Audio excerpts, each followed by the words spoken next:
What do we want to do next? Nikki, how about a roll call? Sounds good to me. Start with Supervisor Arroyo. Here. Supervisor Wilson. Present. Chair Bohn. Yes, I am. Supervisor Madrone. Present. And Supervisor Bushnell. Good morning. Good morning. And now a salute to our glorious flag. I pledge allegiance to the flag of the United States of America and to the republic for which it stands, one nation, under God, indivisible, with liberty and justice for all.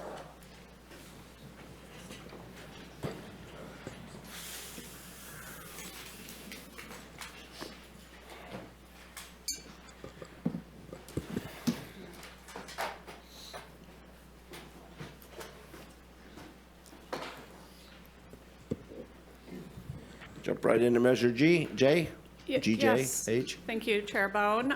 This is an item that is board-sponsored by Supervisor Arroyo and Supervisor Bushnell, but we also do have Deputy County Administrative Officer Sean Quincy here today to assist with presenting the Measure J recommendations for fiscal year 24-25.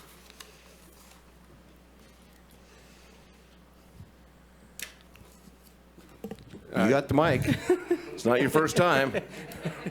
Run with the ball, son. Run with the ball. Don't want to go out of order. But good morning, Chair Bohn, members of the board. Today's item is a second part to an item that your board heard on May 7th. Your board considered Measure J allocations for fiscal year 24-25 at that meeting, and decided to form an ad hoc, as CAO Hayes said, comprised of Supervisors Arroyo and Supervisor Bushnell, and asked them to return with recommendations. Just as a quick reminder, Measure J is the voter-approved measure from 2022 that increased the transient occupancy tax by 2% and also added private campgrounds and RV parks to the measure. The recommendations presented before you today differ from the recommendation or from the spending plan that your board approved for the last 2 fiscal years, in that this recommendation allocates a lower overall amount. Prior spending plan had the overall amount for the current year at $880,000. This spending plan recommends spending overall $250,000. And it limits the categories that Measure J revenue would be spent on.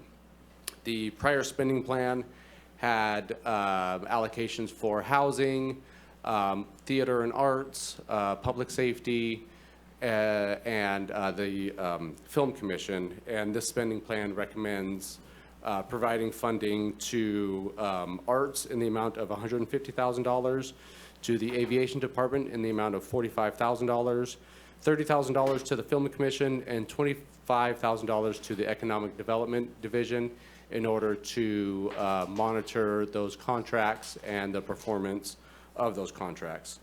So I don't have too much else to add, but I know that we have stakeholders here and staff available to answer any questions that you might have.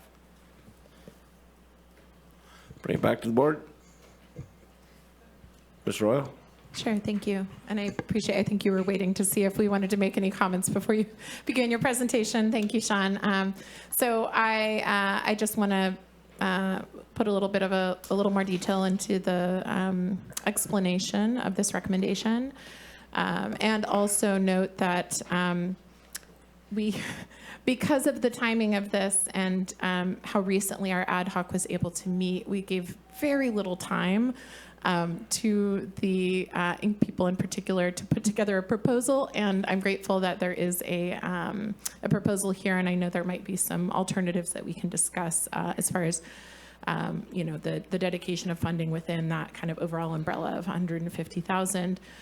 So we met and had a good discussion about this, and we discussed a focus on these funds being an economic driver. So we've been able to see the impact of people coming from outside the community to visit Humboldt and appreciate our community as part of the Forest Moon Festival.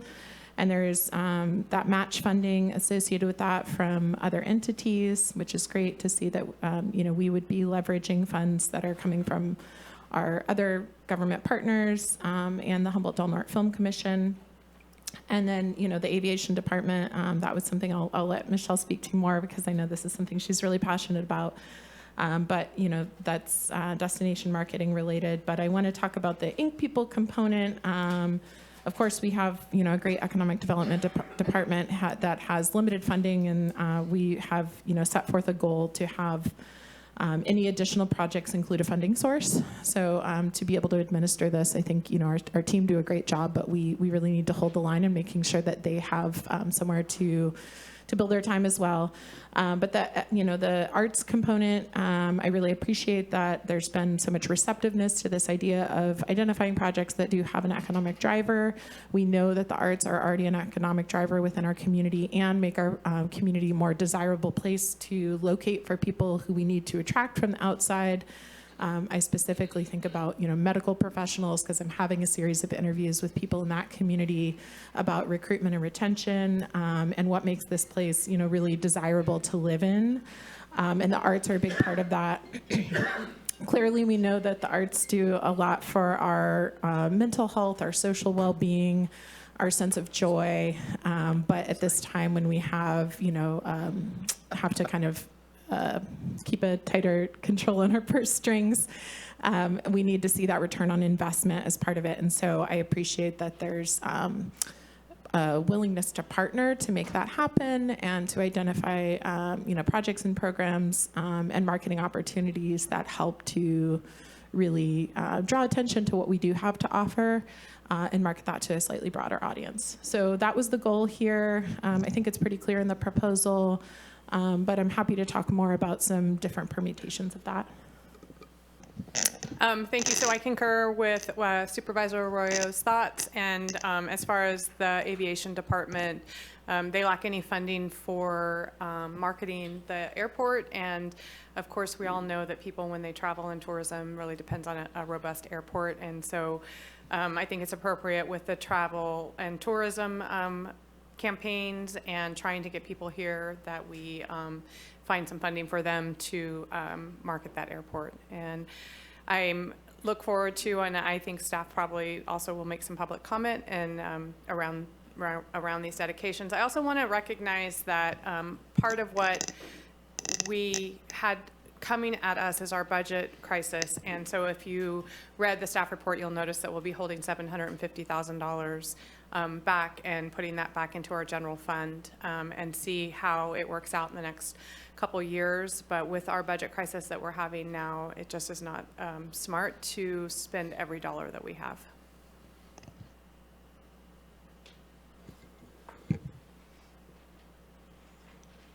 All right, I'll bring it back to public comment.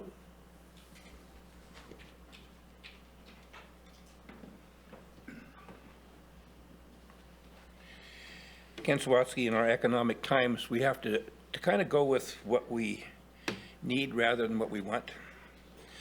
I do strongly support the marketing being done through the airport there. This is imperative. I know they used to have a little kiosk there with pamphlets and things. I don't know, maybe that'll be updated. Maybe it already has been, where you just click on those little squiggly things and go straight there. So things like that, I strongly support. So aviation, and then I think the film festival thing is great. I think matching, this is a matching fund. I think all these should be matching funds. That's kind of what we talk, leveraging our money with matching funds. It did seem to me that it kind of reflected a last minute thing, as Supervisor Arroyo mentioned, regarding the Ink People's situation there. I don't know what outreach was done to any other organizations. It appears that it must have been a select group being outreached to, because when you have 2/3 of the money going to one organization rather than being spread around, I think that's something that should be looked at. they have one item here, I think 150,000 total. The first item is funding for the promotion of existing events and festival to a larger audience. Well, apparently these are tried and true functions they have. So I can see trying to grow that. A bunch of the other ones seem to be just kind of exploratory kind of things.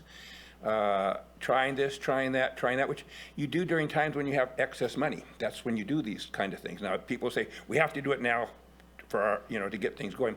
I'm not agree with that. So I recommend, my recommendation would be to fund, as I mentioned, two other things, and to fund the $30,000 for the ink people.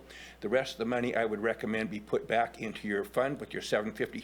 Strongly, greatly appreciate Alicia Hayes and her staff putting that money aside for the future. This is what we need to do on everything we're doing, pull out as much as we can for the future. So that great job on that particular recommendation. I just have a very difficult time seeing all this go, 2/3 of it going into one pot. I think diversity and equity amongst different areas is very important. So that's my input. And of course, that would cut your overhead down considerably. You have $25,000 going to administer these things, 10%, which makes sense again. But that would cut that down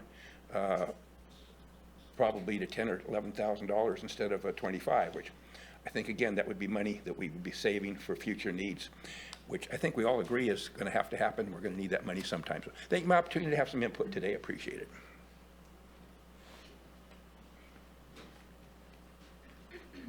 Hi, Cassandra Hesseltine, Film Commissioner. I don't envy what you guys are having to do, but I still have to do my job and give my sales pitch, right? Apple launched a campaign last month for the new phone, iPhone 15. One of the world's largest companies decided the most effective way to sell the new iPhone was to feature Star Wars costumers going to a Star Wars convention. The YouTube video has reached 10 million people in 1 month. Several of our professional costumers that appeared in the Forest Moon Festival are in that commercial. Before we even held year one, we were featured in the New York Times, and people from New Zealand were contacting us to attend. By year two, Senator McGuire and Space Force contacted us to participate. And before we could even complete last weekend's festival and start prepping for year three, a talent agent for actors that are in the recent Star Wars films reached out about appearances. And now we've been approached by multi-Academy Award winning writer and director Alexander Payne, who's offered connecting us with the world premiere of a documentary about the director Irvine Kushner, who directed what is widely considered the best of all Star Wars films, The Empire Strikes Back. That would be a huge draw for attendees if we held the world premiere. However, we can't throw the festival on a shoestring budget, not if we want to continue in a safe and productive manner that also grows the festival and continues to elevate it while improving the quality of life of locals and stimulating the economy. Due to the way that the FilmCom's budget is landing, we have about $15,000 to match, leaving us with $45,000 to throw an event that would cost us closer to $150,000 with improvements and expansion for growth. Mind you, this takes us in consideration that we have 2.5 staff members that are not paid outside our normal job to run the festival. It's hard to quantify the attendance since it's all over the region. Last year's numbers estimated 6,500 just at the large events. We do not have our new numbers yet, and we guesstimate that with some conservative numbers, we came up with an ROI. So if last year we had 100 rooms that were rented and 150 rooms this year for 2 nights, and there was 200 a pair and 300 people that spent $100 in a weekend, which we know you cannot do. You have to do a lot more to eat and have gas. And we had 100 locals last year and 200 locals this year that spent $50 during the festival, which was probably way higher since we had over 5,000 attendees. Then if you do the math, the ROI between the 2 years is a 22% ROI immediately. We immediately brought more money in than what we spent on a new business. We think that those are extremely low numbers, and it's probably even higher. We ask you to humbly reconsider the amount and consider that if Apple felt it was worthy to use Star Wars costumers to launch their new phone, then aren't we sitting on gold in our own backyard? Thank you. Next. Good morning, everybody. My name is Onival Polanco. I'm the Deputy Director at the Film Commission, and I'm just going to read a few letters of testimony that are new letters that you didn't receive last time. This one is coming from Tiffany Miller. Humboldt can stake claim to filming locations in one of the biggest movie franchises of all time, Star Wars. And the Star Wars universe knows who we are up here.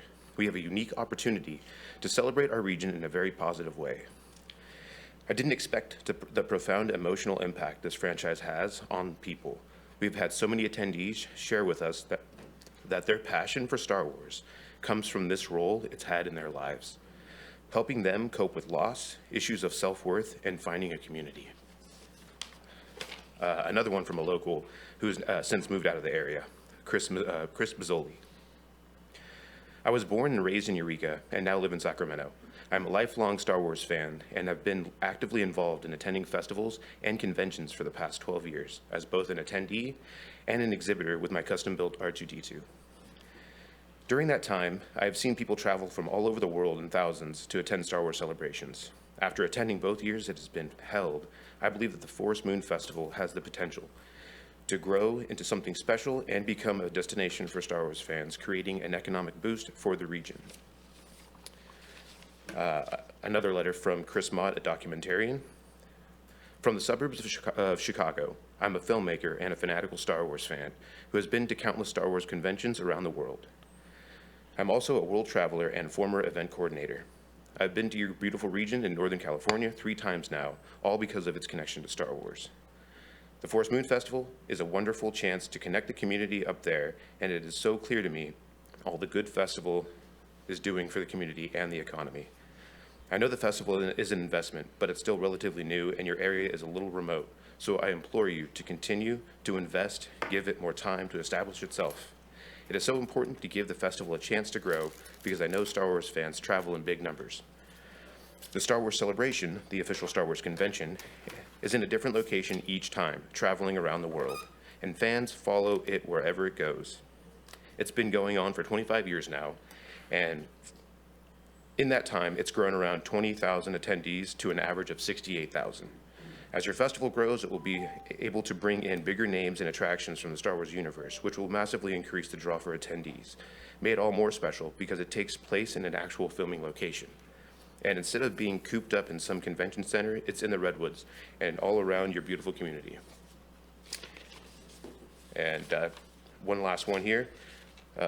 There's no way our region could afford to buy our way into the access of Star Wars IP, buy our way into Lucasfilm support, nor hire travel troops of professional costumers.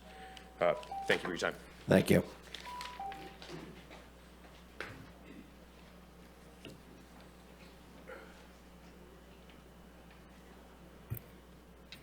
Okay.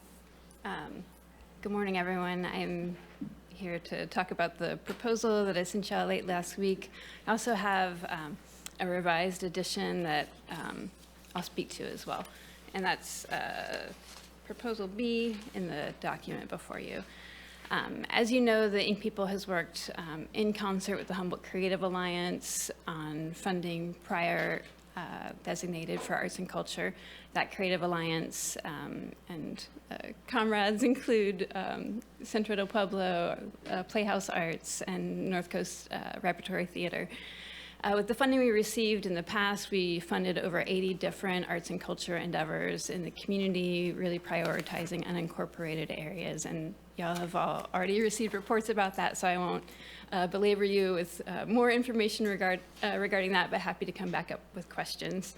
The proposals before you, they really seek to accentuate the reach of endeavors that are already happening.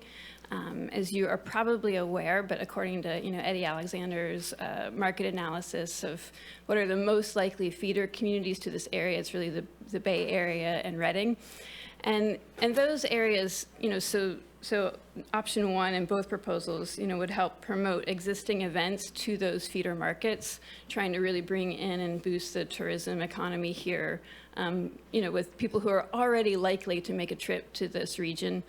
That would include doing things like, working with influencers, social media, trying to find new and creative approaches as well as traditional approaches to marketing.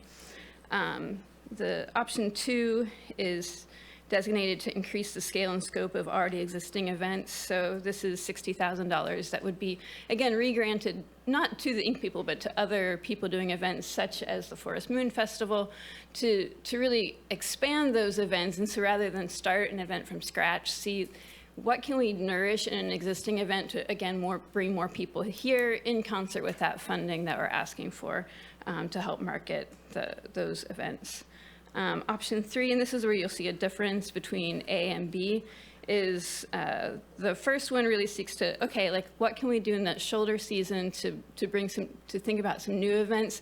These events aren't just kind of from scratch, but they are based off of things that have kind of already emerged in the community, like a fringe theater festival and a regional cultural celebration.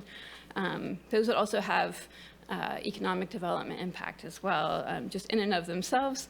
And then the variance you see is the second, the third one. Oh, I didn't number them for you, but the last $60,000, which would be more reflect prior funding of giving microgrants out to the community. I'm happy to answer more questions. Thanks for your time. Great, thank you.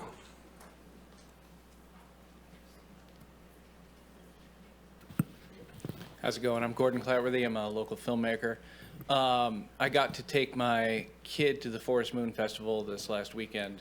I've been to different Star Wars conventions and conventions overall, and being in the being inside, cooped up in this hot box of a convention is completely separate from this Forest Moon Festival, which was amazing. And even though I went with for the Star Wars convention, I ended up spending way more money than $100 on different art and just different places that we're out. I had friends come from out of town, and we really had a great time. And it is a really important investment in our community. It's a wonderful time, and taking it beyond the Star Wars convention. You know, you come here for that, but then you end up staying, and my friends ended up going up to Trinidad and doing all kinds of events outside of the Forest Moon Festival. But it's a good stopping point, a starting point for their Humboldt adventure that they ended up having. And I'm sure we spent probably upwards of $2,000 or $3,000 in the weekend. But it is a great investment, and it's much needed for our community. Thank you.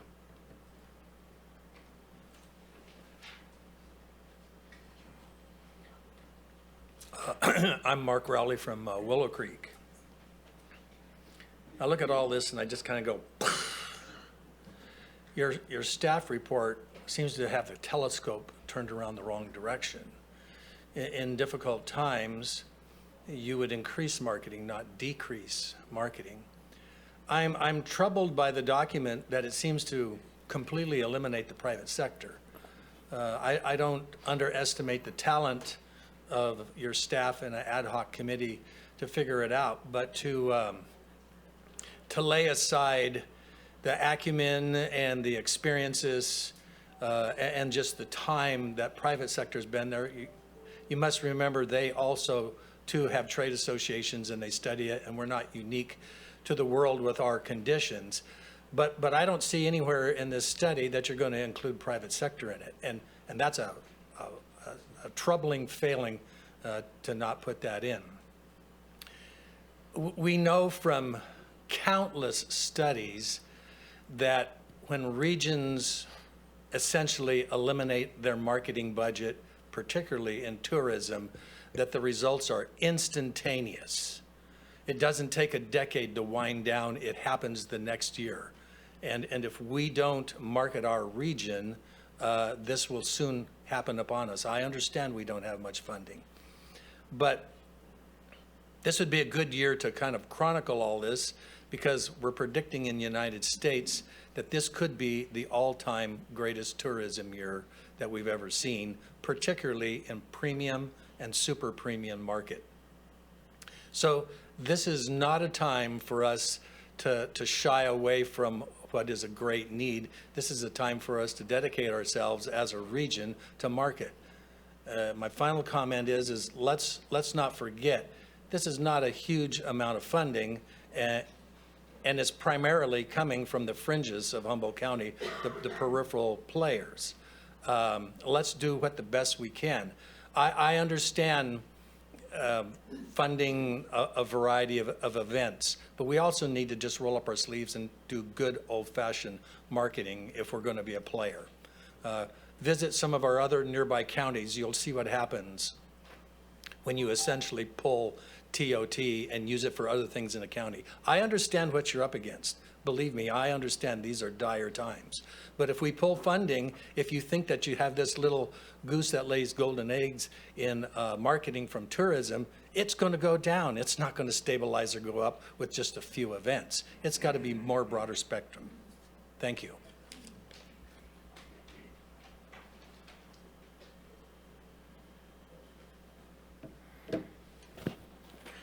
Thank you, Chair Bohn and ad hoc members, Supervisors Arroyo and Bushnell, as well as Supervisors Wilson and Madrone. Cody Ruggets, Director of Aviation. Just wanted to thank the ad hoc for their work in bringing this item forward with a proposal to create a marketing budget for the ACV airport. If done, this would be the first time that I can find, I can't see anything in the historical records where there's ever been a marketing budget to promote our airport. This really goes beyond just promoting the airport. It's promoting and marketing the routes that we currently have to continue to fill the airplanes on those routes. We've continued to progress in many ways at the ACV airport with record levels of funding, thanks to all of your support, and that from the FAA and our other partners in improving the infrastructure out there. We're building that infrastructure out to really handle more passengers, and we've done that. In 2022, we had just shy of 250,000 passengers through the ACV terminal, had a slight downtick last year, and lost about 10,000 of those passengers due to some route changes, but we never had a marketing budget to promote those routes and really try to fill a couple of those routes that we did lose. And this puts us at a disadvantage in the marketplace. Most airports our size and communities our size, albeit small, are dedicating funding to marketing their airports and the routes that the airlines serve in and out of their own regions. If we continue to move forward without that marketing, I highly doubt we're going to be able to continue that growth that we've seen over the last couple of years. Right now, we're on pace in 2024 to eclipse those records slightly from the last couple of years, but it's something we really need this program to get the word out and continue to drive that tourism to our region through that ACV airport. Thank you. Seeing no other public comment? Chair Bohn, we do have one caller online. Good. Caller 3116, *6 to unmute, and you'll have 3 minutes.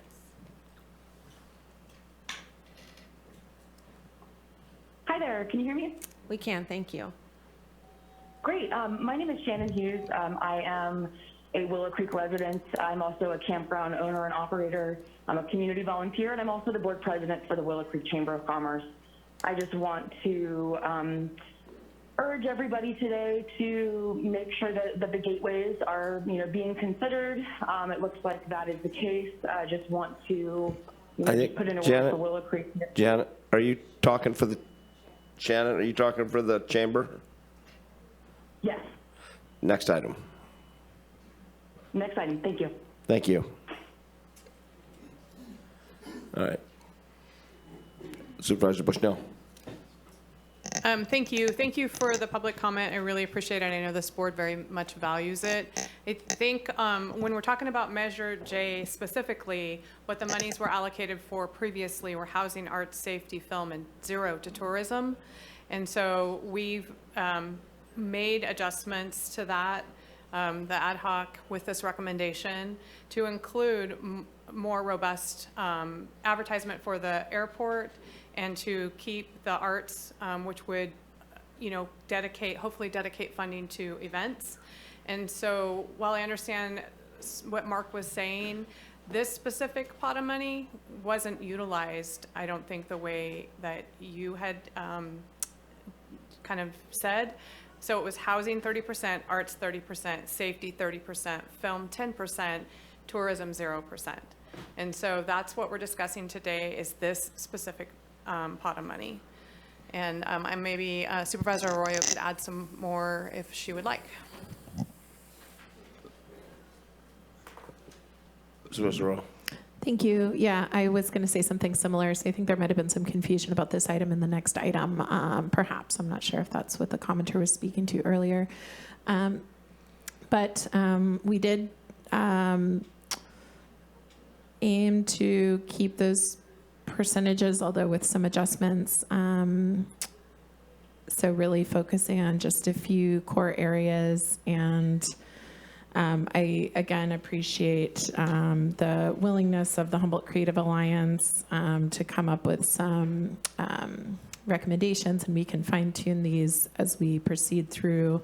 If the board chooses to vote on this recommendation, proceed through the contracting process. I know that the Humboldt Creative Alliance is not just the Ink People, but the Ink People is going to be the administrator. And I was wondering, Chair Bohn, is it okay if I invite Leslie back up to clarify that a little bit? Please. Just who's part of the Humboldt Creative Alliance. I know it's a coalition. Sure. So in the last round of funding, the Ink People administrated the money, and the money was distributed to the organizations I mentioned prior. Each organization managed a different grant program, but we collaborated together to make sure there were not any overlaps in those grant programs, and that they kind of adjusted or addressed a broad range of the sector, as well as a broad geographic sector. And you can, I think y'all already saw that in the number of grants that were designated to gateway communities, such as Garberville, Redway, Willow Creeks, things like that.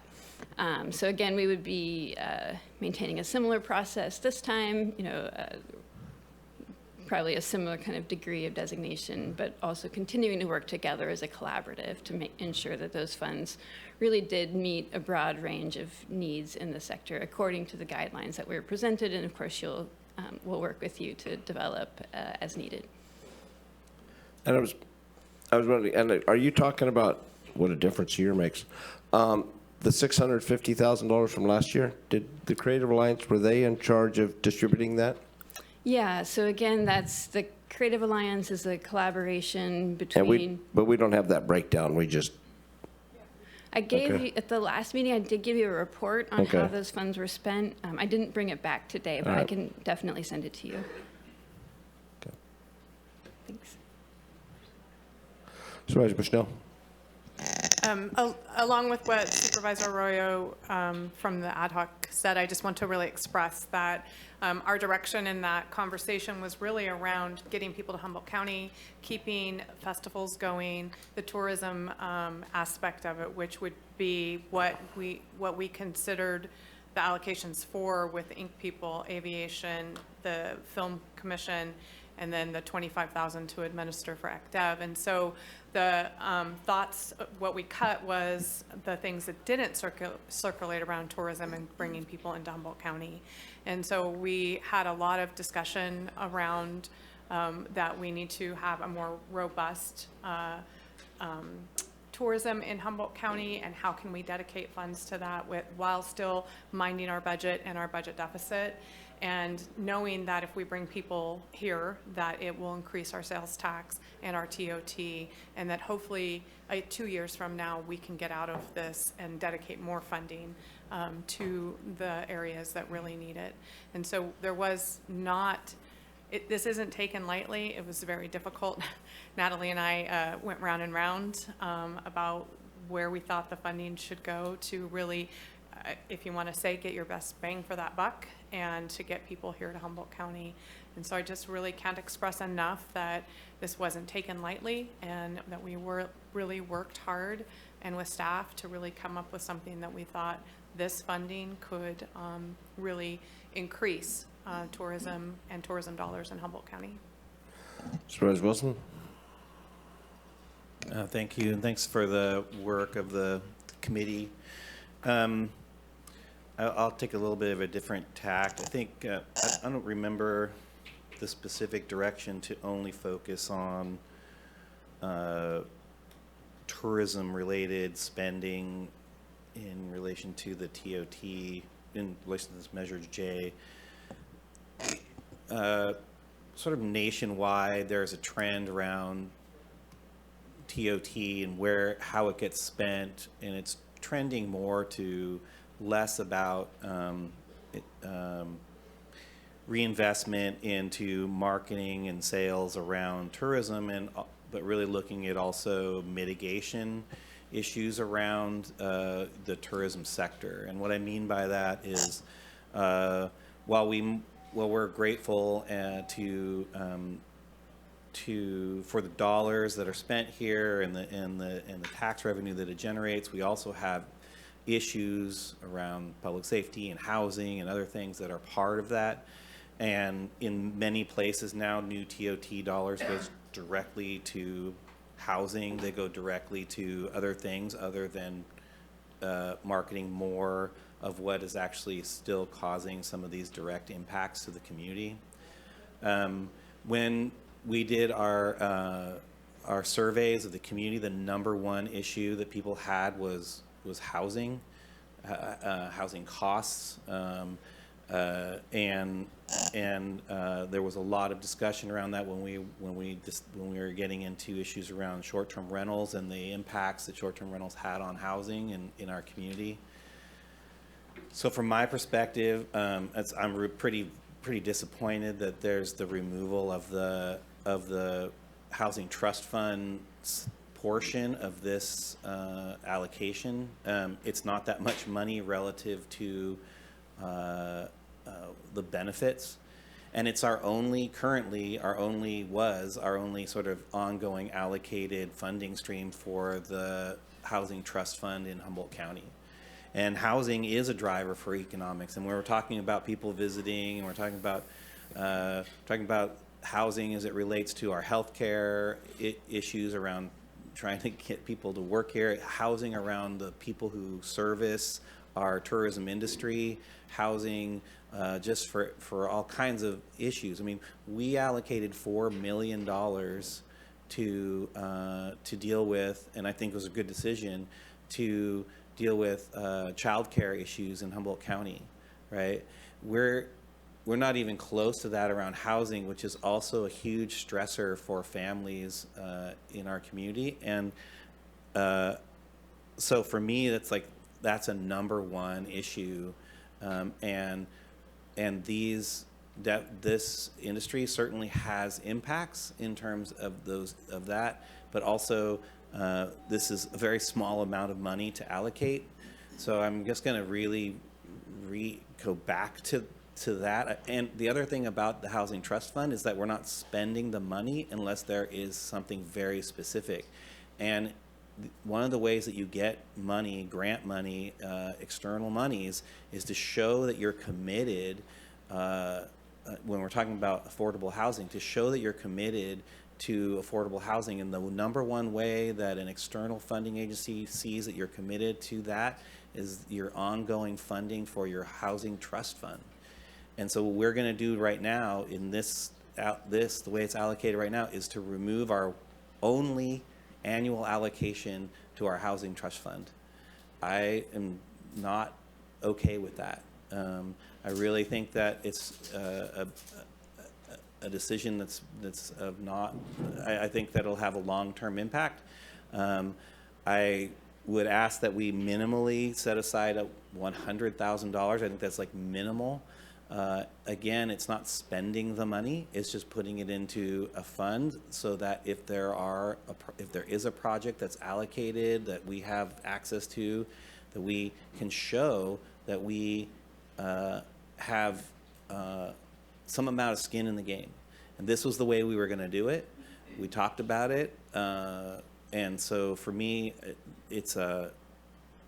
I'm not in favor of this move unless we really set aside something to mitigate for some of these impacts. We're asking for more people to come, more pressure on our short-term rental market, more pressure into our community, and making it more expensive for our workforce to service our tourism industry.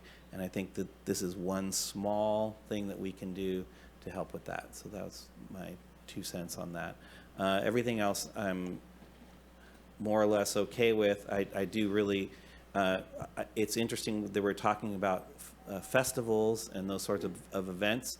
And I think as we get into the next round of discussion around where we talk about how we invest in tourism, I like the idea of getting very specific about where we invest that money as opposed to just sort of handing it off to certain organizations, and we'll talk about that more. But with that, I just want to ask that we really think about and potentially reallocate money back into our housing trust fund. Again, it's good economics. It deals with the issues we're dealing with around tourism, and it's good for our community. Supervisor Madrone. Thank you, Chair Bohn. I agree with Mike's comments in regards to housing and support for our housing trust fund.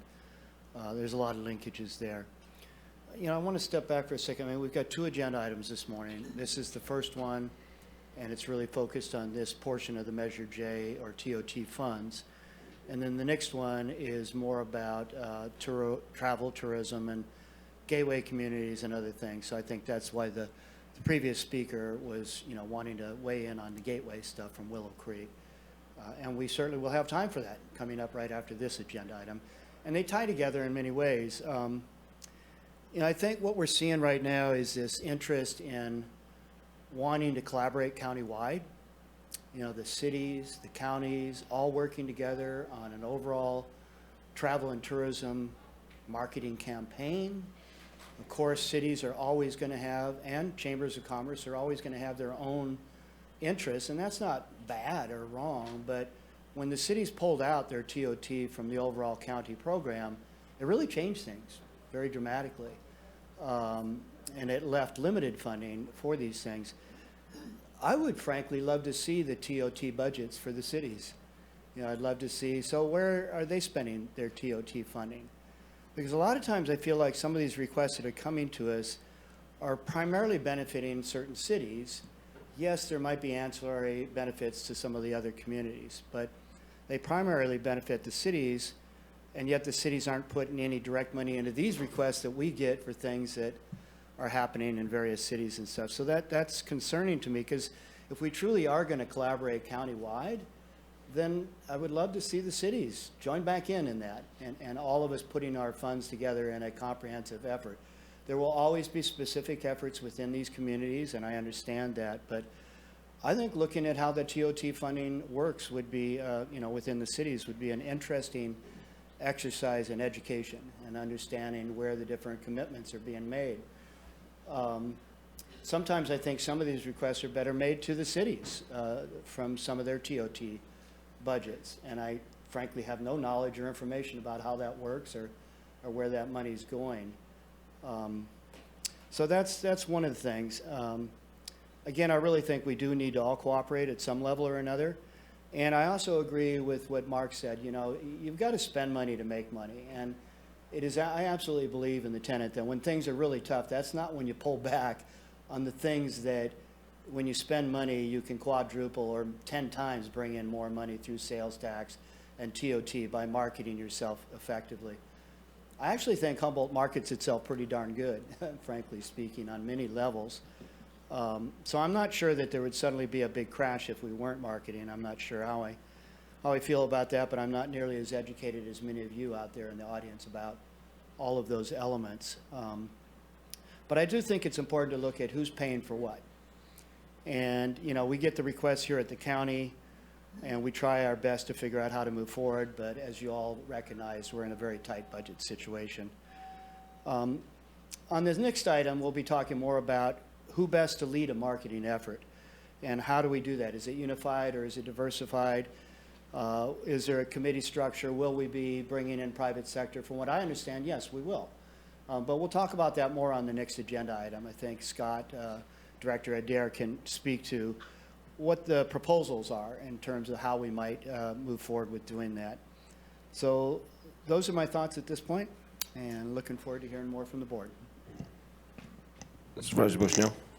Thank you. So in the ad hoc, we talked about the housing element, and while we didn't dedicate funds to that, the monies are going to could be set as if a project were to come about, because we're not currently going to be using those funds, like you said, Supervisor Wilson, so we could dedicate funding to that or have it prioritized for contingencies on those programs. Natalie and I talked about, that was a lot of conversation in our discussion as well. And so while we want to put the $760,000 or whatever it is back into the general fund, it can also be earmarked if a project arises, and it could possibly be more than the $100,000. Supervisor Rowe. Yeah, I'm receptive to making that allocation, given that it is, either way we are holding the funds, but they are for different purposes. That would, mean that, so of the projected $750,000, this proposal that was brought forward today was for $250,000. If we go with Supervisor Wilson's recommendation about the $100,000, then we would be carving into that total more with a, $350,000 allocation, and the remainder being held in reserve to essentially, allocate later or address future needs. And I imagine we'll be coming back to that once we true up the, what the TOT really is. But I think that's the logic is good there, and I could get behind that. I wanted to ask though, so in the past, just to get a little more clarity from the Film Commission, so in the past the discussion was about the Forest Moon Festival and a sound stage, and the funding was going to help support a little tiny bit of that sound stage work. I know it wasn't a lot of funds, but with the $30,000, do you anticipate that between that and the matching funds that you have of $15,000 elsewhere, that the Forest Moon Festival will go on if this were to move forward as proposed? I don't know, to be honest with you. With staff already, basically you get a 2-for-1, right? You fund the Film Commission to be the market to the film world and to help productions on the ground, and then do film tourism. When we took Measure J money, it went straight to hiring other producers as well as anything that we needed for the Forest Moon Festival. And so staff was doing basically 2 jobs. We were doing our normal job and running this. So now I also have to do another job where I would have to go and try to find the remaining funding, which is going to take me away again farther from doing the first job, which is being the film commissioner. So we have to look and see. We would have to basically create a plan and see if there was ways for us to chase money and still be able to do everything with 2.5 employees. And you have to remember, no film commissioner around the world is allowed to charge a production, so we have to do it for free. Productions are paid by the entity they represent. So with this amount, and considering the changes that we do already know that need to happen for safety, because we did have a staff member get injured because we were understaffed, that person actually being me. We also need to grow it in order to continue to have more people. We need to have a bigger budget, so we're not sure yet on that. In regards to the soundstage, we actually ironically have a meeting thanks to economic development. Scott Adair did hook us up with somebody who is very interested in having a conversation. We did do follow-up work. As you know, the writer strike did happen. And then there was a whole component about AI. It has not settled yet, so the landscape has changed, and we found this year was not the time for us to do a feasibility study. We looked into the cost of it. We even asked people. We went to Warner Brothers and actually visited the studio and talked to them about us having a soundstage. So we did do work and realized spending $20,000 on a feasibility study when the landscape's changing and hasn't settled would not be appropriate right now. We felt it was more financially responsible to put all the dollars towards the Forest Moon Festival at that point. We spent a couple thousand in staff time and travel, but yeah, we felt it was, at this point, we have to wait till the dust settles and Hollywood figures out what they're doing. Okay, Yeah. well, thank you. It's Thanks helpful for to know asking. that there was some exploratory work that was able to happen. Absolutely, and we still are. Yeah. And yeah, I mean, I think if we were to, I think the recommendation was pretty clear from the ad hoc, at least, that the 30,000 would be for the Forest Moon Festival. We recognize that it would be very helpful to have more, but we're sort of contracting everything, bringing everything down in this allocation. So I wanted to understand whether you thought this could go towards helping the festival happen. If not, then, you know, I mean, that is essentially what the allocation's intended for. Yeah, I mean, as of right now, I would need discovery time. So basically, I would say allocate it. Don't not allocate Don't it. not allocate it, okay. And you know, obviously, more would be more of a guarantee. You know, with having a baseline. But if that's what I have to begin with, then that's what I have to begin with. You know, it does cut staff time, enable to do other parts of our job. But of course, I would create a plan and see how we can move forward, because how could I not? With the success of it, you know. But it will, 2.5 people can only do so much. All right, thank you. Thank you. Hang on a second. You know, I heard, and I think it was 3 years ago when we started first talking about the soundstage, and there was some interest, and I hate to say put it on them, but Cal Poly, because they have a film and they have a curriculum up there for that. They have a department and everything else. And there was talk of a partnership, and at the time there was huge partnership things going out. Did that just die on the vine? Because it seems that, to me, to be a full film department like they are in sound, it seems to me you guys would work hand in hand. Right. And then the other thing is, I'll just do 2 questions and you can remember them both. Is I had my niece's neighbor was, I don't know, some bigwig, and I'm sorry, I've never seen a Star Wars, so my God, I'm terrible. That's all right. You're So forgiven. I have no clue, so there is no force with me. But my issue. He's on the dark side. My issue could be, if you had a Die Hard festival up here, I'd probably be all over it. So. I can make that happen. So I need to, you know. That's all you needed. But so, just tell me. But what I'm saying is, knowing that a majority of the revenues from these films come from the licensing for all the, I imagine there were booths at this thing selling sabers and all these things. Are they Yes. sabers? I have no idea. Yes, lightsabers. Okay. You got it. All right. I did have kids. Yeah. So anyway, kids. as this goes on, are they willing, because you're promoting them and keeping that. Great question. Is there monies available from them, not from the production side of it, but it seems to me you're taking a story and pushing the hell out of it. Right. And you're saying, man, we need this, because not only did they bring in all these people from outside the other, but there's a whole bunch of other people. It's like the Timber Heritage. Right. I mean, they've got a name for people, and they follow rail lines. They just follow them. The old railroads and stuff. That's what they've been pushing, but I don't know. You know, so do you have a chance to get some funding out of them? Because I'm going to answer that question first. And do you remember the first question, Anival? Cal Poly Soundstage. Thank you. Thank you, Scott. All right. So answering your first question about Lucasfilms. So in 2019, we pulled the collaboration in together.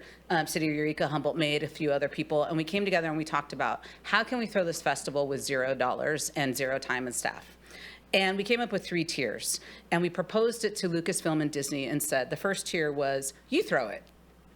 We have the only location that was filmed for Star Wars Return of the Jedi for Endor. Now, they've made other Endor movies that were really bad, no one knows about, but this is the one that everyone thinks of when they think of Endor's Return of the Jedi.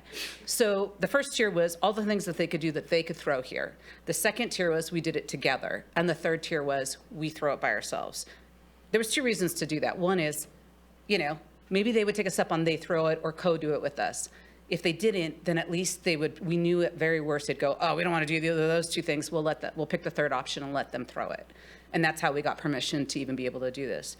We've worked with Lucasfilm in regards to getting, all the customers have to be approved through Lucasfilm, and we have to work closely with them also to do the screenings. We have to do 2 different branches.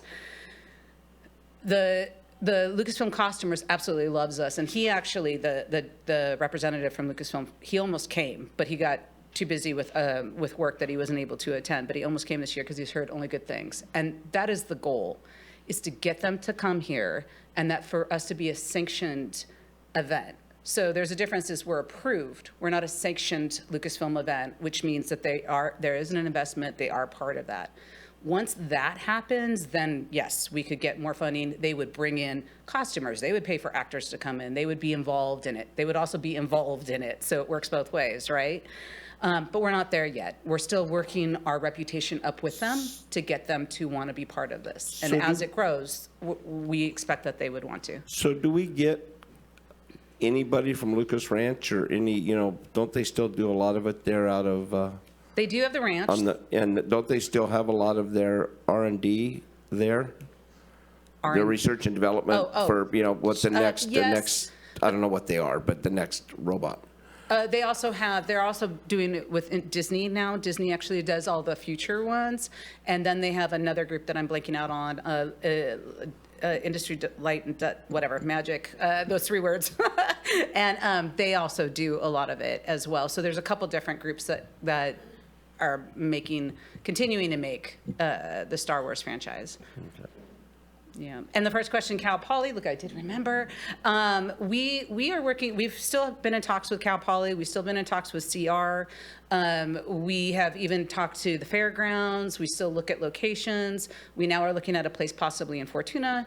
So we're in discussion, so we continue. And yes, the film, there is a film department at Cal Poly. We would love to continue to see if we could be part of that. We know that they turned in for a grant and added a mini soundstage. So we did talk to President Jackson about that. But, as much as we continue to ask for meetings and things, sometimes, it does get put on the back burner for other people. So, and it's hard when we don't have the dollars for it yet. We're still trying to figure out, based on the situation, what kind of grants could we go after? How could we get investment for this? How do we build it? And the right component hasn't happened yet to take us down that rabbit hole. So we're still waiting for that to happen. Okay, thank you. Yeah, thanks for asking. Yes. Through the chair. Please. So are there fees charged for attendance at these events?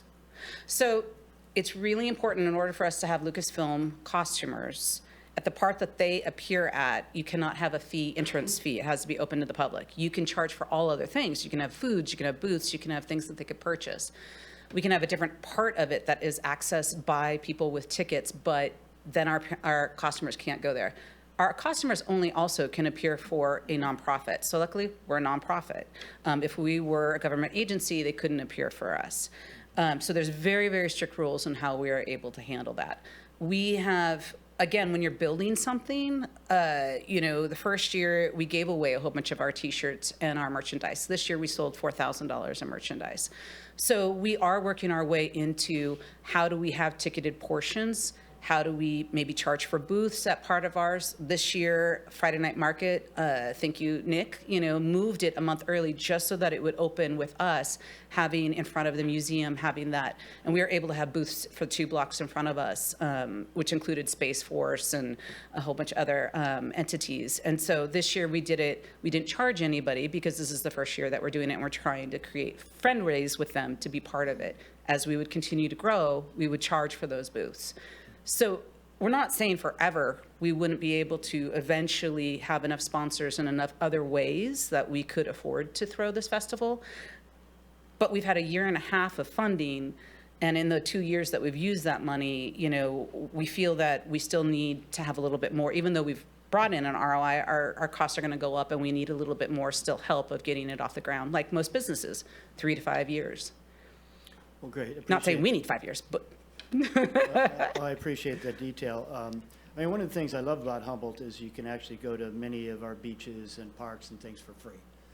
Right. Some places charge entrance fees, but there's rarely parking fees. And in the cities, you pay parking fees and beach fees and parking, everything else. So it's nice that we have that. But people that are spending thousands of dollars on costumes, I doubt it's an economic barrier for them to contribute to attendance and that kind of stuff. I think about like the kinetic sculpture races. They're never here asking for money to support that. And I assume that's because the entrance fees cover the costs of security and management and the rest of it. I don't really know, but never heard of them asking for any money. I don't know when they started. The March Jazz Festival, nobody's ever come here asking for funds for that. And again, I'm assuming the entrance fees for all that pay the vast majority of the cost of putting on that very large multi-day festival here in Eureka. So just interested in, you know, how all these things happen. And again, that's why I want to see the TOT budgets for all the cities. I'd like to see how are they contributing their money? You know, are they putting a lot of money in travel and tourism, or is it going to housing or other things? And I just don't know. So it would be informative for our staff to get copies of those budgets so that we could understand better how the big pot of money is being utilized locally, you know. And I think in doing that, we might be able to figure out better ways to collaborate and cooperate together and build momentum from cohesive efforts and stuff like that. No, I totally agree about collaboration. And matter of fact, we're going to take you up, Leslie, on helping us if we do have the year 3 and be able to collaborate with them in regards to marketing the festival. You know, we full-time are a film commission. So for us to throw a festival, we do need new dollars, and it is hard for us. Where some of those entities probably came together as volunteers, they probably had different staff that they could figure out how to write grants. So I don't know why, if they didn't come forward at the first year, but for us, it is something that we had to do. Yeah, thank you. Yeah, thank you. All right, then Supervisor Rowe. Thank you. Yeah, I don't want to go too far down the rabbit hole of things that aren't on the agenda, but some of those other events have repeatedly asked for funds in the past from the lodging alliances, et cetera, which is its own whole separate topic, but and not been able to, in part because there is a recognized need to bring tourists during, Leslie referred to the shoulder seasons, so those times of year when they're, you know, it's not around the holidays where people are coming and traveling to visit family, and it's not during, you know, Cal Poly Humboldt graduation, and it's not during our beautiful weather months. It's those times of year where it's a little harder to draw people here. And so I appreciated the emphasis on that, and that's part of the thinking with the events and the, you know, arts funding, again, to amplify what's already happening here. And I will note that it's not just bringing tourists from the outside, it's also bringing local tourists to come out, you know, from one part of the county to another, or encouraging people to go out in their own community, which does have, you know, that amplifying revenue generating event of people going to the theater and then going out to eat and, you know, maybe buying a little something as a souvenir. So we recognize that that's all part of the picture of both sales tax and TOT kind of all together. So I did want to come back to the couple proposals that Humboldt Creative Alliance, you know, is bringing forward here. So proposal A, which was in the agenda, is really focused on events, festivals, gatherings, marketing existing events, and proposal B does that, but also continues to allow for mini grants that are focused on economic development or community wellness in unincorporated areas. And so I know that the county is not agile in our grant making. We're many things, but we're not quick to get small grants out the door. So we have very few opportunities to do this. And so I'll just say that appeals to me as part of the mix, but I am curious what the rest of this board thinks about continuing to support those mini grants if they're, you know, more economic development focused versus the first alternative. I'm open to either, really. Supervisor Madrone, then Wilson. Well, one of the things I love about Ink People is I think they actually reach out to a lot of the underserved portions of our community in a really positive and effective way. And so that's certainly one of the reasons why I support Ink People. Supervisor Wilson. I think you were supporting B in that statement, right? Yes. Okay. I actually kind of lean towards B myself, but only because I really want to figure out a way to, again, be more agile in allocating to these successful festivals and events that are draws to the community in a more specific way. So I think, again, it is only as a casual observer to Ink People and their alliance of other arts community members. It seems like that's where they're really doing good work that no one else can do. not to say that their festival are also pretty awesome as well. I honestly wasn't prepared to think about this level of detail, to analyze this, other than to allocate what I think is a reasonable sum of resources to a community organization that has been doing good work. So either way is fine with me, but I'll lean into B.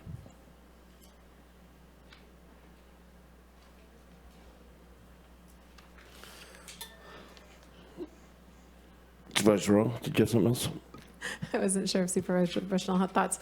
I know, totally. So, I mean, collectively, it looks like, 30,000 in this proposal is for promotion of existing events and festivals to a larger audience. 60,000 would be, and I know this is, somewhat flexible, so we could talk about it further if we want to, but 60,000 would be to increase the scale or scope of existing events. So those are, again, leveraging existing events, but growing them. So one is marketing them to more people. One is growing those events to support expansion. And then the last $60,000 is around those economic development mini grants. And I appreciate the framing of examples being workforce development opportunities for people who have been impacted by changes in the economic landscape as one example. So I think those that focus on the unincorporated areas and the, kind of continuing what was working well from the first couple of rounds of funding for Measure J seems appealing. I mean, a lot of what we're recommending here is like continuing what was working well, but at a slightly smaller scale. Supervisor Bushnell? Thank you. I mean, we did talk kind of in depth in our ad hoc about these two items. I guess, well, first of all, I have a question for the Film Commission. So I'm wondering, because we dedicated $20,000 to the soundstage, and you directed that money to the festival instead of? We used about a couple thousand for staff time to do the research that we did, and then there was the writer's strike. So all filming stopped in California, and then now it's changed. The industry has changed, especially with AI. They're still trying to figure out what's going on, and filming has definitely slowed down tremendously. So we did reach out to do a, blanking out on the term, the feasibility study. And we also talked to somebody, and we also did research on how much we thought it was about to cost. And then everything happened with the writer's strike. And there was no point at that point, when all filming stopped in the world, to be able to do a feasibility study at that point. It was going to come back, no, of course, don't build a studio right now. So we put that part on hold after doing all the research. I even went down to Warner Brothers, talked to them in person. So we did do activity, but actually pulling the trigger on a feasibility study during a strike was, to us, inappropriate use of the funds. We were waiting for everything to settle down. It still hasn't settled down in Hollywood. And then circle back around, and we decided to put the rest of the money into the Forest Moon Festival because we thought that was more responsible with those funds at that time. So you put like 18, you said 3,000, so 17,000 into the Forest Moon Festival? Basically, yeah, roughly, if you want to, out of the 88, of this year. Because the first year we had, when you given it to us, we had 5 months to execute, and we put all 44 towards the first year, and basically almost all 88 towards it. And we just used staff time to do the research that we had done, and realized by the time, and last fall, when the strike happened, there was no point in pulling a feasibility study. We're waiting for everything to settle down before we could do something like that. And we found the rate to be anywhere between 5,000 and 20,000. Okay. And the person we wanted was unavailable as well. So you used like 61,000 of Measure J money, 44 plus 17 for the Forest Moon Festival? We had 44 and then 88, and basically we used almost all 130-ish. Oh, 130, okay. I say 132, I mean, Okay. whether it came out of the Film Commission's funds or it came out of that way, it equals out. Yeah. Okay, thank you. Yeah. Thanks. I don't have, I like proposal A, and But I also like the $60,000 funding to support the many grants. I know that those went into the unincorporated and Shelter Cove area and Southern Humboldt area as well. The only reason I wouldn't support that is just that trying to look for revenue generation coming back into the county from this money. And when I looked over the grantees and what they utilize that money for, while I do think it's a great investment, it oftentimes was individualized for someone forwarding their artistic accomplishments. And so that would be the only thing that I would, not that I don't want them to have that or get that, have that experience or have that money available to them, just we kind of were moving in a direction with the funding to try to generate monies back into Humboldt County. And so that would be my only, which I expressed pretty heavily in the discussion of the ad hoc. So that would be my only comment. Supervisor Rowe? I'm prepared to make a motion to recommend the staff recommendation, including proposal A, and for the Humboldt Creative Alliance and Young People, and including Supervisor Wilson's recommendation of $100,000 for the Housing Trust Fund. Second. The only thing, could I ask the motioner, consider providing direction for future fiscal years? So would we want this to come back to, and I can maybe talk to, or ask CEO Hayes, your thoughts on that? I think we were just looking for your guidance on whether you wanted this to be a multi-year allocation or when you wanted us to come back. And also, while I have your ear, if we could include in that motion authorization for me to execute those contracts so that we can expedite this process. I'm happy to include that in the motion. Seconder's fine with that. I do think that, is it okay? If, I would like to see it come back next year for discussion if our budget woes are different, which I don't know that they will be. Supervisor Wilson? Yeah, on the subject of the Housing Trust Fund and moving forward, for me, this 100,000 is just like a placeholder. It is below minimum of what I would expect a community to have for ongoing commitment to affordable housing. But we are going to have this come back to us, the subject of the Housing Trust Fund, I believe, at some time in the near future, in terms of its like establishment, and because we've given direction to do that. And I think at that time, maybe that would be a good time for, in that report, to make a recommendation of what we really feel like is a reasonable allocation for the community in the future, to sort of to take that seriously and move it forward, not necessarily from this particular funding stream, but from wherever we may seek to find it. So that was all. I just wanted to make sure we have that in that discussion. So thanks. Supervisor Bushnell? Could we consider adding to that motion just to bring this back at budget time next year? Yes, I'm happy to add that to the motion, and I will say I have slightly mixed feelings about it, but I think it's the way to go. There's a part of me that thinks if we directed this to be a multi-year allocation, that it might make it easier for us next year. And I think we do need to have a sense of what our fiscal picture is next year. So I agree that bringing it back next year will be good. Part of me wants to say, let's just set it and forget it, but we cannot do that. The seconder is okay with that as well. Thank you. All right. Well, I'm going to go with the flow of the board, but I've got a couple things. Mike's the $100,000 for the, and I don't know what's in the housing trust or anything else, but somewhere in there, since housing is, as you very well said, is one of our big things, somewhere in there, should we, somewhere down the line, talk to housing that isn't funded by the taxpayer and see what the private developer, not the big developers, not my, and everything else, because we seem to fight that a lot, or, we have, our standards are pretty high with, solar, and then we want to add, we want to add to what they do, and then they pay for all the infrastructure up front. And could we finance infrastructure?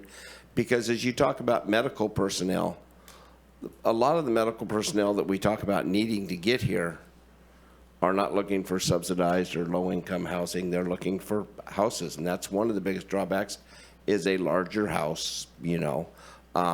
The residence program has worked great. I think we have 7 that are now permanent doctors up here from this the 3rd year or 4th year of the residency program that we fought so hard for.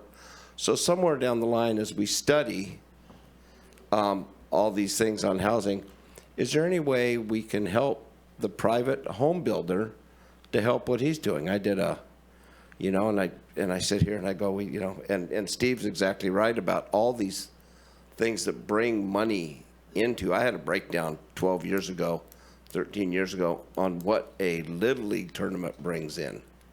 And it brings in 7 teams, an average of 44 people a team, for an average stay of 4 days. And they come in the peak time, so there's no deals. They're paying full Monte unless they're all sleeping in their cars, which they're not. So those they bring in probably quite a bit, and they spend all their money the minute they're 2 hours at a ball game, and then they're done. So they've got all that time to run around. They're not stuck in one location. So, I mean, there's a lot of things we don't mention here. Rodeos. 75% of all participants in a rodeo are not from around here. They trailer in. They trailer. They stay in motels. They buy stuff. So we have a lot of, economic, we sit here in the new festivals, which are great. I went through Arcadia yesterday and got stopped, and I said, what the hell's going on? It was, and I laughed like hell. I pulled over to see what the hell was going on, and I laughed like hell because I don't know about it, but I thought it was the greatest thing in the world. I had to look, because I saw the people. It was a fairy festival. Now, I mean, we had the Pride March. I was there. The diversity we do up here is wonderful, but you got to understand, there's a diversity that got us here, and I didn't see any horse trailers parked at the ferry festivals, and I didn't see any ferries at the York Rodeo. So I mean, those things all change around. So we do the ferries. Yeah. So I probably did. So anyway, but I also went to Fortuna to watch baseball games. I was at McKinleyville watching baseball games, and they all got money from me. So we've got so much stuff going on. But as we worry about a placeholder and everything else your plea worked perfect, because I'm going to vote for it, Mike. But Mike came in here, and right now he may be the highest paid person in Humboldt, because he talked 2 minutes and 37 seconds and got $100,000 for what he was asking for. That's a pretty good rate of return. So with that, I'd like to sit there and somewhere down the line have that same rate of return for the private developer that is paying the sales tax, the properties and everything else down the line. This isn't to have anything to do with this, but who's actually paying those sales tax dollars so we can do all these things that aren't funded by government. They don't ask for money, they just do it. So I appreciate the approach, and I agree with everything he said. I just sitting here looking at the diversity of Humboldt going, see, love Humboldt. It is a great place. And my last and foremost, when we talk about marketing Humboldt, do you know who didn't spend any money marketing Humboldt for the last 25 years, but I can't wear a Humboldt sweatshirt anywhere without somebody going, you're from Humboldt? I rest my case. Supervisor Royal. Thank you. I know you were kind of joking around, but I hope everyone realizes that the $100,000 is for the Housing Trust Fund and not for anybody's individual gain. I'm also glad you enjoyed the Ferry Festival. And I think you bringing up, the city of Eureka looked at sporting events, drawing people. I know the Humboldt Big Marathon has looked at drawing people to the coast during months when we have cool weather and people are playing outdoor sports or engaging in outdoor physical fitness activities, and that being a huge draw. And there's a lot to be said about that, so I appreciate you bringing that up. Some of the rodeos and other events are great examples of events that already have a really well-developed marketing scheme, and so I think what we're looking at today is something very similar, where we're taking existing events that already have, that proven potential for being, cultural events that are also economic development, and just amplifying that more. So I really am aligned with everything that you said, and I'm glad you enjoyed the Berry Festival. I didn't spend a Turns lot of out time. people love to dress up. I didn't spend a lot of time there. I've got a time limit when I can be in Arcata. But with that being said, we've got a tournament at Redwood Fields end of July. 17 teams coming from outside the area. That's going to be, how many of everybody knows a family every weekend that seems to go to a tournament in Medford. Or Reading. So, yeah, there are a lot of things going on that don't come to this board and ask for money. And I think Steve hit the nail on the head going, how do they do it? And they go out and beat the bush for, Lodging Alliance. They go hit the other people that are going to make some money off of that, vendors and stuff. So, Steve? Yeah, Supervisor Bohn, I appreciate your comments on housing. I, too, agree that if we're going to get more housing built, it's going to involve the private sector. And we're going to have to figure out how to engage the public financing to help with some of these costs for new housing, be it solar, sprinklers, pathways, transit, all the other things we want from everything. But, developers are telling us it doesn't pencil out for them to do it. So I think we're going to have to revisit that in a big way, and I appreciate your comments on that. Additionally, in regards to rodeos, they are an amazing thing in the community. I'm not a rodeo guy myself, but I just realized the other night that in McKinleyville, we have a rodeo grounds on airport property. And it is really supported entirely by almost Dennis Mayo as an individual who goes out and prepares the grounds and does all this work, all volunteer. And that entire rodeo grounds is run by volunteers, as are many of the rodeos in Humboldt County, frankly. So there's a lot of unsung heroes out there like Dennis and others that help create these events, and people come from all around to go to those rodeos and participate and spend their money in those communities. So just a couple of points there. Thank you. All rodeos are run by volunteers. No, yeah, and I do want to admit, for some reason, when I got through with my ball games in McKinleyville, I decided to do a magical mystery tour of Humboldt County and drove around the back roads of McKinleyville, which I haven't done. So I'm sitting there looking at Westfall Court and Washington Street and everything else, and seeing new housing going up all over. So there is some private, but we need, if we're sitting around looking up here as board members looking into the future, there are not a lot of young contractors that can take on the building of what we're talking about with all the added. It's just not happening. And I hate to say it, but the Kramers and the Strombecks and the Furtados, they're looking at retiring. And, we're going to have some issues. So as we look down the road, please be aware of that, because all housing isn't, built by the government. Some needs to be built by a private enterprise so we can balance our books. So I will call for the question. Nick? Thank you. Chair Bohn? Sure. Supervisor Madrone? Yes. Supervisor Arroyo? Yes. Supervisor Wilson? Yes. And Supervisor Bushnell? Yes. Thank you. Motion carries 5-0. Thanks, Sean, for all the work.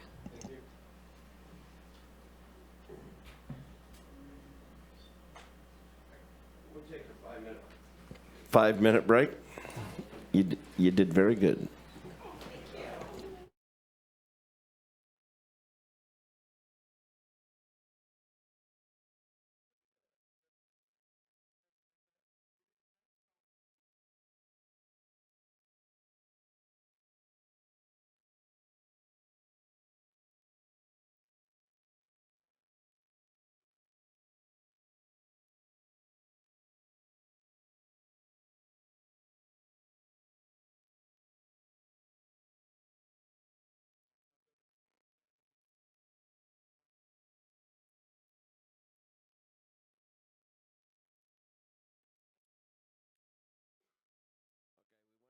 Longer than 5 minutes because we're bio-facility limited right now.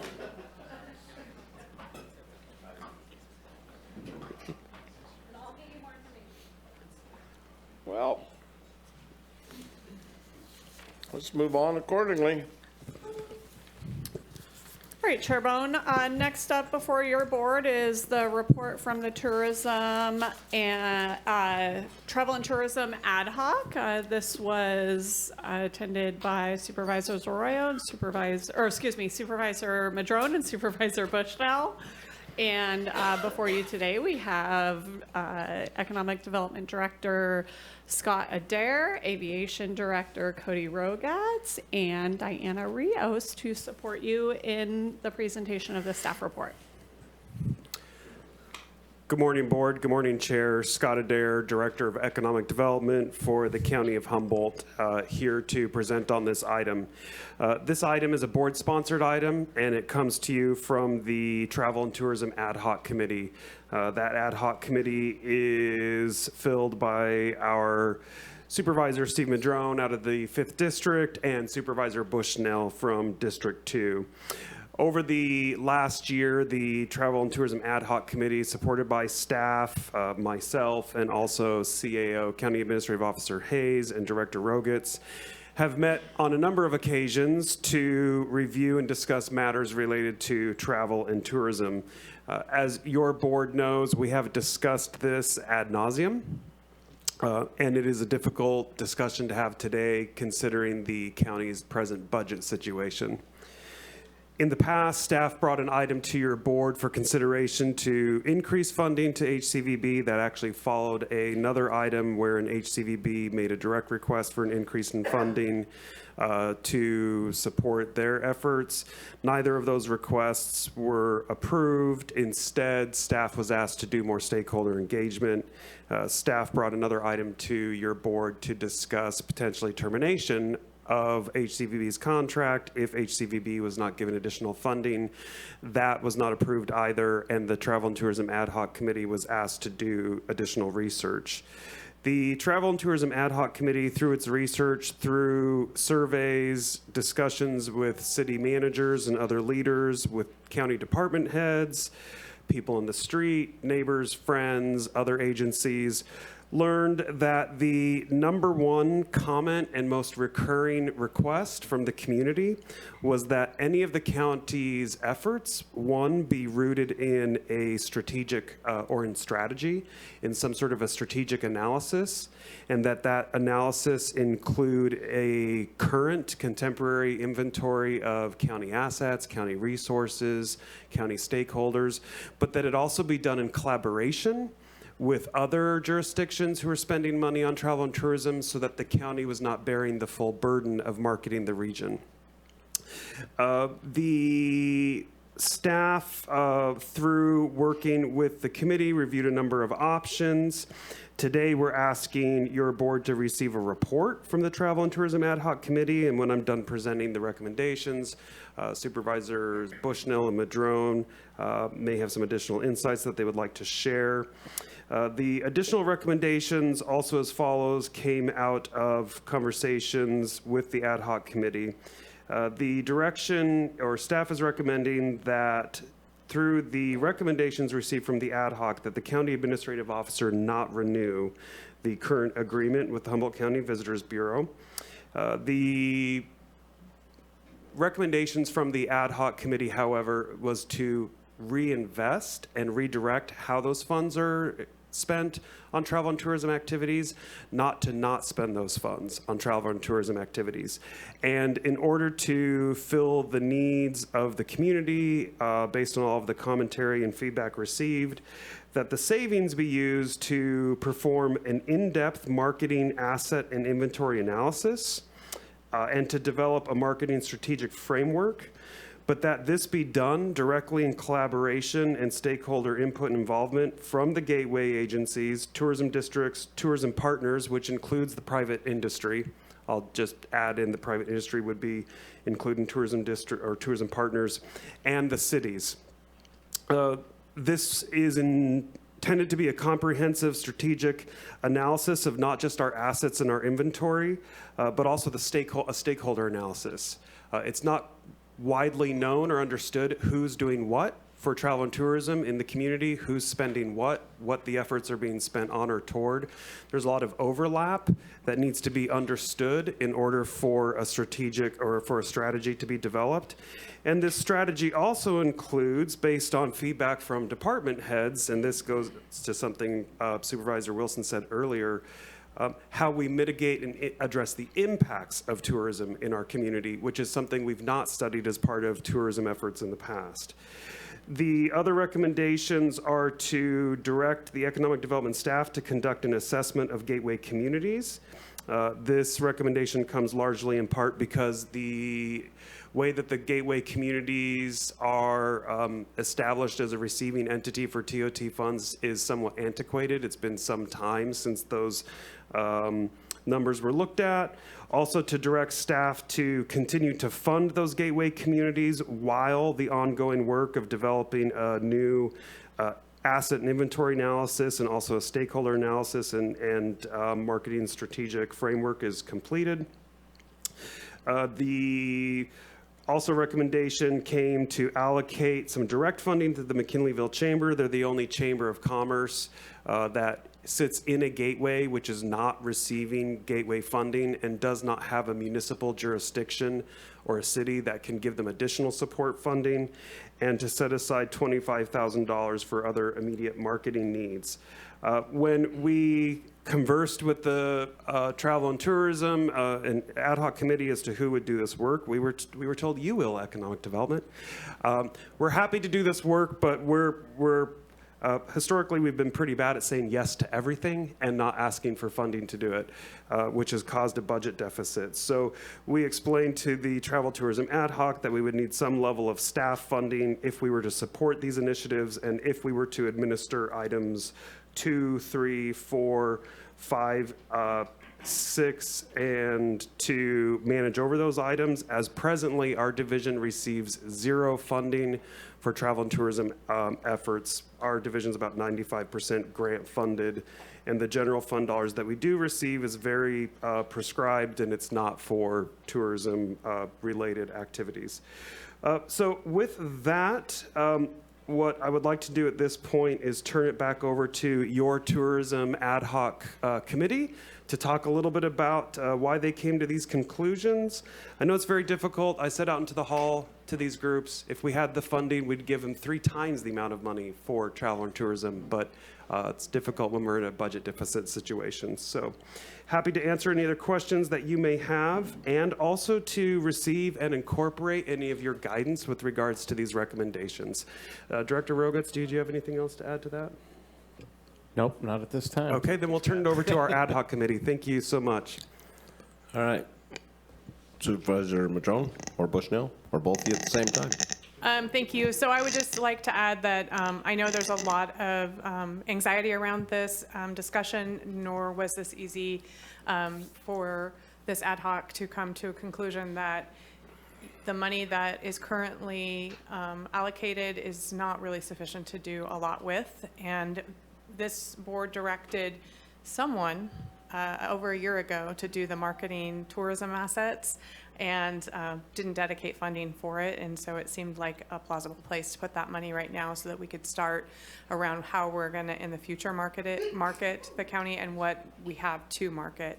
I know that, I also have received lots of feedback and lots of emails and letters, and this in no way is a money grab on the county to fund up economic development. This is really us trying to be responsible. Either we fund up Humboldt County Visitor Bureau, or we figure out a different way to market our county with sufficient funding, which currently we don't have. And then I'll pass it to Supervisor Madrone to see what he has to say. Madrone. Thank you. So as I said earlier on the previous agenda item, I think it's long overdue that we take a comprehensive look at the county, including the cities, and where is the money being spent, from all of the TOT funds and or other sources. I think that will be a valuable assessment, and my wish and my hope is that we will, as a county and cities, get back to collaborating and working all together as a team of people to market the entire county. And obviously there's always going to be certain specific events that happen in communities that are of value to those communities and also deserve support. So I look forward to that, and I want to make sure that we have robust engagement from the private sector in this effort, because we have limited knowledge and experience, and that sector has a lot of knowledge and experience, and I think we will absolutely benefit from having that as part of our committee structure in moving this assessment forward and bringing forth recommendations. I also think it's long overdue that McKinleyville Chamber receives some financial support, being the only chamber in the unincorporated area of Humboldt County that has not been receiving any support. And you know, some of that goes back to the fact that McKinleyville only currently has one hotel. That hasn't been there that long. And there weren't STRs. It just wasn't a thing, you know, 10, 20 years ago. But it is a thing now. And I look forward to getting the data over the next 6 months from where the TOT funds are coming from. And there has been a suggestion that that might be the tool for divvying up money to gateways. In fact, from what I understand from Mark Rowley and others, that was exactly how it originally got set up when Southern Humboldt came forward in a really strong effort, coming to the board meetings and pointing out that they were bringing in a lot of the TOT money into the county some 20 years or more ago. But those things have shifted. And so I think in all fairness, if we still use that same tool, things are going to shift. Additionally, Arcata is the only city getting any funding as a gateway, and originally that was established because they had a California Welcome Center, which they no longer have. But they do a lot of events that bring in a lot of funding into the county and into the city as well. So it's going to be an interesting discussion. There's never enough money to go around, but I look forward to the broad approach and the broad perspective that we're going to take over the next year or so to really figure this out. And again, private sector, seriously engaged. Chair, if I could add. Please. Item number 4, direct economic development staff to conduct an assessment of gateway communities. And I did get reached out to a lot from the gateways and DMOs, you know, frantically saying, what's going on? And so what the tourism or this ad hoc head came up with is just to, it would be really great to get the numbers of TOTs that come out of McKinleyville, you know, Arcata, not Arcata, but unincorporated, McKinleyville, Garberville, so forth and so on. We haven't done that for a long time, so that's a kind of assessment we were talking about to gauge and see, you know, because we just haven't done that work for a long time. And so we anticipate that if this board so wishes, that conversation could come back in December, November, December of this year, and allow for the economic development to do that work with, you know, data bringing back data. And so it's not a panic thing that we're looking to unfund or not renew contracts. We just are looking. With our budget crisis, we're just trying to gauge, you know, where is our strongest areas? Where do we get the most TOT? And also the STRs are going to change that because we're getting TOT from STRs now in a more documented way. And so we're going to know the areas, hopefully by then, that we are gathering those funds from. So it seems appropriate with this discussion to just look at the big picture. If I may, Supervisors Madrone and Bushnell, also just add 2 points that I left off of the presentation. And I don't mean to speak for our County Administrative Officer, but CAO Hayes and I have had extensive conversation with cities and the city leaders. And they're very excited about this direction and working together, and this strategic framework being a collaborative effort, and that possibly could include dedication of some resources in the future. We're still exploring what that might look like. Also, the other thing that I forgot to mention is that the funding which would be set aside from the savings to support these other activities would not all go to staff time. There would be professional services and consultants and experts who would be brought in and paid under contract to perform some of these services too. So it'd be done in conjunction with staff managing the process. Thank you.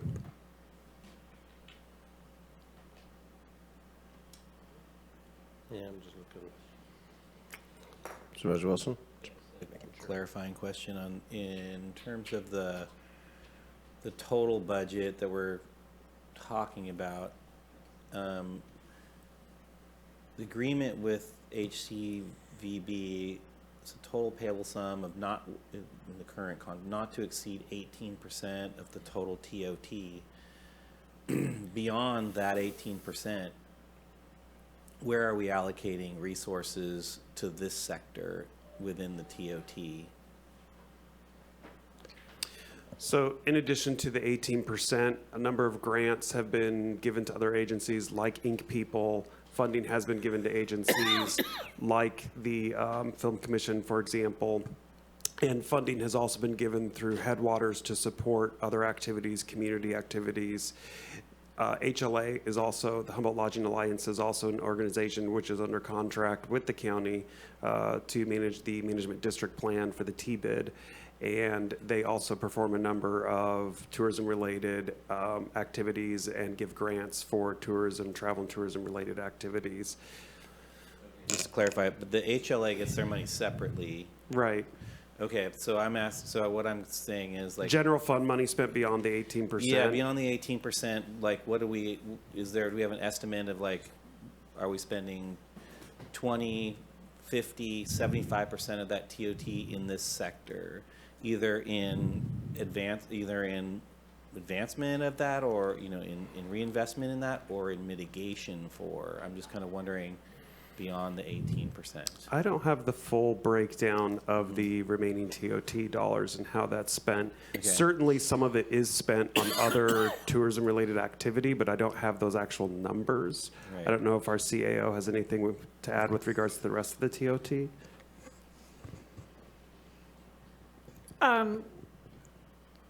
Well, Scott did highlight some other ways that general fund is supporting tourism activities. You also, the general fund gives contributions to economic development, which provides, general, ECDEV services, which is in support of tourism activities in many different ways, right? It's not very.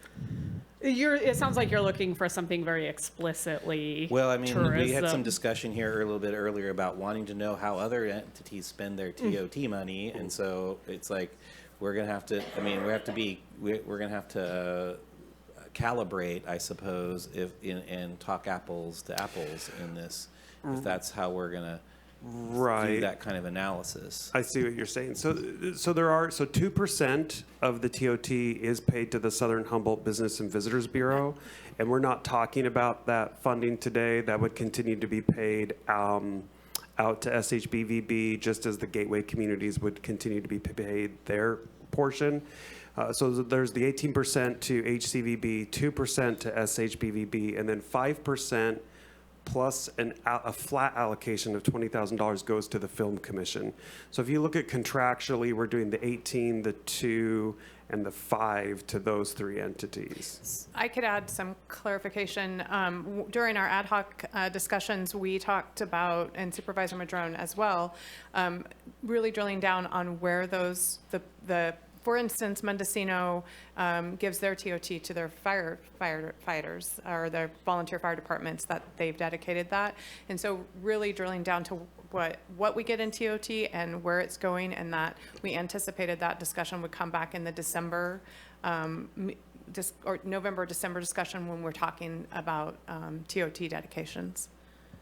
Okay, and so what I'm hearing is that we'll talk about it more later, and I appreciate that. I think that's part of what is being discussed here, and I would ask that we, again, think about reinvestment versus like the firefighting mitigation issues, and how we really think about that.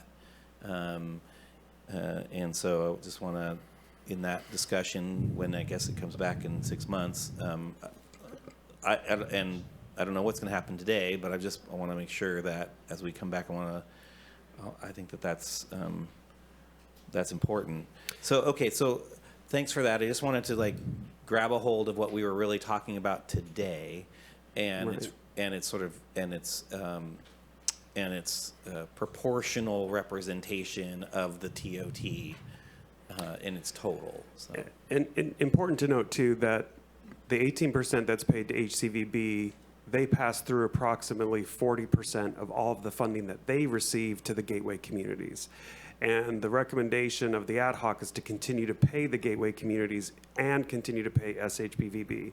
So those dollar amounts still equate to, and there's a schedule, there's a table in the staff report, still amount to approximately $500,000 annually that would be going out to those various agencies for travel and tourism related activities. And then the funding that would be saved if your board agreed to allow the HCVB contract to lapse would still go into studies and analyses related to marketing, travel, and tourism, so it's still being spent on travel and tourism activities. So one last question on the gateway communities. Do we get a report back as to how that money's spent on tourism and travel related, or is that money specific to mitigation to the impact? Is it just like a pass through? What is that? What's our intention in that? I'm hearing. Yeah, so that was a point that was raised with the ad hoc because your board does not receive any annual report on the activities of the funds that are given to the gateway communities. So that comes as part of HCVB's report to your board, but the gateways don't provide a report on. So this is how we. I'm just putting it out there. So this is how we choose to sort of, as the taxing agency, redistribute the funds back into those communities is through chambers of commerce's? It's a pass-through, and it primarily goes to chambers. The chambers don't come and present to your board annually they're not contractually obligated to come and report to your board annually on what they're doing with those funds. Okay. But HCVB is contractually obligated to come and report back on how the 18% is being spent. Okay, well that's interesting. I mean, I want to make sure that we're taxing and then reinvesting into our communities and wanting to know if we keep talking about tourism and travel, then we should have an expectation, I suppose, that the money we're giving into those communities through those organizations does that thing, either that or mitigation, one or the other. Otherwise, it's. I mean, I'm just going to say, it's like those organizations do good things. I love the chamber that I, involved with, and every time I go to, I think the local chambers are awesome, but they are very specific to a segment of, a demographic and a segment that's very specific to that. And I would like to at some point get some reporting back, not today, about how that reinvestment works. Sure. And is it for tourism and travel? Is it for mitigation, through other services, or is it just providing monies to the chamber organizations? And I think I'll turn it over to the ad hoc to answer because it's very loosely defined and it's not prescribed what the money's supposed to be spent for specifically in terms of actions or activities. And that was something that the ad hoc had raised and would be part of the assessment of the gateway communities. It would also assess how the funds are being used and to what highest and highest and best purposes those funds should be used. So Humboldt County Visitor Bureau has a contract with the county.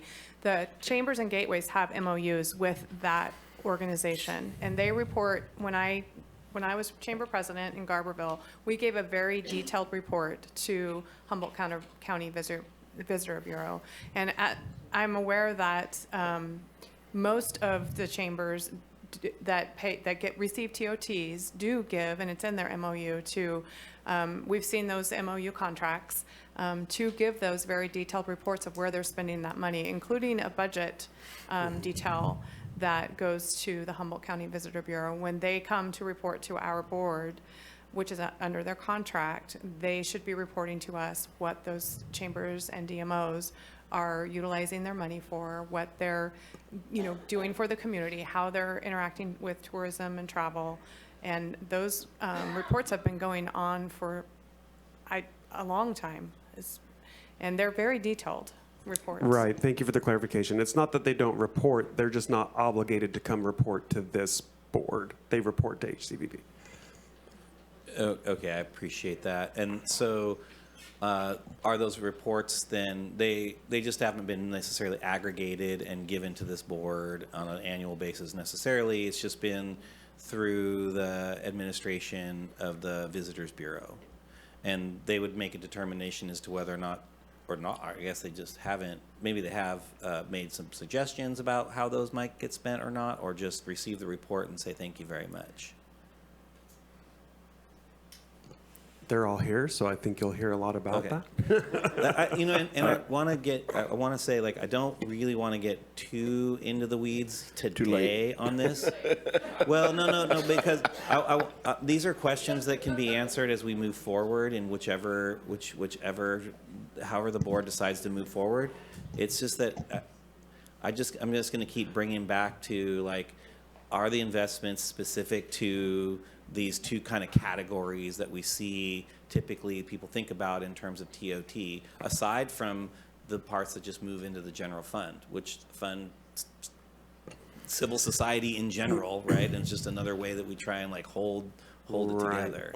We did ask, so the ad hoc did ask, and it was actually tasked to the ad hoc to ask for an audit, a financial audit of HCVB. They had not had an audit completed, so instead they provided us with some tax documentation. But we have not actually performed an audit of those numbers to see exactly how the pass-through money to the gateway communities are being expended. That may be being reported by the gateway communities to HCVB, but it's not something that we as staff have. Okay. And that's as much as I'm going to go into this today. All Thanks. Supervisor Arroyo. Thank you. So something I haven't dug into and am interested in as part of this discussion as we move forward is around the chambers. I fully support them continuing to get revenue. I think that hopefully that's now clear to folks who are watching this and were concerned about that piece. And by the same token, this is a community member called me about this and asked the question. I thought it was a very astute question around how these funds are spent equitably in support of, all businesses and tourism.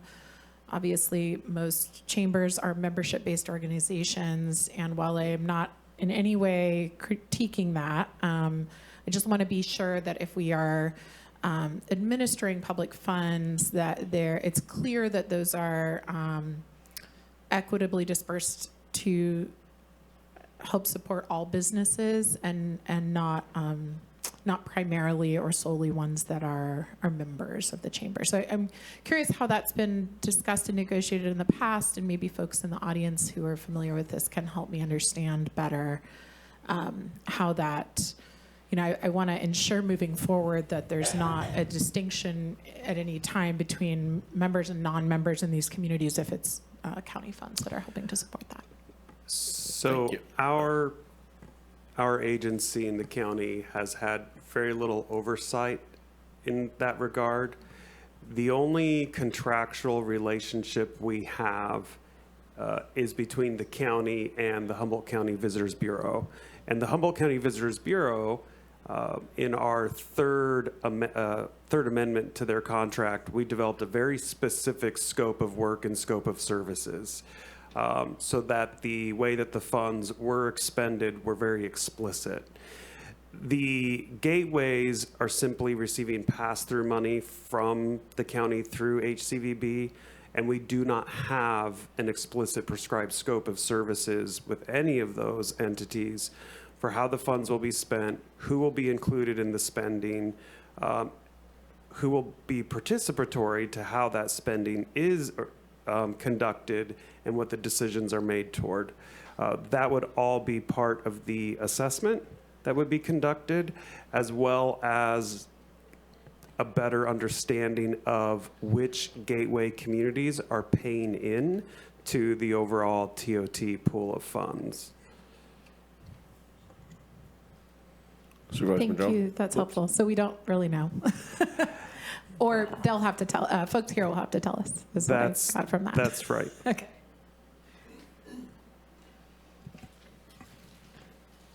Supervisor Madrone? Thank you, Chair. So yeah, I think it would be great to get the information on our total TOT budget, just like we're going to be asking the cities. You know, as Supervisor Wilson said, it'd be nice to know that, apples and apples, right?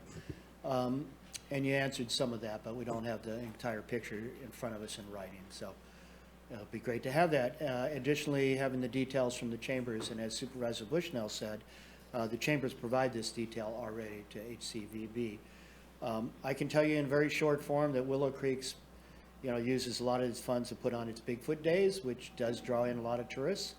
There's a lot of tourists out in the Willow Creek area, summertime, rivers, all that kind of stuff. They've also been working to try and create Arts Night, much like Trinidad, Eureka, Arcata, and other communities have been able to develop over the years. ORIC uses their funds primarily for staffing in the Redwood National Park Visitor Center, and they provide direct services to international and national visitors, tourists coming through the community, and providing information to them about things they can go and see and do. And that's growing because there's going to be a whole new visitor center soon, you know, within the next 10 years up at the Prairie Creek Complex, where the parks and the Yurok tribe are going to be co-managing a whole new area, because the current visitor center is in the tsunami zone. So it will be moving sometime in the future. McKinleyville does its chili feed and Pony Express Days, which I attended this year. And I'm amazed at each year how many more tourists are showing up at that event as well. And they do mixers every month, just amazing mixers of community others. And again, I run into tourists at these events. So it will be nice to have those details, which I think are already being provided by the chambers. But for us as not just ad hoc, but for the whole board, to really kind of understand this bigger picture of what we're currently investing in, as you said, the current, you know, assessment versus where we're going down the line. So that's just a little bit of the report out from some of the chambers, but I'm sure we can get some other details from those that are here today. So. And Supervisor, and perhaps the chambers or HCVB will be able to shed more light on this, but as I understand it from talking with staff, some of the gateways are also, after getting funding passed back to them, turning around and passing back some of that right back to HCVB for HCVB then to perform marketing services for them. I've heard that, yeah.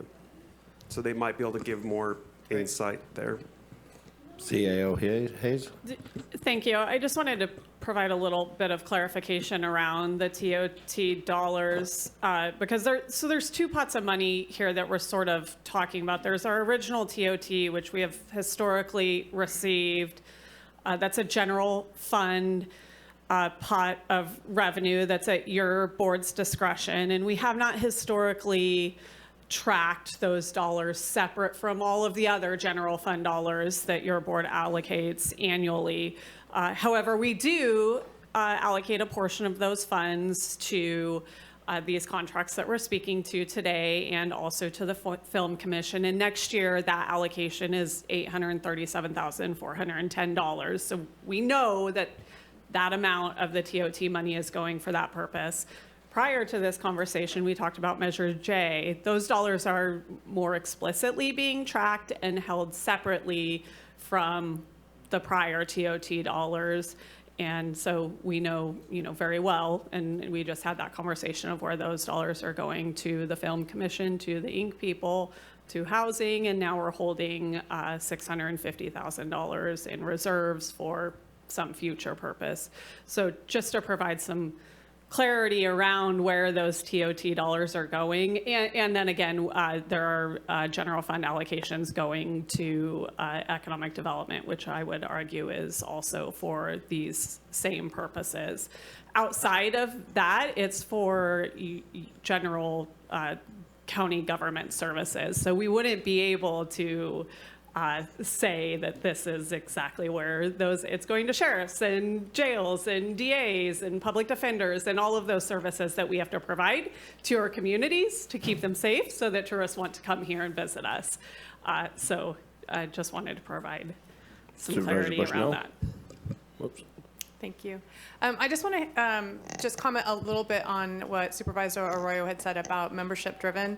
So there's two chambers and DMOs do dual services. So some of their funding source comes from membership, which then they advertise for their members. With their TOT funds, they advertise for their area and for their county. And so while they receive funding from their members to do a service for them, separate from what those chambers may do to advertise the community and advertise the county. I don't think that it's wrong that they are seeking other ways of funding by having membership. And so I want to be very clear that they're not doing a disservice to someone that's not a member, because they are advertising for that area as well. Supervisor Arroyo. Thank you. Yeah, I hope that I said it clearly, that I understand that mechanism of support. I just want to, this comes up time and time again when we're talking about any membership-based organization, when, it also involves that organization getting public funding. It came up all the time in Eureka, and it's, a couple of community members reached out, and one I got to speak with asking, how we provide that clarity. So I think moving forward, it's just about, it could be a simple phrase about that these funds will be, going to non-member specific causes and promotion. So I would just like, as we move forward, to, especially since it sounds like the staff recommendation is to take out these agreements and create them separately, I'm asking that language, that simple language, be included. All right, and like I said, I'll go with the will of the board pretty much, because I don't have a choice. But as we talk about the only unfunded, unincorporated chamber, since 1957, Oric has had a chamber of commerce through good times, bad times, and everything else. Now they're making a little comeback. They got their ice cream shops doing well. It is a center point in the Great Redwood Trail. They've got a lot of things. Lolita Chamber. But they've been there since 1957. And this year alone, they've done it through, they don't have an executive director, they don't have any paid staff, it's all volunteers. Meetings tonight's at 6 o'clock. But they're very active. And they do Schwager days, and they do, they got the speeder rides, they do a lot of stuff down there. And they're trying to do. Now, this year alone, we had to beg, borrow, and steal because the liability insurance for the public park they provide for the neighborhood. I built a basketball court down there a few years ago because they didn't have the funding, so we've got a basketball court in the middle of town, and with a whole bunch of donations from my friends. So I would like that, and I'm talking to the tune of I'm talking like $15,000 a year to help them going as they're going, because they are a segment, and First District usually sits on the sidelines for a lot of this stuff. The other thing is, and I was waiting for Supervisor Arroyo to bring this up, because there's a big push from the city of Eureka and neighboring for the cruise ship, helping the cruise ships, and I don't know if that could come into to the tune. Basically, I'm spending the $25,000 that was sitting there at the end. $10,000 was requested by them on numerous occasions in our city-county meetings. It hasn't gone any farther than that. I don't know what benefit that has, but the thing is, what it is I call it the comeback benefit. These people come here for a day and a half and go, damn, that was nice. Why don't we come there? And a lot of these are cruise ships, start at San Diego, or they're not, they're ports of call are somewhat close driving distance. So I would like those two to be considered, because the Oric Chamber is having, I keep saying Oric, excuse me. I do a lot of fundraisers in Oric. I do a couple every year, and I think I probably almost do as much as the funding we give them. So, but with that being said, the Lolita Chamber, they're very active, and all their money goes to providing something. And if we're going to end in a roundabout way, like Ferndale, they're the gateway to our dairy community, which is still a huge force in our area. So I'd like to put that on everybody's back burner, because I'd like to see $15,000 going to Lolita, and I'd like to consider or hear from everybody on the $10,000 because it has been requested quite a bit. Supervisor Roy.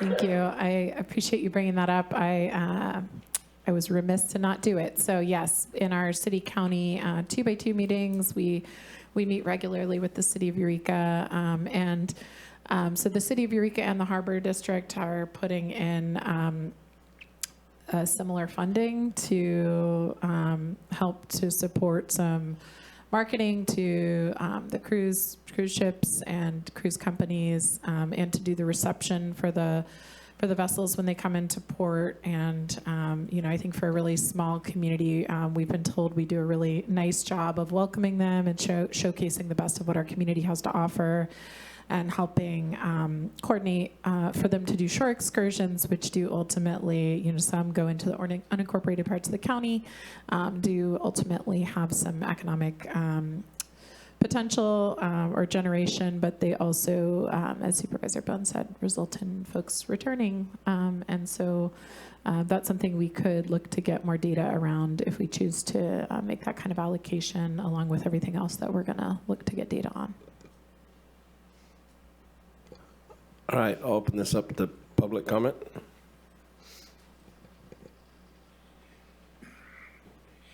Maybe I'm not quite understanding. Are we defunding or eliminating the Humboldt County Visitors Bureau participation in? I hope not, because that would be the equivalency of changing horses in the middle of the stream.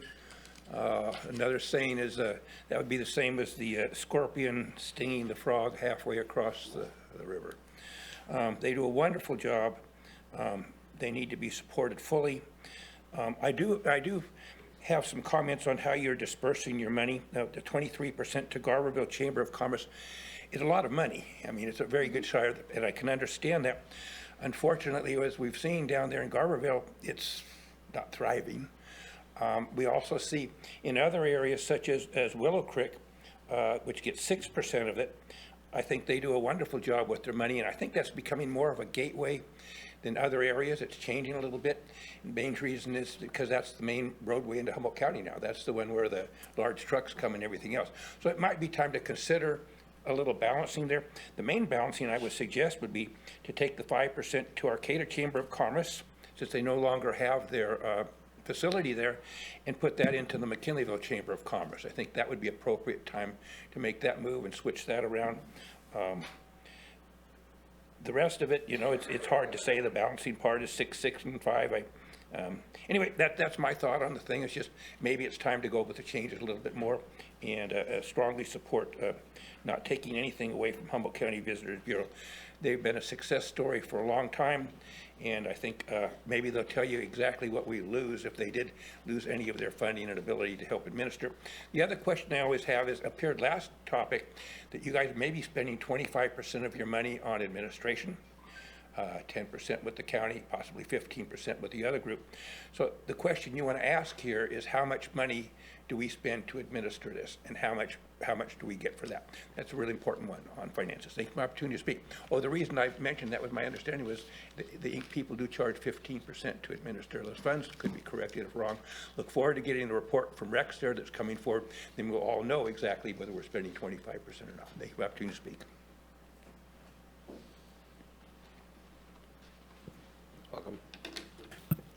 Good afternoon, Chair Bohn and Supervisors. My name is Jessie Miles, and I'm the Executive Director at the McKinleyville Chamber of Commerce. And I thank you very much for this opportunity to speak specifically regarding item 6 on this agenda item. The McKinleyville Chamber operates with a staff of 1, and our efforts are entirely funded through membership dues, event fundraising, and sponsorships. McKinleyville is currently the fastest growing community in Humboldt County over the past decade, and the 3rd largest community in Humboldt County. The Chamber has continued to grow with the community despite limited funding. Our Chamber currently has over 270 members, representing over 4,000 employees. And wanted to speak to, we are very much membership based, and we understand that we are a voice and advocating for our members, because without a thriving community, our businesses won't succeed. And without successful businesses and abundance of businesses, our community won't thrive. So they're directly tied in together.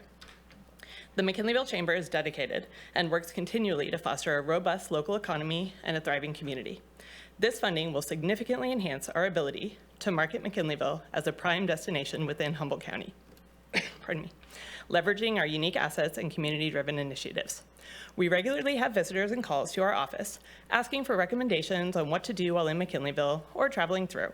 And just as often, I have follow-up conversations with visitors and new residents who expound upon the hidden gems of McKinleyville that they had no idea about, including Clam Beach, Seagoat Farm Stand, the Hammond Trail, Six Rivers Brewery, and the brand new McKinleyville Community Forest, to name just a few. Additionally, McKinleyville is home to the main airport for Humboldt County, making us a prime gateway community. This location serves as a critical entry point for travelers to explore the beauty and unique offerings of Humboldt County. Furthermore, we are poised to elevate our marketing efforts even more significantly with the exciting future developments of Life Plan Humboldt, We Are Up, and the plans for the development of a town center in McKinleyville. These projects promise to attract more visitors and potential residents to our area, making McKinleyville an even more attractive destination. With your support, we can improve our marketing strategies for tourism and travel to McKinleyville, showcasing McKinleyville as a dynamic and welcoming community. Thank you to the board for supporting gateway communities like ours, ensuring that we can continue to grow and prosper. And again, thank you for your time and consideration. We look forward to continuing our collaborative efforts to promote a diverse, equitable, and robust tourist economy in Humboldt County. Thank you. Mark Rowley, Willow Creek. I wanted to just touch on a couple of points. One is it's not really off topic, but it's related. On short-term rentals, I'm gonna declare myself as the most knowledgeable person in our region on short-term rentals. I'm involved in it at multiple levels in other areas here, but more at a regional level. Don't put all of your eggs in one basket thinking that short-term rentals are here to stay. As we watch the phenomenal growth of short-term rentals, Airbnb, VRBO, and the like, we're also now watching it collapse in a lot of areas. Primarily not because of the parent organizations, but everybody got in on the game because they said, okay, we love this town, we're gonna buy a rental here, and we'll just have somebody managing it, and we're gonna make all kinds of money. That dream has exploded. Most jurisdictions are pushing back now. Some countries are really pushing back.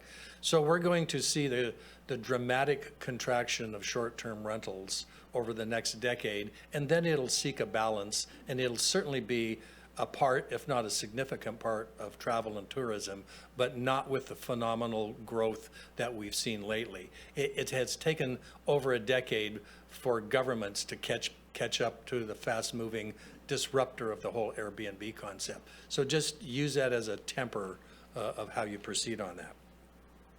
What I've noticed here today, with no disrespect to the board, but you need to really educate yourself more about tourism and travel before you make big decisions. I think that there's just a lot that you need to learn from many sectors in our community, because it is more diverse. I was saddened today to learn that there's just a lot of information that you don't know that is here and is existing, but I think you just need to know that information.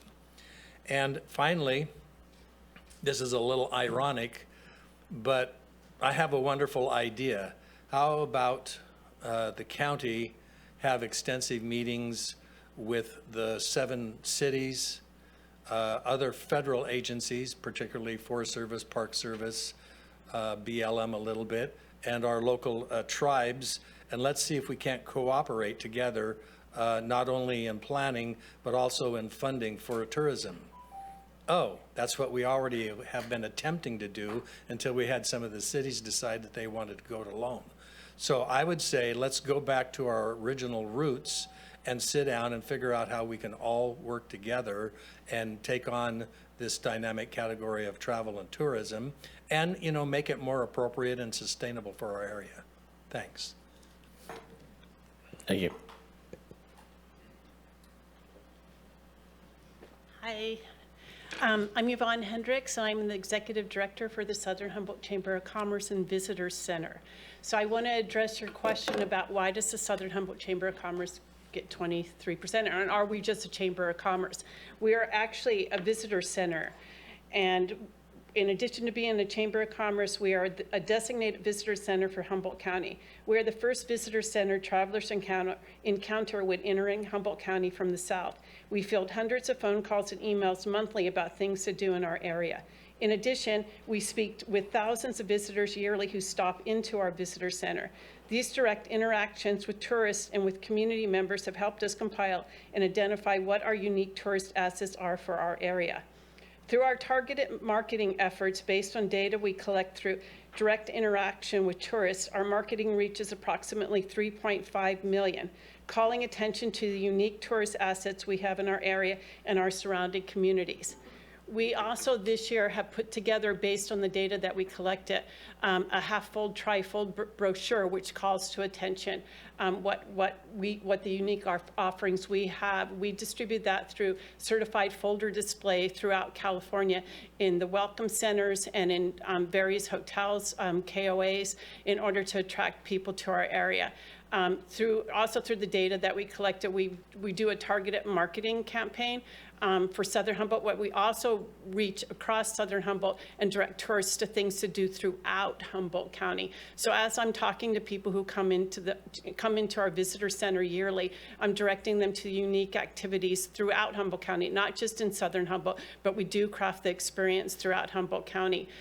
So based on data that we collected, for our advertising efforts, we identified that we get tons of Canadian tourists coming through the visitor center, both going south and coming north. So based on that, we have started to take out a yearly advertorial in a publication called Global Heroes, which is a Canadian publication. It reaches 1.04 million people to attract them to our area. Also based on the data that we collected, we have started doing advertorials. Advertorials allow us to craft our story for Southern Humboldt and attract visitors to our area. We also, in addition to that, I put together an extensive report that runs alongside HCVB's report. The report I put together last year for HCVB to be submitted to you, the Board of Supervisors, was 32 pages in length. It identified every aspect of what we do, from our website to our social media to our advertising to other things that we have on the horizon, in addition to our annual events. Thank you.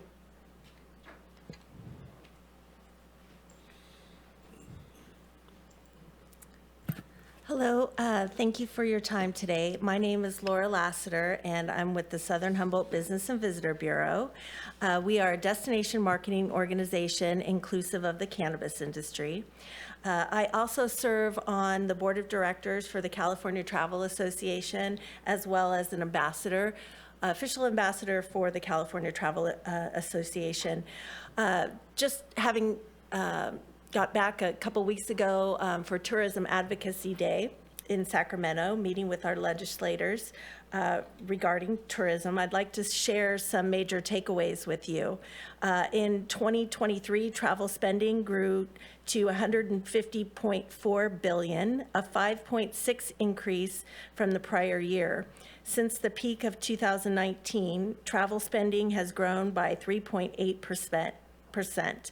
The travel industry supported approximately 1.2 million jobs in 2023, and this is in California, a 5.9 increase from the prior year. As of 2023, California's travel industry has resorted 98% of the jobs compared to 2019. Travel generated state and local tax revenue increased $12.7 billion in 2023, an increase of 3.7 from the prior year. Compared to 2019, travel generated tax revenue has grown by 3%. Visitors who stayed in a hotel or motel spent $63.3 billion in 2023, an increase of 5.4% from 2022. Visitors who stayed in a short-term vacation rental spent $12.7 billion in 2023, an increase of 1.5 compared to 2022. Total visitors in California increased 4% in 2023, nearing $270 million. I'd like to thank the board for investing the funds as you did for economic development to go forward with tourism and development and destination development for Humboldt County. Thank you for your time. Thank you.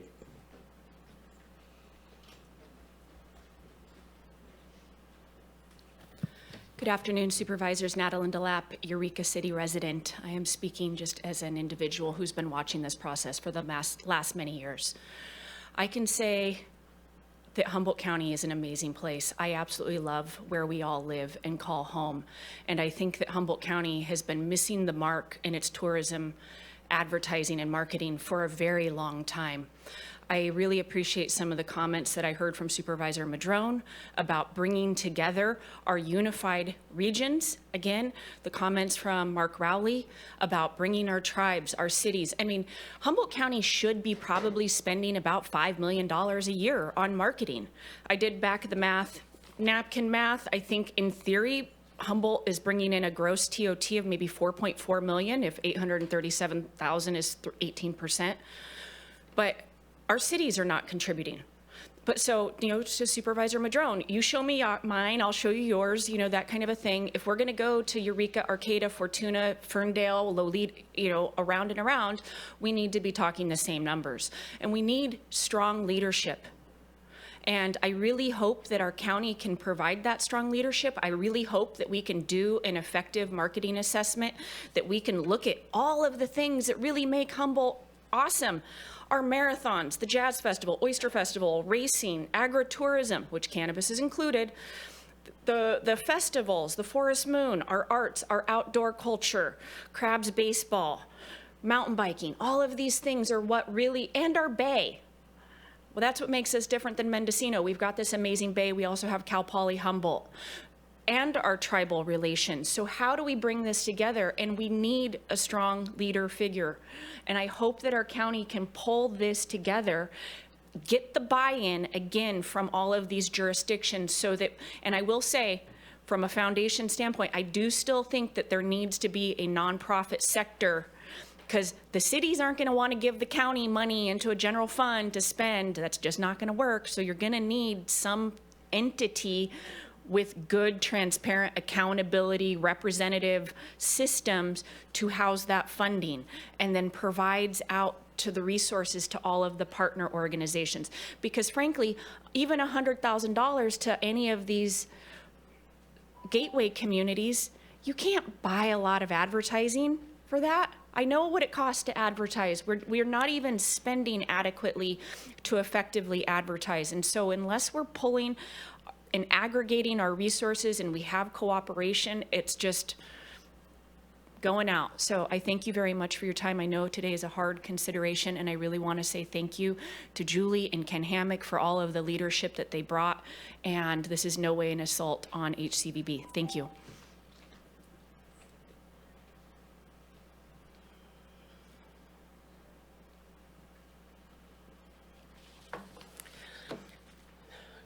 Good afternoon, Supervisors. Julie Benbow, Humboldt County Visitors Bureau.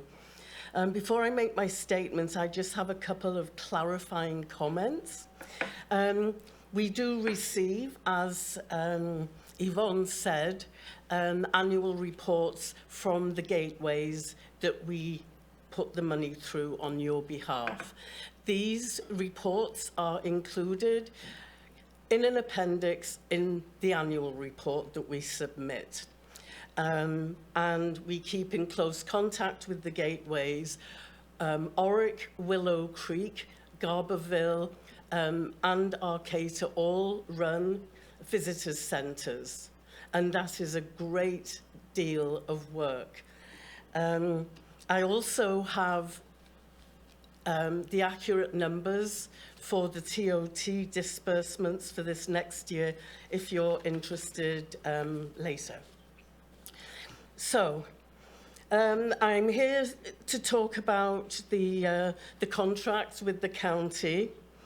And our current contract is due to expire in less than 3 weeks. So you can imagine our upset when also number 7 on the recommendations is to defund the Bureau. So I understand that doing a marketing survey is a really great idea, and I've been pushing for one for a while. But if you defund the Bureau, there will be some significant impacts in the future. But what do you gain? So you will gain the benefits of a survey, and which is really good, and you may put a little money into your savings account, maybe $200,000. But what will happen is all the relationships that as a DMO have been created, including ones that bring in funding from partners like Visit California, and our reputation, which is in really good standing, it's all going to be, you know, for nothing.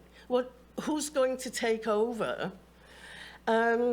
We believe that the county staff don't have the professional tourism marketing expertise to effectively or efficiently replicate the many things that we currently do for Humboldt and its residents and its businesses. So we respectfully request that any decision made today, you do it knowing that it's going to be a huge gamble. Thank you.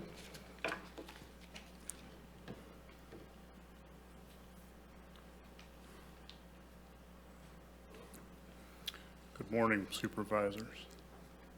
I'm Carlton Nielsen. I'm a recent addition to the board of directors for the Visitors Bureau. I'm a past chairperson of the Eureka Chamber of Commerce Board of Directors, and I was the general manager of 101 Things to Do from 2012 up until a series of illnesses sidelined me. 101 Things we published in Humboldt, Mendocino, Del Norte counties, as well as the 4 Southern Oregon counties. We published the Palette Arts magazine. Lastly, we publish almost all of the guest directories that go in almost all of the lodging in Mendocino, Del Norte, Curry counties in Oregon. There are very few people that can say they talk to as many visitors-facing businesses as myself and my staff in Humboldt. Those businesses are telling me 2 things. They use the Visitors Bureau as a clearinghouse for their questions beyond their locales. They do go to their chambers. They do go to their local organizations for things that are going on in their towns, but they rely very much on the Visitors Bureau for what is going on and what are we doing outside of the county. Our local businesses spend a tremendous amount of their budgets on marketing. Once we get people inside the county, they are not trying to project beyond the county. They rely on monies that come in through TOT in order to accomplish that job. Like an economic development started to bring up that the Bureau was not performing in accordance with our agreements with the county. As a new board member, I figured I'd do my due diligence and read through everything we had published back to 2008. I can assure you that the Bureau is performing within those guidelines. I don't want to take issue with the staff of economic development. One of the members is a longtime friend of mine. I don't want to say the error is on their part.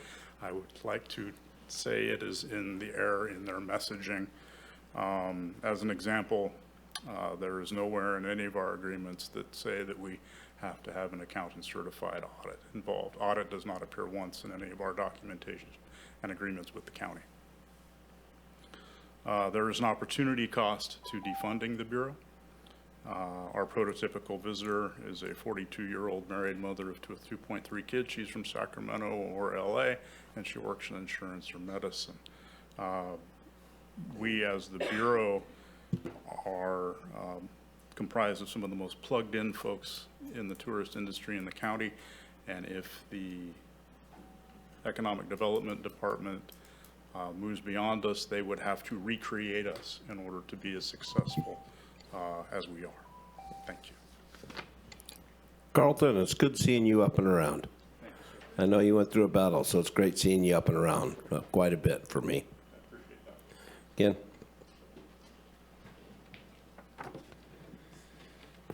Thanks for your time today. Ken Hammock, you probably know what I'm about to say. I'm the board president for the Humboldt County Visitors Bureau. And I'm going to try to just explain again why I'm here. I want a no regret strategy for Humboldt. The Board of Supervisors couldn't be better informed before this important decision today. We didn't have time to prepare a lot, though. We're here as a resource for questions afterwards, since we just learned about this meeting on Friday. As a business guy, you might have heard of Pareto's Law. If you haven't, it's basically that old adage that you're looking for the 20% of investment that's going to yield you 80% results. You're not looking to spend 80% to get 20%. So it's just kind of a rule of thumb. And since tourism is one of the most significant parts of our economy and our livelihood here, I use the word investment very deliberately. We generate tax revenue for the county. Some studies have done economic impacts on tourism in places like France, where people that go to wine country, and 1 out of every $10 are spent on the wine. $9 are spent on hotels, lodging, souvenirs, etc. By focusing on its mission, the Bureau has been overperforming what the county has been investing. The intellectual property and the assets built over the years, we have the #1 by far website in the county, most visited by anybody. And it just cannot be recreated, as Julie just said. The Bureau promotes Humboldt's brand at a critical time in our future economy. To defund it would disrupt the marketing and branding messaging that have resulted in $500,000 in travel-related spending in 2022. Those dollars are not theoretical to businesses in our community whose livelihood depends on those visits, not just hotels, but restaurants, clothing shops, events, grocery stores, bookstores, and so many of our tax-generating public that helps put money into the county for roads, schools, law enforcement, etc. Lowell Daniels, a longtime owner of Ferndale's Victorian Inn and one of our board members, consistently mentioned how much business he tracks directly from our website. He estimates that maybe half of the businesses on Ferndale's Main Street were once visitors who decided to move to Humboldt and help invest in our future. Furthermore, the bureaus regularly get contracted by travel writers, publications, marketing entities all over the world. I know that these entities are not likely to call a committee. We need to have a point person who's accountable for the results. As you saw by the Bureau's annual report and social media, we have an open rate on our emails of 40%. I used to work for marketing for Nike, Apple, Sony, Macy's. These are unheard of numbers for the money invested. I implore you not to throw away this part of our future.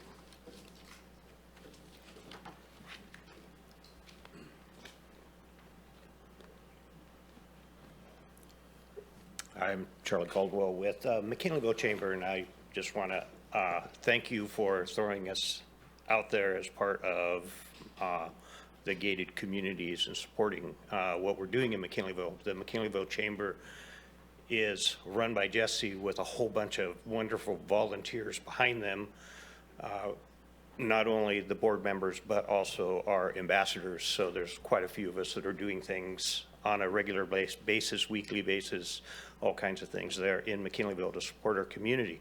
One of the things that my focus has always been for Humboldt County is bringing recreation to Humboldt County.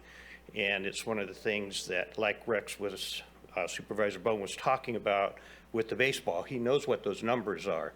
We are really close with the new BMX track coming into McKinleyville of having sanctioned BMX races here, having 2 BMX tracks, which is another funding source of bringing people in.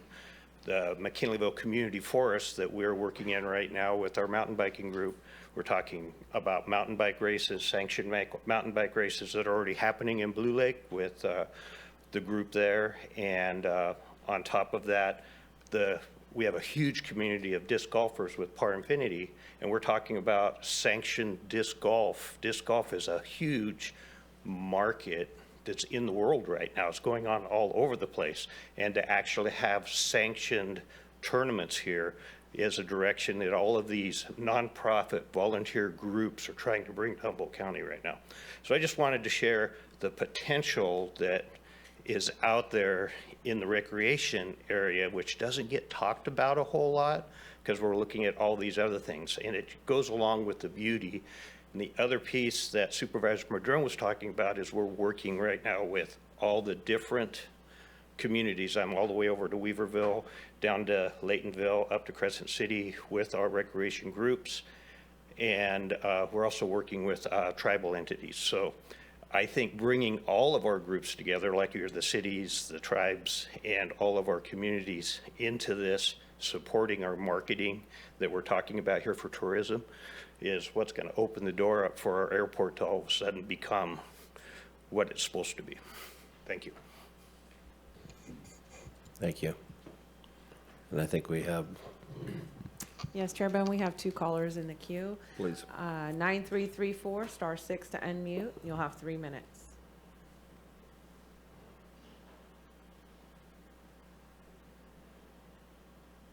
Am I on? You are on. You are. Hey, Dennis Mayo. As a citizen, I would say lots of other deals, but I'm just calling in as a concerned citizen. Listen, I appreciate the whole conversation, and I get the angst on the county's part, but on the public's part even more so. Natalie should, or excuse me, Supervisor Arroyo should have a lot of insight into bridging this gap. She was on the city council when they decided to pull out. And so those communications can be made, you guys, by just getting together. I think a study's great. When we have the money, let's do it. But don't throw the baby out with the bathwater right now, for crying out loud. I want to tell you, there is so much advocacy going on out of this county that most people don't have a clue. When I travel to D.C., and I do it often, when I travel to Sacramento, and I do it more often, Ken Hammock is like a rock star with everybody I talk to from what he's doing for economic development in this community. There's many others as well. So I think the decision today should be easier than you're all thinking. Just back off, say we've got to do some stuff, restudy this. Don't do it so short notice. And I just want to throw one more thing out. In March, I went to D.C. and I took 2 quarts of Jewel gin, their very best, and I shared them with Nigel Farage and a few others. Well, I won't mention them all. We had a nice evening of drinking gin.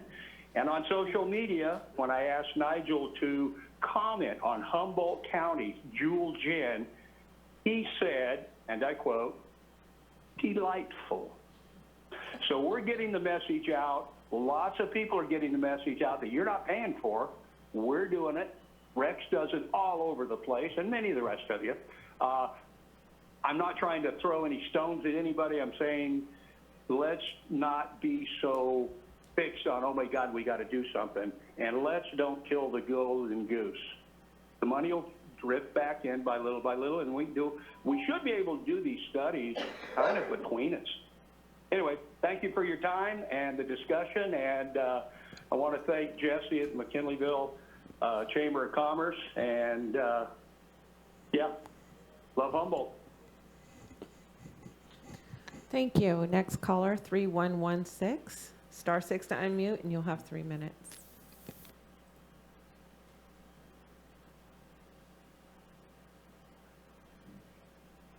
Hi there. Can everybody hear me? Yes, we can. Thank you. Great. Sorry about earlier. Thought I was on the right topic. This is Shannon Hughes. I am a Willow Creek resident. I'm also a campground owner and operator out here in Willow Creek. I'm a community volunteer, and I'm also the current board president for the Willow Creek Chamber of Commerce. If the board decides to defund HCVB, it's imperative that the county realizes how much work will be ahead of them to reestablish and rebuild an organization like this. I just wanted to start off by saying that. So that being said, the Willow Creek economy is still struggling. However, with adequate funding, we are poised to be able to effectively market this unique region for tourism. We are the eastern gateway to Humboldt County and the Redwood Coast. And we're also known as the Bigfoot capital of the world, which is actually a registered trademark. The Chamber and the Willow Creek China Flat Museum, which is commonly known as the Bigfoot Museum, have started to work together and utilize the museum as our visitor center for Willow Creek. The museum is, of course, a major tourist draw for our area. The website gets over 12,000 views every month, and that it seems to be increasing steadily. People in general just want to visit this area. The Chamber, which is a volunteer-driven organization, has been operating on a shoestring budget with the small amount that has been historically designated for our region, despite the high amount of traffic that flows into Humboldt County via both 299 and 96. These funds, which average around $25,000 a year, are exhausted to pay for part-time admin staff, visitor center staff, and other community projects. For example, the welcome signs on either end of town, and tourism promotion video. You can actually find that on our website. We do promote all local businesses, regardless of membership status, and this is reflected on our social media.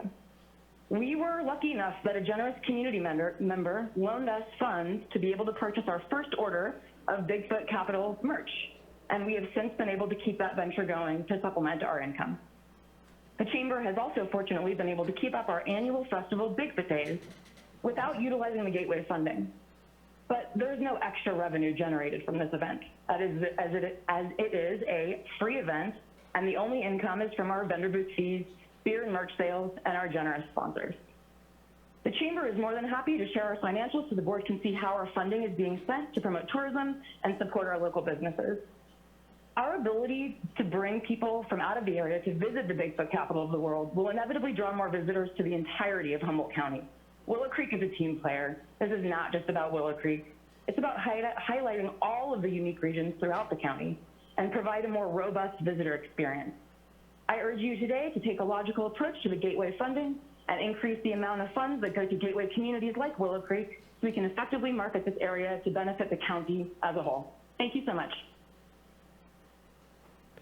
Thank you. Caller 3619, press star to unmute.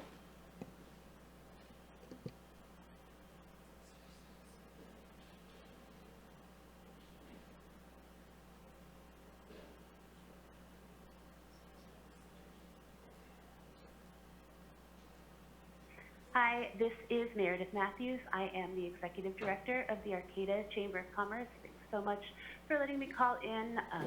I'll be brief because I sent you a couple of long emails, and I'm sorry I couldn't be there in person.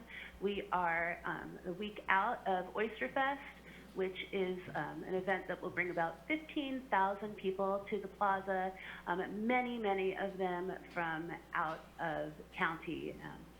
So I just would encourage you to continue to keep funding the Gateway communities. To give some clarification on some of the things that I heard say, we definitely are still a welcome center. We have visitors come in all the time. We have an annual report every year that we do. It's called the State of the City, where we invite the whole community to see where we have spent our tourism dollars and give a pretty comprehensive overview of what is going on. As we took over Arcata Main Street last year, we have taken on additional responsibilities and make sure that we serve the whole community of Arcata, not only our members. Again, I already sent you emails, so that's really all I have to say right now, but we're a small organization and we really appreciate the funding. Thank you so much. Thank you. Chair Bohn, we have one more caller in the queue. Caller 5085, star 6 to unmute, and you'll have 3 minutes.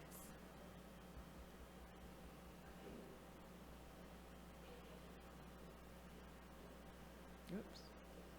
Hi, this is Jason Baxter. I'm a marketing consultant specializing in food and travel, and I also own a restaurant here in Humboldt County. Although most of my clients are outside the area, I've had the pleasure of working with Julie Bimbo and the Bureau's board. And although I planned on calling in to emphasize some of the Bureau's wins since Julie took over, I feel like the supervisors and everyone in attendance there at the meeting are already aware that we're receiving national and international coverage and at record levels that we all benefit from. One thing that doesn't seem to be understood is how Humboldt's press and increased tourism actually came to be. Despite popular opinion, Humboldt County's coverage doesn't happen on its own. The Bureau's digital marketing earns millions of impressions. Single posts regularly get thousands of shares and sometimes tens of thousands. And publications like Food and Travel, among others, they don't just give us 5-page articles promoting our oysters, chocolate, beer, and festivals on their own, simply because we exist. I know that seems obvious now, but we here in Humboldt County aren't actually the target market. People outside of the area that we're targeting see our work regularly. And Julie managed all of it. The topics discussed, every photo shown, questions and answers to really make Humboldt stand out compared to every other option in California and on the West Coast. Thumb through the Bureau's annual report, and I know a lot of you have it there on hand, and you'll see what will no longer exist if you stop supporting it. And that said, I'd like to propose that we, at the very least, continue to market the county until we have a useful study in hand to base future decisions on. Not call it savings by cutting them off at the legs and pretending that we're still making progress by creating a report. Instead, we have to remain competitive and market Humboldt because our surrounding competitors, which really is what the other counties in the area are marketing, and we can't stop. So I'd just like to leave it at that. Thanks for your time. Thank you. We have no more callers. Great. Thanks, Nikki. With that, I'll bring it back to the board. Thank you guys. Everybody's going to tell you, but thanks for all the input. Disc golf in Paradise, they put in a disc golf facility at a closed down golf course, and now they have national tournaments, brings people in. It's amazing. And everybody goes, you know, like everybody else, go disc golf. How many wish they would have put a few $1,000s investing in pickleball 10 years ago? But anyway, that's another thing. So there are a lot of ways to do that, and what it takes is innovation. I won't probably speak any more on this. I'm a big supporter of the Visitor and Convention Bureau. I was on their board and back then, I guess I was probably a non-voting member, but I went to all the meetings 10, 12 years ago and everything else. And the leaders in our hotels and stuff were active, and they still are, and they have a big input on it. That's basically what we're all looking for, is trying to put heads in beds. And Mark was on the board back then. He's not a quitter. He's never left. But I support him, and I think it was said, don't throw them out. I think Dennis said it best. I mean, we're not going to be able to rebuild this thing. All the chambers, you guys do stuff for 10 cents on the dollar. But with that being said, we do need more camaraderie rather than, you know, where we're all working together. Some of the municipalities says, well, we can do better on our own. We can never do better I mean, government can't do it better than the private sector. I don't care what it is. So I kind of support you guys in the Bureau, but that's kind of where I'm standing now in the chambers. And Lolita. Supervisor Madrone. Thank you, Chair. Thank you, everybody, for being here and commenting, as well as those on Zoom. I've got two options I'd like to offer up. Not motions yet. I think we need to have a little more discussion, but a couple of options. Because I think all the players are important, and it is tough to just cut somebody off and not have a replacement, frankly, even though as an ad hoc, I generally supported the concept, but that had to do, I think, with other contractual obligations and things. But option one would be, I mean, Arcata is the only city on this entire list of gateways that's getting funding. None of the other cities get funding. So one option would be to remove the funding from Arcata, but they haven't had any warning of that. And to also reduce the Garberville Chamber of Commerce a small amount to provide funding of $25,000 to McKinleyville and $10,000 to Lolita. I know that's harsh because cutting anybody is hard for people to adjust to. But frankly, Garberville gets $200,000, whereas the other gateways get $28,000 to $35,000. So to me, there seems to be a serious imbalance there. But again, I'm more than willing to wait until we get the data in 6 months on the short-term rentals, and we can look at where the funding's coming from and maybe create a more equitable distribution of that funding. And if we did that, then I do think in that option one, we could provide funding to economic development and the committee and consultants to do the survey, the assessment, and recommendations on travel and tourism using some of that Measure J money that we set aside an hour ago. And I realize we're trying to hold on to what we can for our budget reserves and all that, but I don't really want to defund anybody personally. I think it's important to invest in our community at this time in particular, because that investment pays itself back. Option two is a little less painful in that don't reduce anybody right now, and instead fund Lolita at $10,000 and McKinleyville at $25,000, and fund economic development to pull a team of consultants and the cities and our travel and tourism experts together to do the survey, assessment, recommendations, and pull all of that money from the Measure J money that we set aside about an hour ago.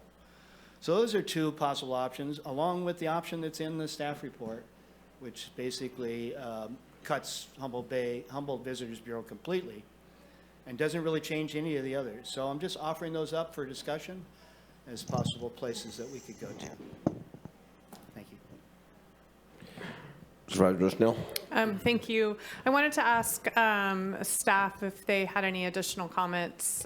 Cody, Scott. Sure. Thank you, Supervisor Bushnell, through the board, or through the chair, excuse me. I just wanted to highlight, we did pull up the contractual language, which was referenced about an audit, and reading from the agreement. In addition, contractor, in this case the CVB, will hire an independent auditor to perform a financial review of all activities, accounts, and records associated with the use of funds received pursuant to this agreement. I'm not a legal expert, but I think that that is requiring an audit, which was brought up. I also wanted to highlight a lot of the work that Diana and I have been doing outside of the community, specifically as it relates to tourism through airports.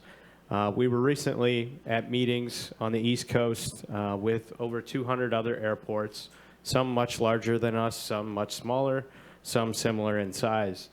The messaging that we received in those conversations with other communities has been consistent at this round of meetings and every meeting we've been to before, and that's the airports that have success have a strong bond with their DMO or their CVB within their community. We've really struggled with that, and I'm not pointing any fingers at anybody in this room personally. I will be honest, we have a very strong relationship with Jesse and the McKinleyville Chamber, the Eureka Chamber, the Southern Humboldt Convention and Visitors Bureau, have all helped our airport, and they've been supportive in a big, big way. I also want to commend Supervisor Madrone and Supervisor Bushnell on the work together with this ad hoc. I believe your homes are about 100 to 150 miles apart on opposite ends of the county. Neither one of you have invited me over for coffee yet, but hopefully hereafter. So I don't know exactly where you live. I know approximately. And in all None of us these, have. Take a hint. in all of these ad hoc conversations, as always, on other topics, you both advocate very strongly for your districts and for your constituents. That's much appreciated. But you both also looked at this from the perspective of one Humboldt and marketing our entire region. And in all honesty, on the airport side of that, we've really struggled with the CVB and with the DMO in not having that partnership and support that we need. And granted, as of an hour ago, you all supported us with our first ever marketing budget.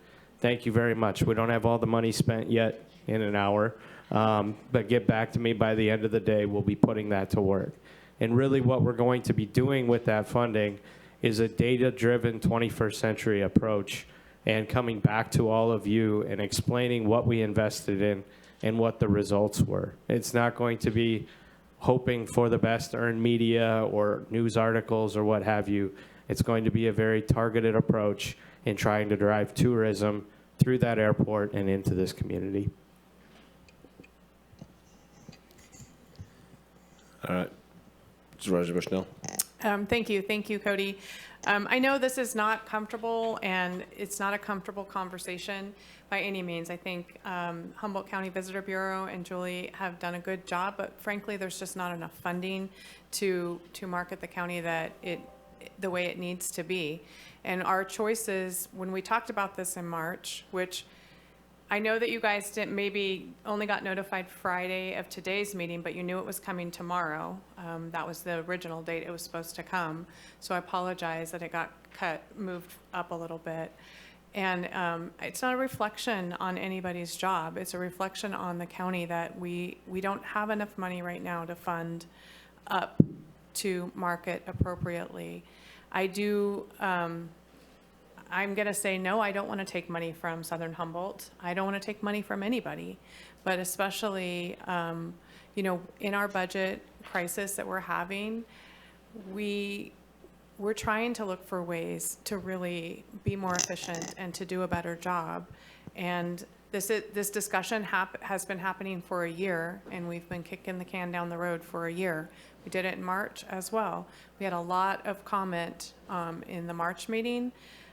Comment from HLA that didn't support from one person from HLA that did not support the contract being renewed.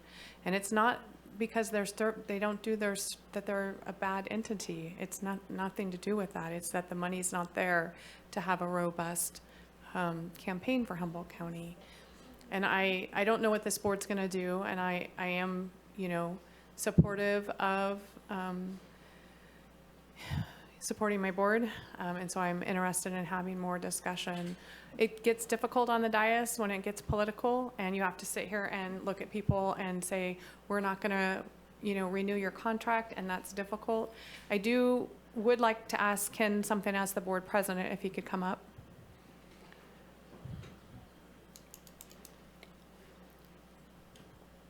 Hi. Hey.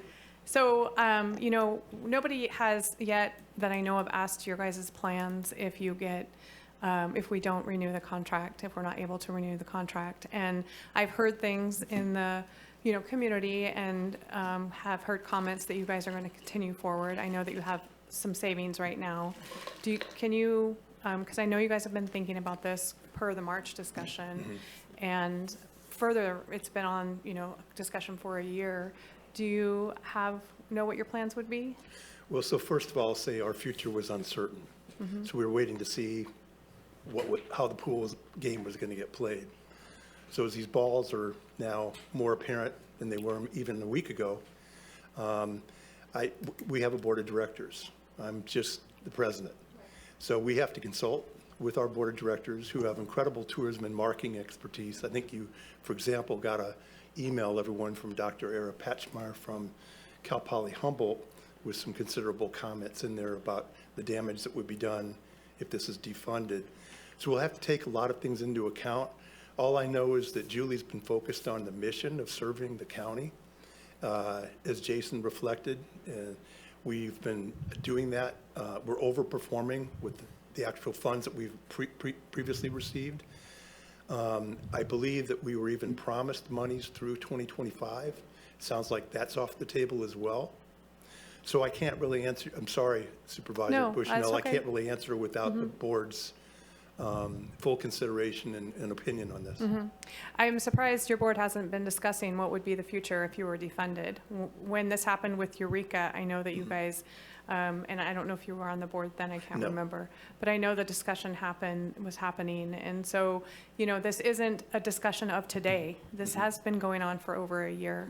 And so I'm a little surprised that your board hasn't had those discussions. Well, as a futurist, I never predict the future, as I've said many times. So we've done scenarios, but we can't decide on a scenario until we know what the terrain was. Okay. So. Well, thank you, Ken. We've been thinking about it, for sure. I really appreciate that. Yep. Thank you. I'm interested in hearing the conversation with the rest of my board. Thank you. Supervisor Rowe.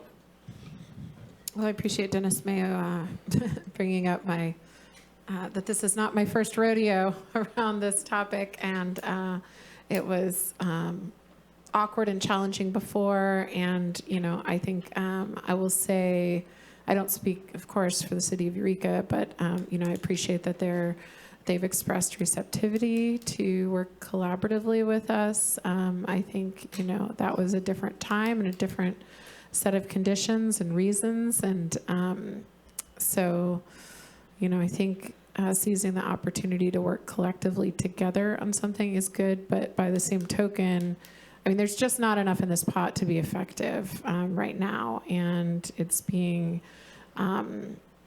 spread around in a way that I think is good, because, you know, all of the gateways and, you know, visitor serving localized entities can really stretch those dollars, which I like, and it is collaborative, and it helps to frankly put a little of the onus on how they get spent on local communities as well, to you know, have those conversations and determine what's best for them. I think that's also more efficient for us, but what's left in the pot for HCVB is too small to be effective. So we recognized that many months ago, and now here we are again. And you know, I'm interested in getting the data that you're talking about developing. I think that's really key. I am curious if you could go into a little bit more detail about what these conversations have yielded with the other communities and cities. And, you know, I know that this decision isn't about what it would look like in the future, but could you elaborate on that a little bit more? And, you know, because the recommendation is not super robust in that area. Sure, happy to. And the staff report was probably 20 pages to begin with, and we probably had that extra detail in there, but we try to cut it back. So as directed by this board, the ad hoc committee has engaged the community in a number of ways. We've engaged city leaders, we've talked to city managers, we've talked to city council members, and across the jurisdictions. This has occurred in conversations with myself, our county administrative officer, our ad hoc committee members have had a lot of these ad hoc discussions with those leaders, and as well as sending out surveys, holding conference calls, talking with stakeholders at chamber mixers, et cetera. And the overarching feedback is, yes, they want to collaborate. All of these entities want to collaborate and work together on some sort of a comprehensive, community-focused approach toward developing a strategy around travel and tourism, and not just marketing strategies around travel and tourism, but capacity strategies, mitigation strategies, because they're all of the broad impacts to travel and tourism as a whole. We have received loose commitments from some of the cities to perhaps contribute resources to that effort. Not sure what that looks like. We would probably have to pursue MOUs or explore that further. But staff is feeling very confident after its discussions with these city leaders that this will be a collaborative effort led by the county, but with the cities and the jurisdictions being on board and part of the process, as well as the gateway communities being part of the process, including the private sector, et cetera. So I'm not sure. Did I just answer your question or no? I think so. Yeah, I was just hoping to understand the tone and overall willingness. And, you know, I mean, I think that if we were to pursue staff recommendation, you know, I think it's obvious to everyone here that we'd be taking a risk in not having necessarily the continuity of the existing plan for that period of time. That's probably fair to say. So I'm wondering how you can kind of speak to the website and the gap period. I know that there's this allocation recommended to fill that gap, and it's quite small. So could you speak to that a little bit more? If your board opted to allow the contract to lapse, staff, and I've talked with our CAO about this, and we agree, 2023, we would work through what a transition would look like with the Visitors Bureau. So it wouldn't be dropping the mic and walking away. We would have to figure out what the transition of those resources looks like. There really is no plan right now, and so it's hard to answer that. We don't have an adopted marketing plan. We have a scope of services with the Visitors Bureau, and the scope of services defines what they are to do with the funding. Then there is funding passed through to the gateway communities, although there's no scope of services for how they spend their funding. And that's where some of the consternation in the community has come from, at least what we've heard as staff, is that there are a lot of wonderful, great efforts that are happening, but then you have community events being planned over each other. You have multiple, you have like, McKinleyville's having a big event at the same time, and other communities having an event. There's just the coordination is not necessarily happening. And so that's where predominantly all of the feedback we've received is not that these entities are alone doing a bad job or that they're not working hard. It's that it needs to be rooted in some sort of a strategy based on our assets and our resources and capacity, so that everyone's sort of working together with still individual entities getting their little pots of funding to support their things, but all of that being part of one whole comprehensive plan. And the challenge that we run into, and we work very closely, and having just left City of Eureka, just a very simple assessment of this nature could cost $75,000, $80,000, $85,000. A very comprehensive one could cost north of $150,000 to perform. And the staff time, as we mentioned earlier, aside from a small general fund allocation, which makes up about 5% of our division's overall budget, we don't have funding to dedicate solely to travel and tourism. In fact, what happens is we're forced as an agency to seek grants, but then our efforts are applied toward what those grants pay for. And so really without a savings from TOT or an allocation of other funds, there really isn't money to conduct that analysis or that assessment, at least not at that level. I think, if I may add You can if he answers more. Oh, you asked about the website. Quickly. You asked Okay. about the website? Yes. What do you about want me the to say? website. What do you want me to say about that? Well, you already answered that there would be some kind of transition effort, so I think that's helpful. Yeah, I'll just say, the challenges I see it in partnering more closely with cities is the exact challenge that led, Eureka to go its own way, which was largely that, the proportion, there was the sense that the proportionate benefit to the amount that the city was putting in was not really there. There wasn't enough explicit marketing of Eureka. And so you get into this kind of battle amongst the entities involved about, am I seeing the picture of my town or the things about my town, really thrust into the limelight enough? And that becomes quite challenging. So I can see it being really beneficial to do it together, to do regional destination marketing. And I know from experience that it's really hard when, we're even sitting here to kind of talking about, the gateways. And, I imagine if we were to reopen that can of worms of which gets what percentage, that could be its own, frankly, difficult situation. So I like the idea of that, Rex, that you put forward about, and others about, McKinleyville and Lolita. And I think if we all join forces, we're going to just continue to have to navigate that and find key messages that work for all. And that is just frankly really hard. So I'm open to it. I just, having been here before, I feel that it'll take some time. And in the meantime, I want to ensure that we have some consistency with what we're projecting about our community. Okay, and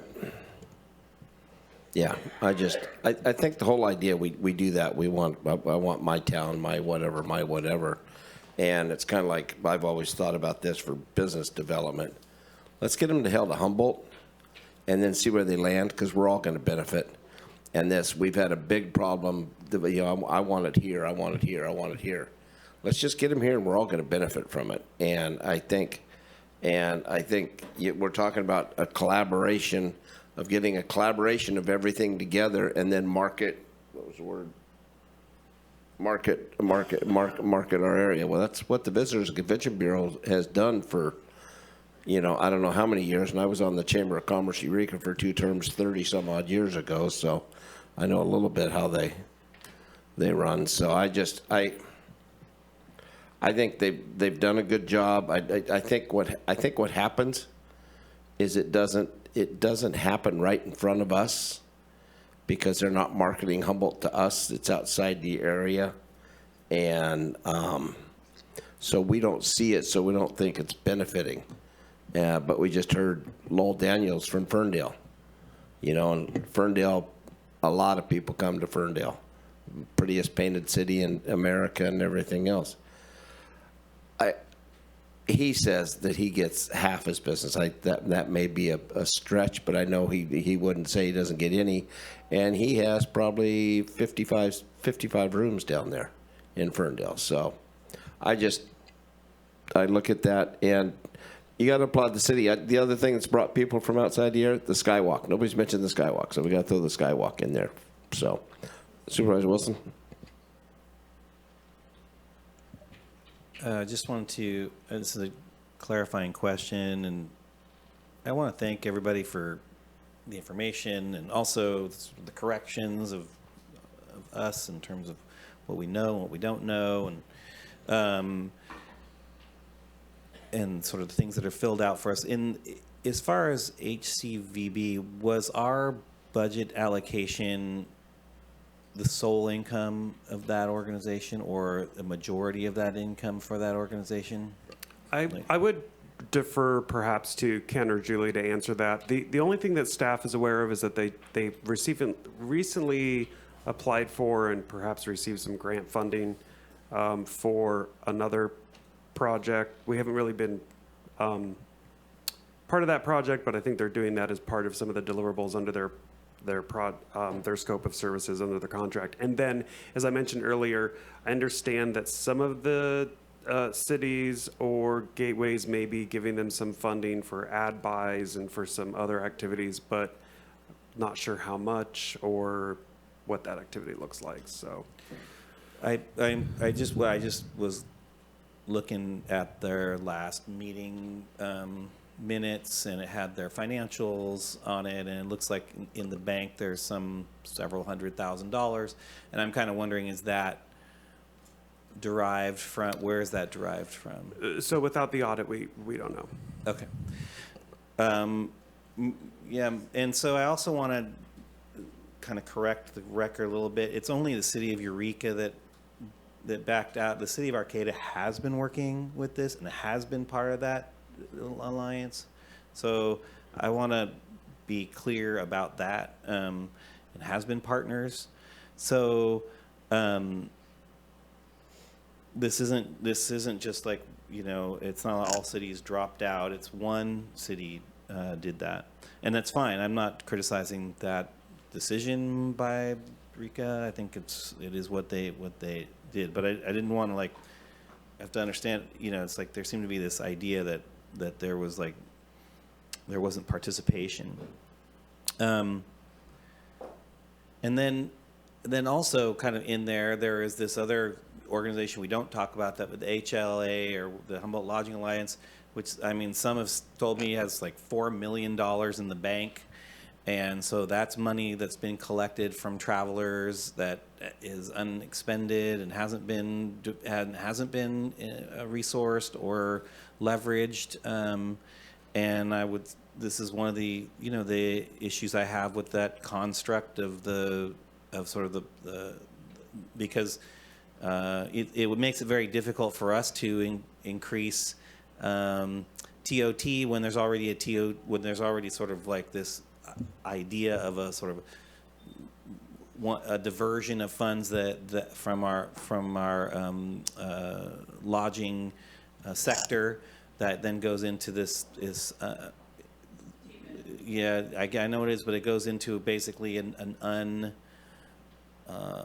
not very transparent space in terms of decision-making process, and also, so I have some concerns about that, but it does sit there. It is a potential resource. It's just not one we're attached to necessarily, and maybe that's a place where HCVB could, or an aligned group could be thinking about in terms of seeing where that goes.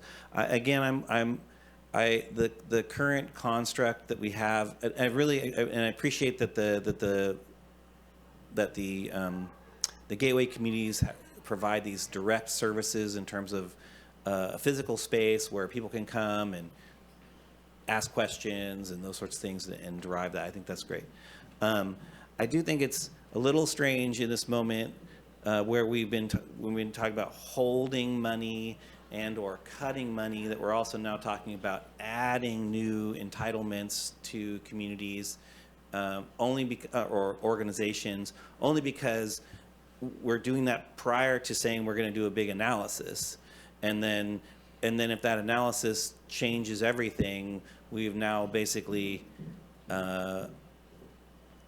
created this sort of like stream that then people are going to be attached to. Just like right now, I have City of Arcata, or the Arcata Chamber of Commerce is quite upset about this proposal of cutting them in this moment.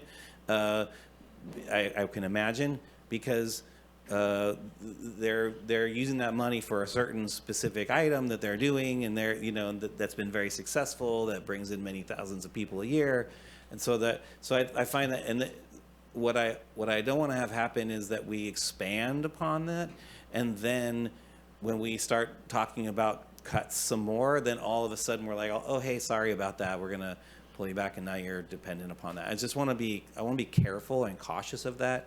I mean, if we want to add some stuff, these aren't huge amounts of money, but every bit counts at this moment. So I get where that is, and so without like fully analyzing what the pros and cons and the benefits of all the others, I'm hesitant to do a bunch of adding and cutting in this moment without some analysis. That's just where I'm at on that sort of sliver.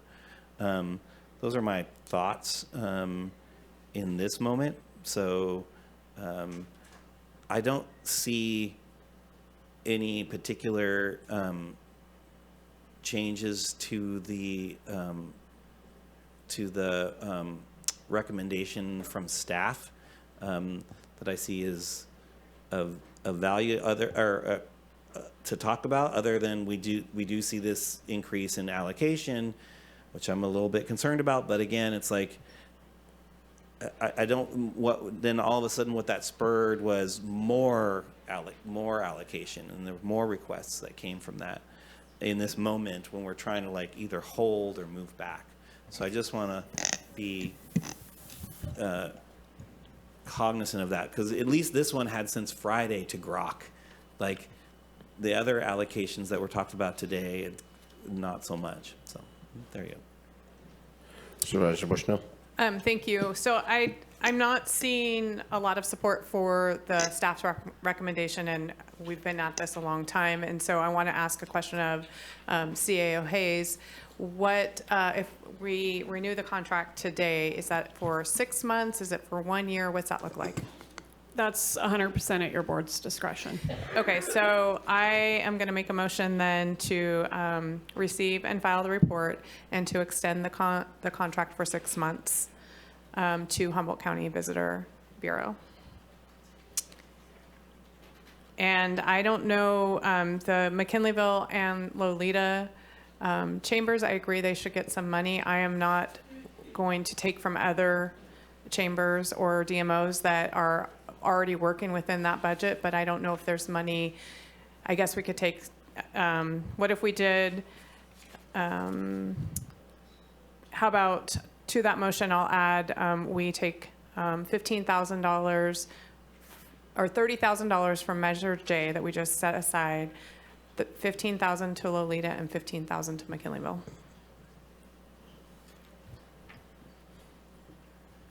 I'll second for discussion. And with that, I'll say, HCVB is sitting out there, and I'm just speculating here, just because that's what I like to do, going, we've got another 6 months. Do we plan for the plug to get pulled, or are we going to work together and make it work? So I'll add to that we're going to do, I don't know where we're going to get that funding, I guess from Measure J, to do the work to get the data that everybody has been talking about. So, and to come back to this board. I don't want to do it in I guess we'd have to do it in November. So then adding to that motion, collect the data that we need to make a very educated decision come November.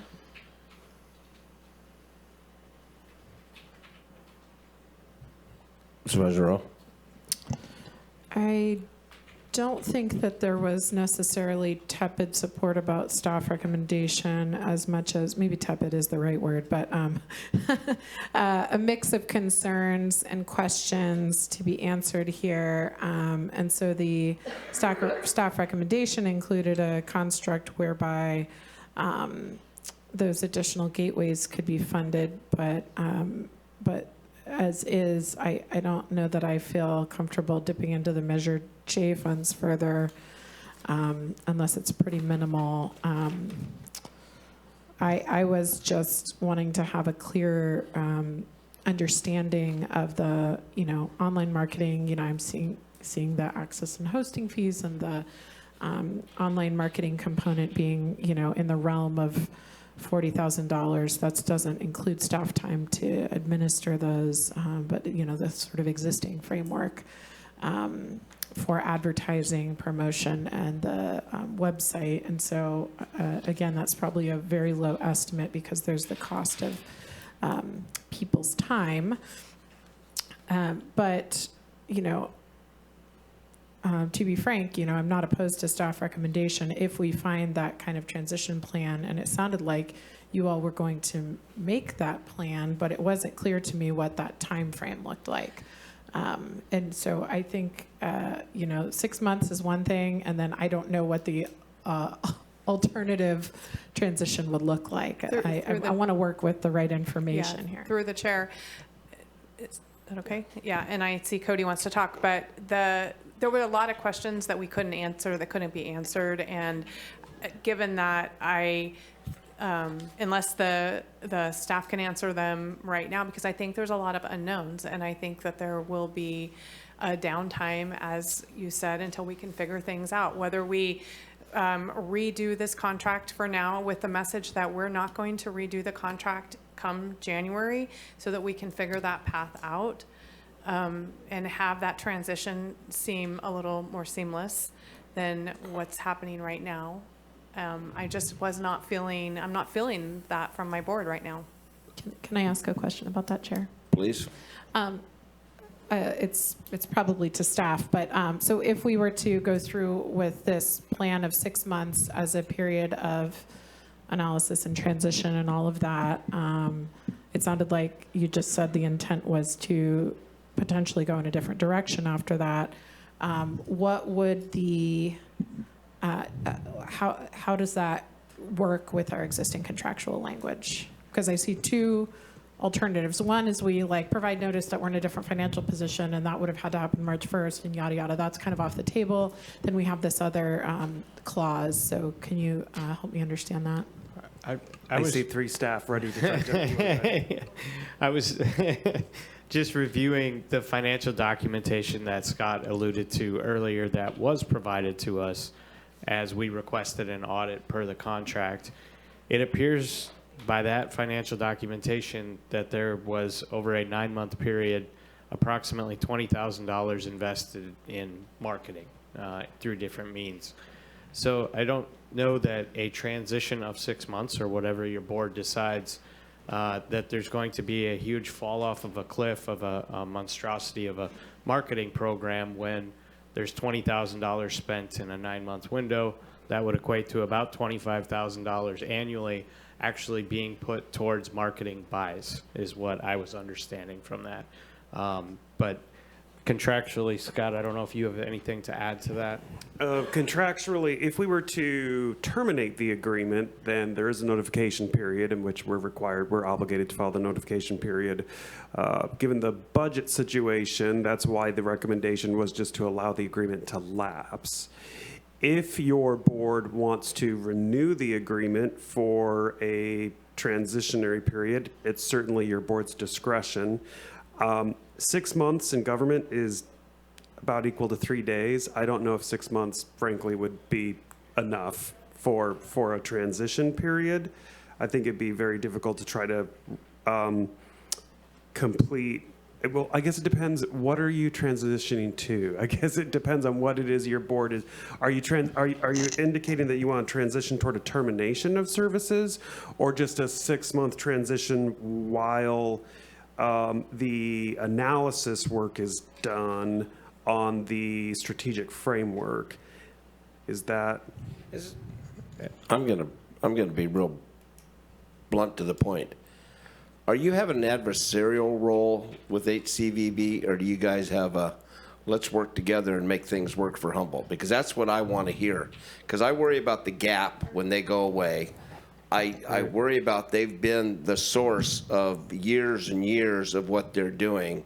And then we have had funding cut because, I mean, all in all, I want to manage, a lot of people want to manage their own money rather than having somebody else manage their own money. Because I've seen all this happen over the last 40 years and things like that in Humboldt.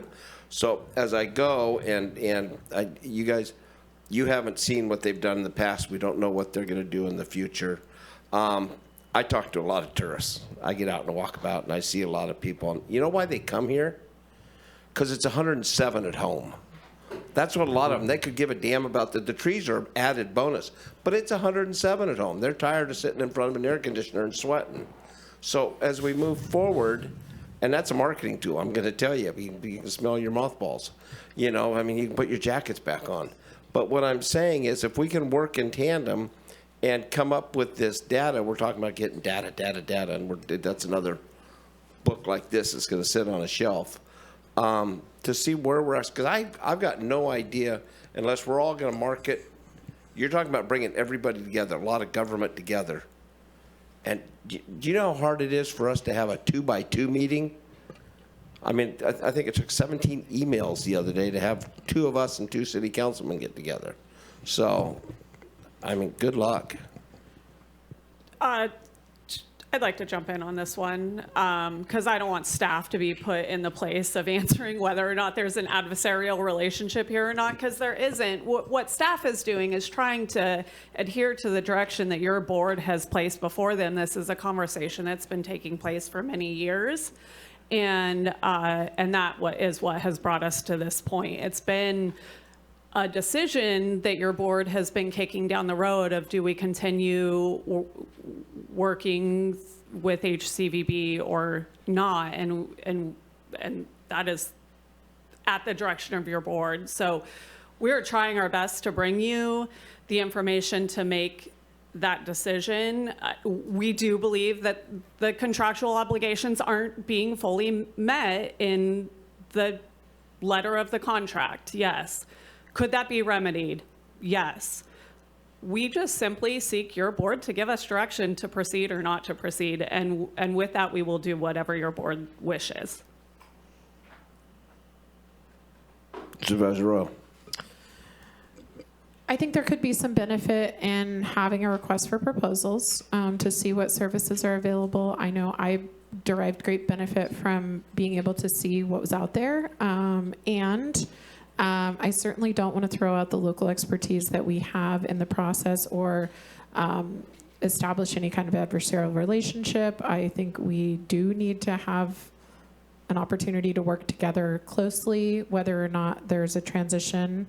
I would like to have the opportunity to evaluate what other options there are. And since I haven't been on the ad hoc, everyone who's seeing like a lot of confusion and moving parts from our board, it's because only 2 of us obviously can talk about these things at a time. So this is, an awkward process that we all inevitably have to go through on topics like this.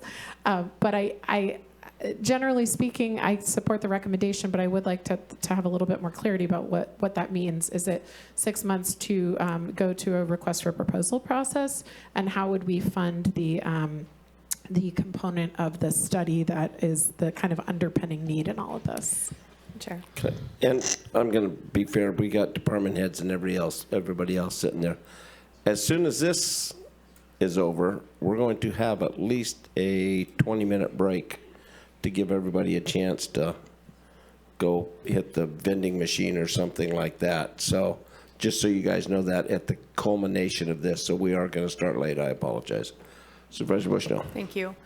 So, the ad hoc with including the staff for the ad hoc worked really hard on this and took into a lot of consideration. And I know the full board wasn't involved in that. Supervisor Madrone and I came forward with these recommendations out of the information that we were given and over the last year. This is a year-long process. It's not about liking or disliking someone or their job that they're doing. It is really about there isn't enough funding for the marketing of Humboldt County to happen right. Also, I have to say that some of the contractual agreements have not been honored by Humboldt County Visitor Bureau, and we've asked repeatedly. We get to see that in the ad hoc. We've had those conversations, also had the conversations with Humboldt County Visitor Bureau. And so what Supervisor Bohn said, can it work better? Yes, it can work better, but it takes a lot of work and really wanting both sides to have that happen. Does this board want to continue forward with this? I've made a motion because I don't see any clear direction from the board, and we've been at it for 3 hours over this one topic. So, I came with the ad hoc, the staff report, thinking that that's what we were going to do because we had an educated, Supervisor Madrone and I had an educated thoughts with a year-long conversation for that ad hoc.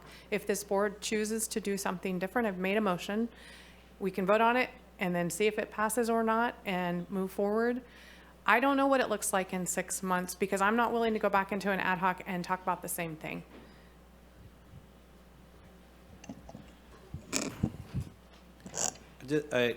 I just have to say that I support this recommendation by the ad hoc committee. I will say, though, I'm going to just the number 6, the allocation of the $25,000 to McKinleyville just muddies the water. We directed the board to come back with something very specific here, and now it draws us down this rabbit hole of talking about the fairness between blah, blah, blahs and this, that's, and the others. We didn't really ask to talk about that necessarily, and so I'm a little bit, that part just sort of, we're going to talk in circles around that, and so I'm happy to just move it with that just because it's simpler, but it seems like it's politically fraught and brings up all kinds of things that we should be just concentrating on this one contract about. And so with that, I'm happy to, not happy, none of this makes me happy, but I'm willing to move with this as recommended. I don't know about this pulling money from another space and dividing it up, and that seems a bit much to me. So that's where I stand on this, and so if it comes to a vote in the current motion, I'll probably not be in favor because I don't know where the 6-month things goes, how that works. It's just complicated. I'd rather So I'm going to withdraw my motion. One of you all take a crack at it.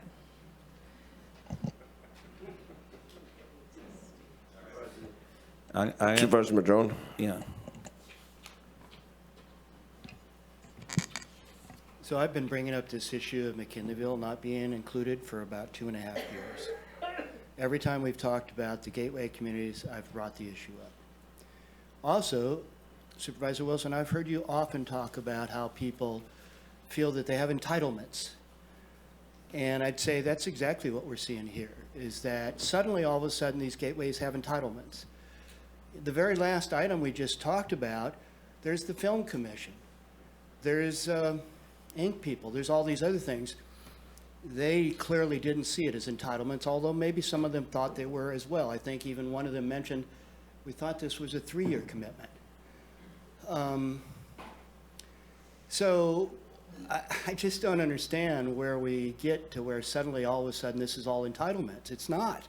None of it's entitlements. These are all subject to the decisions made by this board majority. And I think Lolita absolutely needs some support, but it's a small little burg, whereas McKinleyville is really the second largest city in Humboldt County, especially in the summer when the students leave. And it absolutely deserves to have support because it is where the airport is, because it is a gateway at 299. And, you know, visitors maybe once in a time used to mostly come from the Bay Area up here, but now they come from Oregon and Washington. They come from the Redding area when it's hot. They come in from all 3 directions, including Highway 36 at Fortuna. This is county money, and maybe it was only one city that pulled out from supporting the countywide travel bureau, but does Arcata put money into that pot? I don't think so. I think what they do is they do projects in a cooperative way with the county. But I don't believe they're putting money into the contract with HCVB. So I just find all this stuff just kind of amazing to me, frankly speaking. And so I think that we need to make it very clear to all of the entities that are receiving funding here that these are not entitlements. None of them are entitlements. I think HCVB could do a much better job at communicating with the county and trying to work together and figure out what's all going on with all these different systems. Would the audit change what we know? I don't think so. I actually believe, I mean, audits for nonprofits are a huge expense and a big burden. They did provide 1099s. They did provide, as was mentioned, all of the attached reports from every one of the gateways that go into great detail about what each of those gateways spent that money on. Interestingly, to me also, as far as entitlements, I'm not sure how we're crafting these contracts with HCVB and with the Hotel Lodging Alliance, but the fact that they seem to be building vast $million-dollar accounts on that suggests to me that what we're doing is saying, here's a total amount of money, and we're just going to pay you that total amount of money at the end of the year. And we're not saying, here's a total amount of money not to exceed, and you can bill us for services up to that amount, which would basically mean there would be no savings account being built by either of these organizations. Whose savings are those? Are those the county's savings? Or are these individual associations? So there's a lot of stuff going on here that is very troublesome to me, frankly speaking, that we didn't talk a whole lot about in the ad hoc. This stuff didn't really come up in that way. What did come up was the fact that HCVB does need to do a better job of communicating when they're working on projects and they're spending the money. And I think that's true with the HLA as well, personally speaking.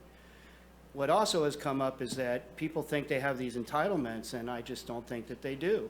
So let's be really clear maybe as a board right now and say they're not entitlements. And frankly, there will be some changes 6 months out or maybe 12 months out. And some of those changes we've talked about that I haven't heard any difference of opinion with is that now that we're going to be getting fresh TOT information, now that we have a short-term rental ordinance, in 6 months we should have some really good data that says where the money's coming from. And based on how this money got divvied up in the past, which was an argument that we're the gateway for Southern Humboldt and most of the money's coming in through Southern Humboldt, therefore we should get $200,000 rather than only 25 or 35 like the other gateways.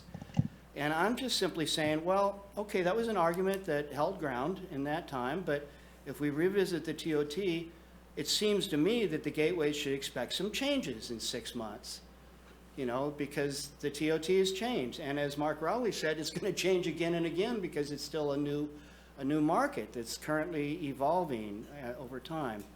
So I just feel very strongly that Lolita and McKinleyville absolutely should be getting some share from this.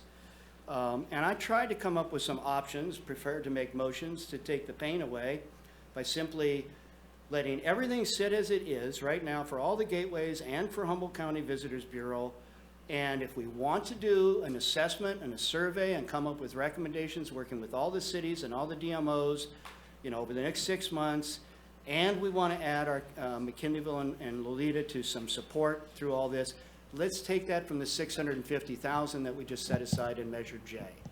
Even though I know we need to have all the buffers we can for our budget, another 150 out of that isn't going to change our budget woes of 13 million and the rest of it by much at all, although that's how you change it, a bit at a time. And I get all of that, but I tried to take the pain away from that and allow for the entitlements with the message that these are not entitlements, they're going to change in 6 months. So get over it, you know, and don't plan ahead that you've got this money to be able to spend to do things that you don't have. You know, start planning more frugally for what might change, and the divvying up of the money might be different.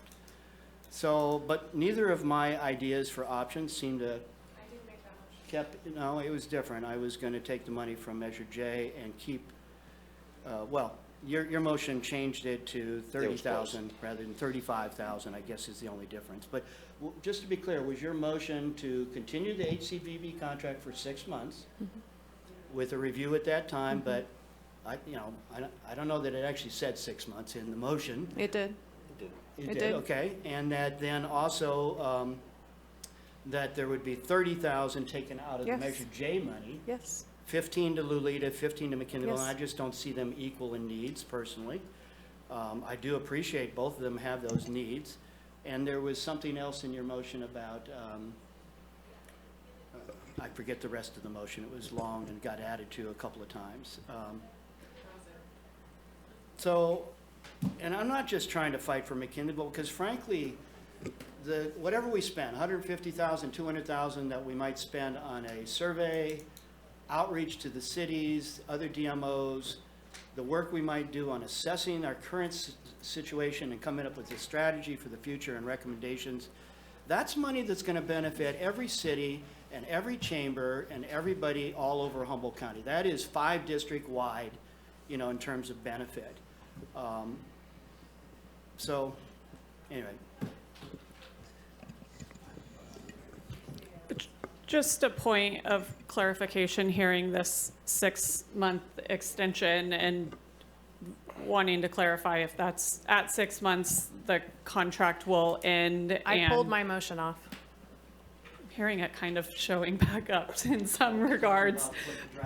It's got an air Yes. pocket. It keeps bobbing up. If it was to extend for 6 months to allow for a transition period, and the intent was for at that end of that 6 months that the contract would expire and we would continue on with the marketing assessment and come with a plan at that time, then with the remaining 291,179 that was in the staff report resulting as the savings, we could split that in half. The 145,589.50 would extend the contract for 6 more months. The other 145,589.50 could be used to do the marketing assessment. As Director Adair indicated, there is some signs that the cities are willing to collaborate with us, so we can work with them to bolster that revenue available there, and then the other 30,000 from Measure J. From Measure J. So are you saying to fund them at half? We would fund them at half if you're doing a 6-month extension. Oh, right. And then that cuts what was available in half. And actually, there is the 50,000 because we had pulled 50,000 out, so that would, if you're shifting 50 to Measure J, that keeps 50,000 that would be available for the marketing assessment. So the part that doesn't work is that staff said they don't think they can do that work in 6 months. So then what happens? I mean, we would come. Through the chair, I think the 6 months would be the transition period for HCVB, but the work of the assessment would probably go about a year. Okay. Well, I'm happy to reinstate my motion, but I don't know if there's board support, and I'm tired of running around in circles around it. And you just threw me for a loop. So we're not going to look how everything's going in 6 months. This is for them to transition where? You just said that 6 months will allow HCVB to transition to where? Where they To not transition being renewed, their contract not being renewed. That's what we're asking your board for direction on. Would it be to terminate? That's what it sounds like, is it would be 6 month, essentially a 6 month termination period to allow the agreement to lapse. And then ongoing coterminous with that would be the work to do the marketing assessment. I misunderstood. Yeah, okay. There's no motion on the board yet, right? Mr. Chair? Please. So I'm going to make a motion to continue the contract with HCVB for a year with the existing funding, to continue to support all the gateways at the current amounts, with a message that none of this is entitled and it could absolutely change when we review our TOT data, and to pull the money for the assessment, whether it's $150,000 or so, along with $35,000, $25,000 for McKinneyville Chamber of Commerce, and $10,000 for the Ladita Chamber of Commerce. Can I ask a question? So if you extend for a year, there's no money for the marketing assessment? No, it would come out of Measure J. Out of the it $650,000 could- that we set aside in the earlier item. It could be, since this does seem to be we keep coming down to a funding issue. As was alluded to earlier, HCVB does have savings. I'm not sure what their plans are for that savings or how that would be expended. Based on our assessment of those funds, it's been hard for us to ascertain how much of that savings is from county public funds received and how much of it might be from other receipts for funding. But if you're wanting to extend HCVB for a year and also look to have funding to complete this study at the same time, that savings might come into play, I'm not sure. Well, it would certainly be of great value to know that answer to that question with HCVB as well as the HLA in regards to their savings. Was that from our funds? What portion of it was from our funds? That seems like a reasonable thing to understand. HLA is none of our funds. And if an audit is, right, that comes from the beds. It comes from the beds, and then they pay us a fee to administrate it out of that, and they just gave I think they just gave $80,000 to the Film Commission, $20,000 for Forest They paid a Moon, lot and for the 60. Skywalk and other things. I Over $2 recognize million that. of the Skywalk. But isn't that contract overseen by the county with HLA? It's an MOU. MOU, and it's a T-bid. Yeah, okay. At any rate, what I'm trying to do is create a transition period for everybody, for HCVB, for all the gateway communities, because things are going to change. Whatever assessment we do, if it's done in 6 months, I'm here in a year, that's going to make recommendations. They could easily change the landscape of how we're using these funds for marketing efforts to benefit the entire community. So I'm trying to create a transition. I mean, I think we did a pretty good job 6 months ago at saying we needed this information, we needed better communication, and we're going to extend it for 6 months and then see where we're at. And here we are once again at that place. So do we extend it for 6 months or 12 months? You know, for me, I just think that clearly people aren't getting the message that these are not entitlements and that we need to be able to come up with strategies that improve what we're doing for the whole county.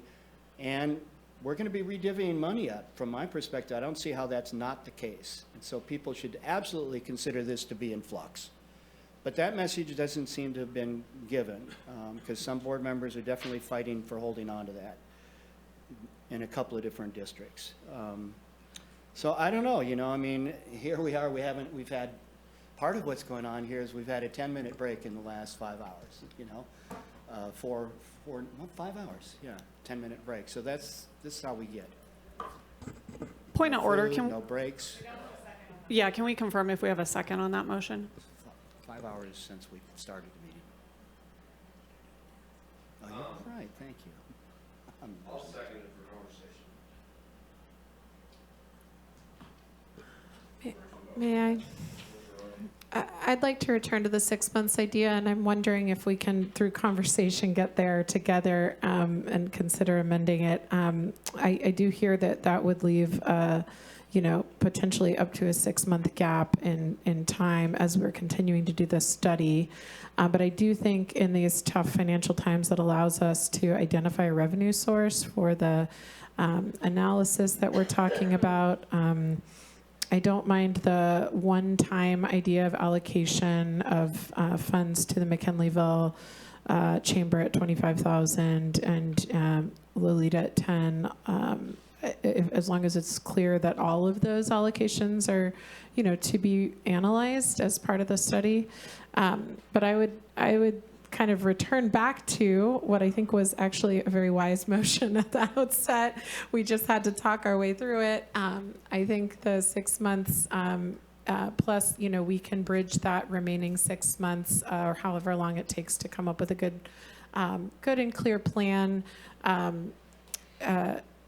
by, it sounded like the marketing study estimate was potentially $100,000 to $150,000, but if it was on the lower end of that, some of those funds that were from the savings of the 6 months, so $145,000 and change, some of that funding could be used to ensure that we don't have a gap in the marketing that we're doing. So I see that as a good kind of middle of the road option that addresses, and I don't think it's bad for you to advocate for McKinleyville Chamber, Steve. I think that's great, and they are a big part of our community, a really large community, and our business community, and so I think that's great. I appreciate everyone advocating for your for your communities. You notice the Eureka Chamber doesn't get anything, but I'm not going to get into that can of worms. They got their own TOT. That's true. And all our sales tax dollars. And we worked hard at it. I think if you're willing to consider that amendment, or would you be willing to consider going back to that idea, with the idea being contract termination at that point, but then considering down the line a request for proposals that could include any and all applicants? So through the chair, I think what you're saying is, would I be willing to withdraw my motion and us revisit the original motion that Supervisor Bushnell made? And I'd asked if the clerk of the board could read that motion so we're all clear on what it was. Okay. I don't care if you amend your motion or we withdraw and return, but either way. I'm going to let the CAO read this.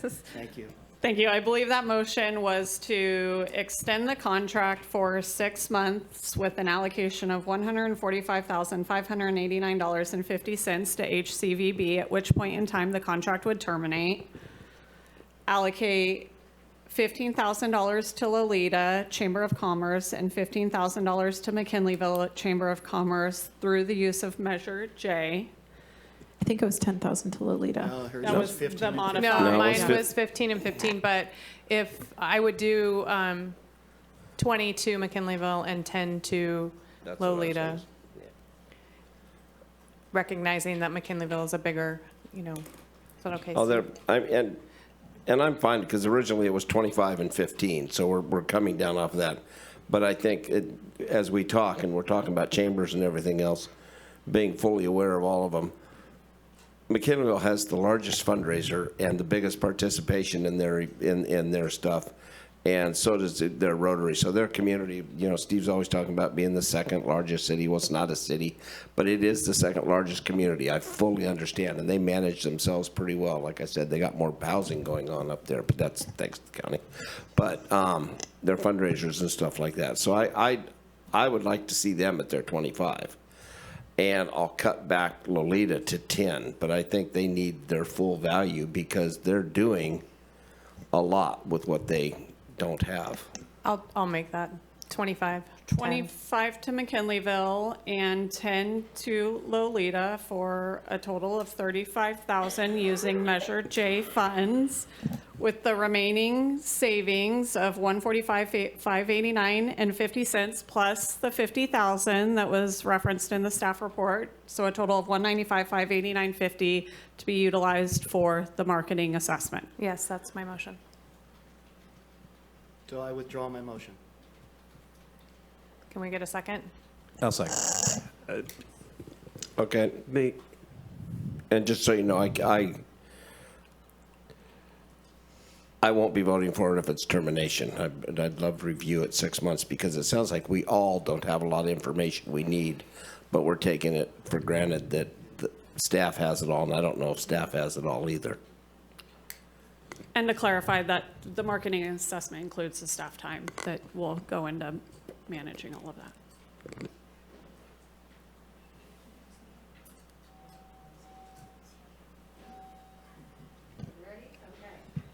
That wasn't changed, though, to- So just to be clear, you recommended or said that the motion included termination in 6 months. I just wanted to check with the motion maker if that was the intent. Yes. Okay. May I ask a clarifying question? Does the motion include continuing to pay the gateway communities, which is on the staff recommendation? Yes. Okay. Does it include conducting the assessment of the gateway communities? Because that was separate from the marketing study. Yes. Okay, thank you. And while it's not a part of the motion, I do hope people, it's only for me, I'm only one of 5, but entitlements are a big deal, and people need to plan accordingly, frankly speaking. Are you ready for the motion to be called? All right, Supervisor Arroyo, Yes. Supervisor Wilson, Yes. Supervisor Madrone, Yes. Supervisor Bushnell, Yes. and Chair Bohn. No. Thank you. One point of order too. Can I just get authority to amend the contract so that we don't need to do a whole new contract for the I'll 6 add that months? to the motion. Seconder, okay? Yes, of course. Thank you. Motion carries 4-1. And with Thank you, that, Board. Chair Bohn, I really could use 1/2 of an hour. I'm going I to give need them eat 26. some We'll be back at 2:30. I'm going to give 26 minutes. Yep. food. We'll see how it goes. I know we've put in a hard 4 hours, but we'll make it.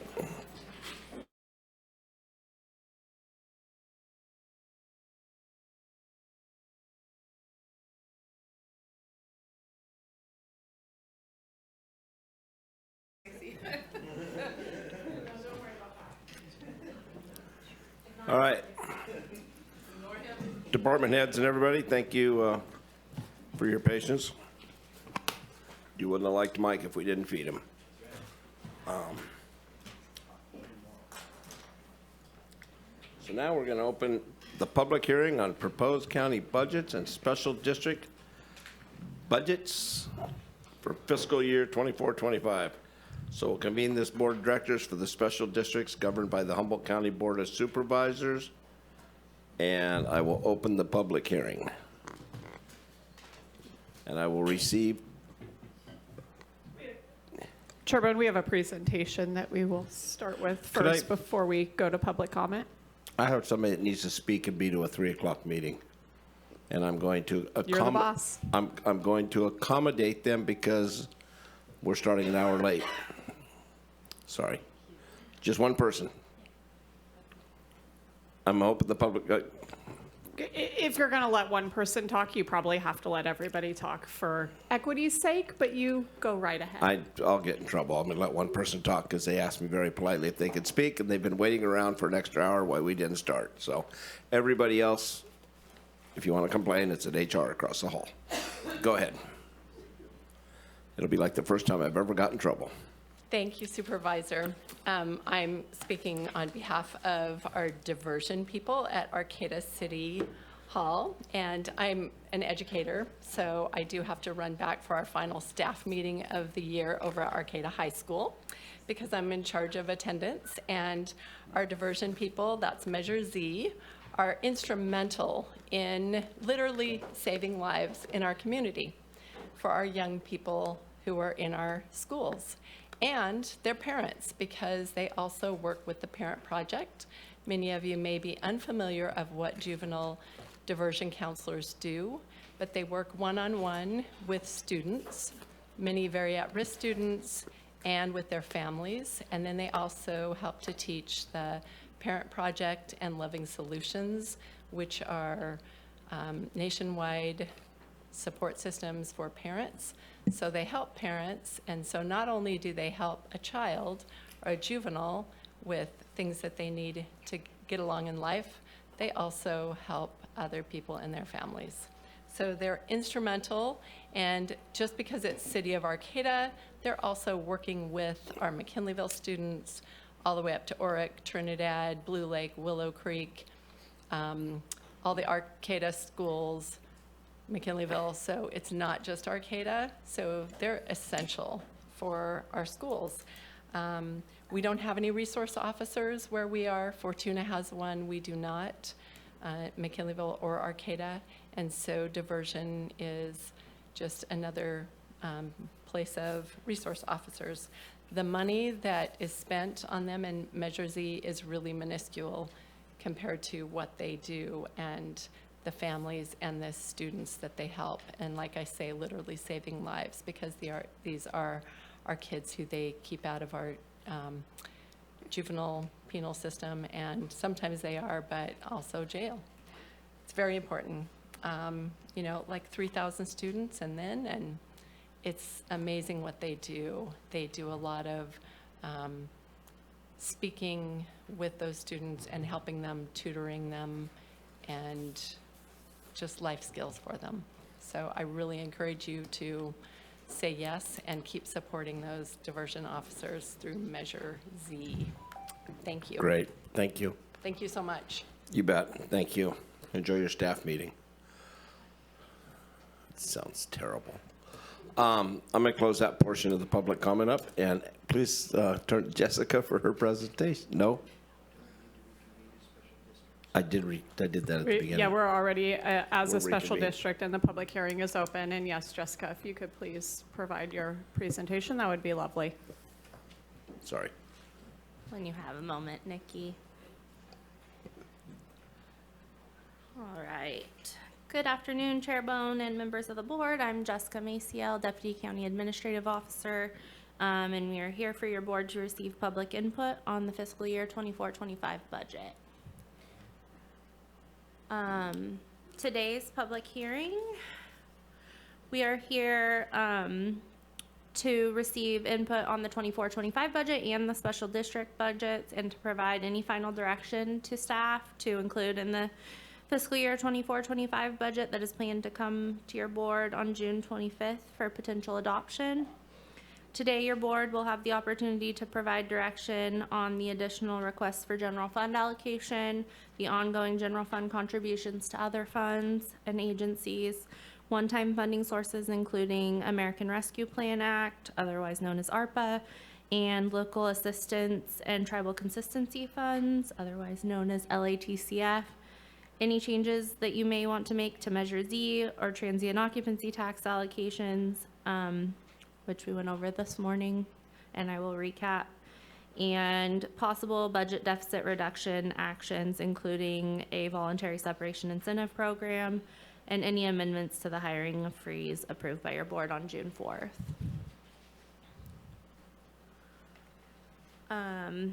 Your board is currently convened as the Board of Directors for Special Districts, governed by the Humboldt County Board of Supervisors. The Auditor Controller prepares annual budgets for the special districts pursuant to Chapter 1 of Division 3 of Title 3 of the California Government Code. The California Government Code requires each special district to adopt a balanced budget on an annual basis and hold a public hearing. They are presented with the attached proposed fiscal year 24-25 budget. This is a small chart. After we had completed the proposed budget, the Auditor Controller received 2 submissions from Lolita Fire Protection District and Whitethorn Fire Protection District with changes to their budgets, and those budgets are attached. Staff recommend your board provide direction to revise their budgets into the budgets they provided into the final adopted budgets for those 2 districts.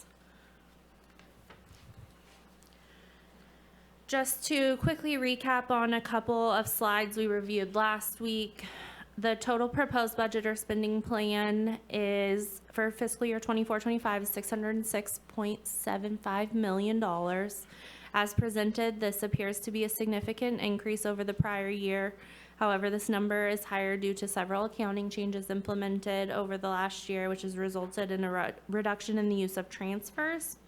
Taking those changes into account, this is really only a $13.1 million increase, or just over 2.2% over the prior year.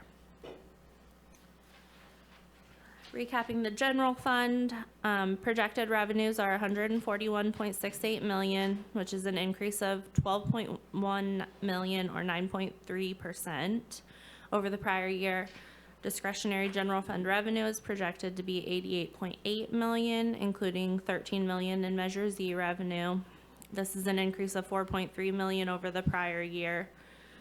$329,745 is attributed to Measure Z. The $4 million increase in discretionary funds from fiscal year 23-24 is due to an anticipated increase in property taxes, transient occupancy tax, and interest revenue. In 24-25, the general fund in the proposed budget will utilize $13.86 million in the use of non-Measure Z fund balance and $4.7 million in Measure Z fund balance. This is a reduction in non-Measure Z fund balance of $4.5 million.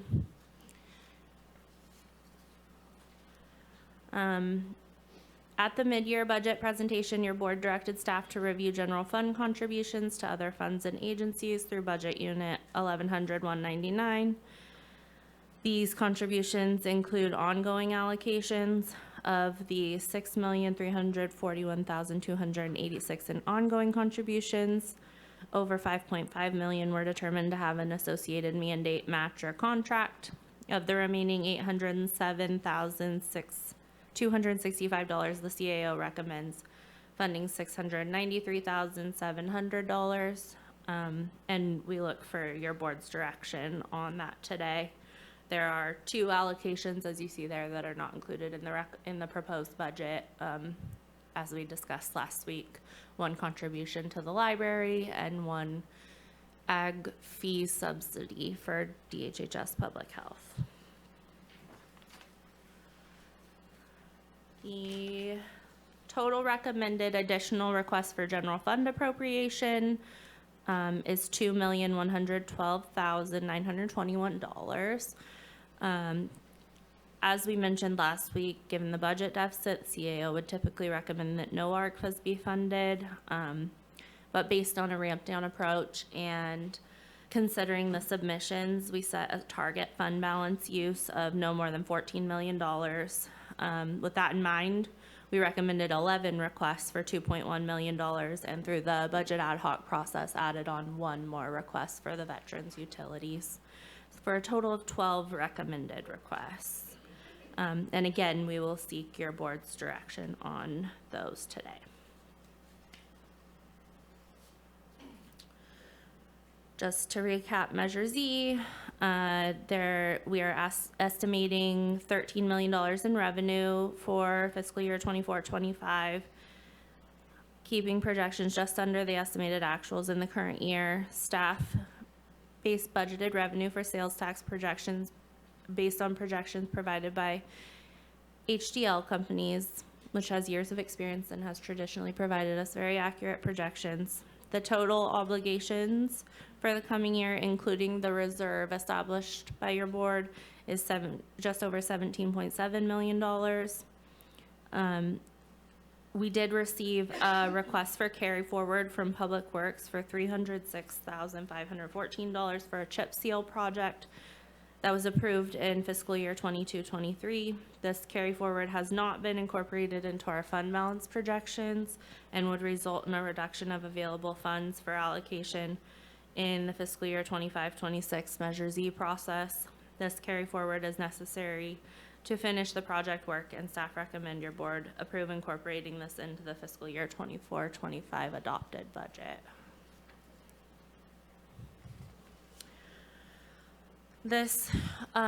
These charts were prior to this morning's discussions, so just to recap for this forum, in Measure J, your board elected to allocate $350,000 plus in the next conversation an additional $35,000 for a total of $385,000.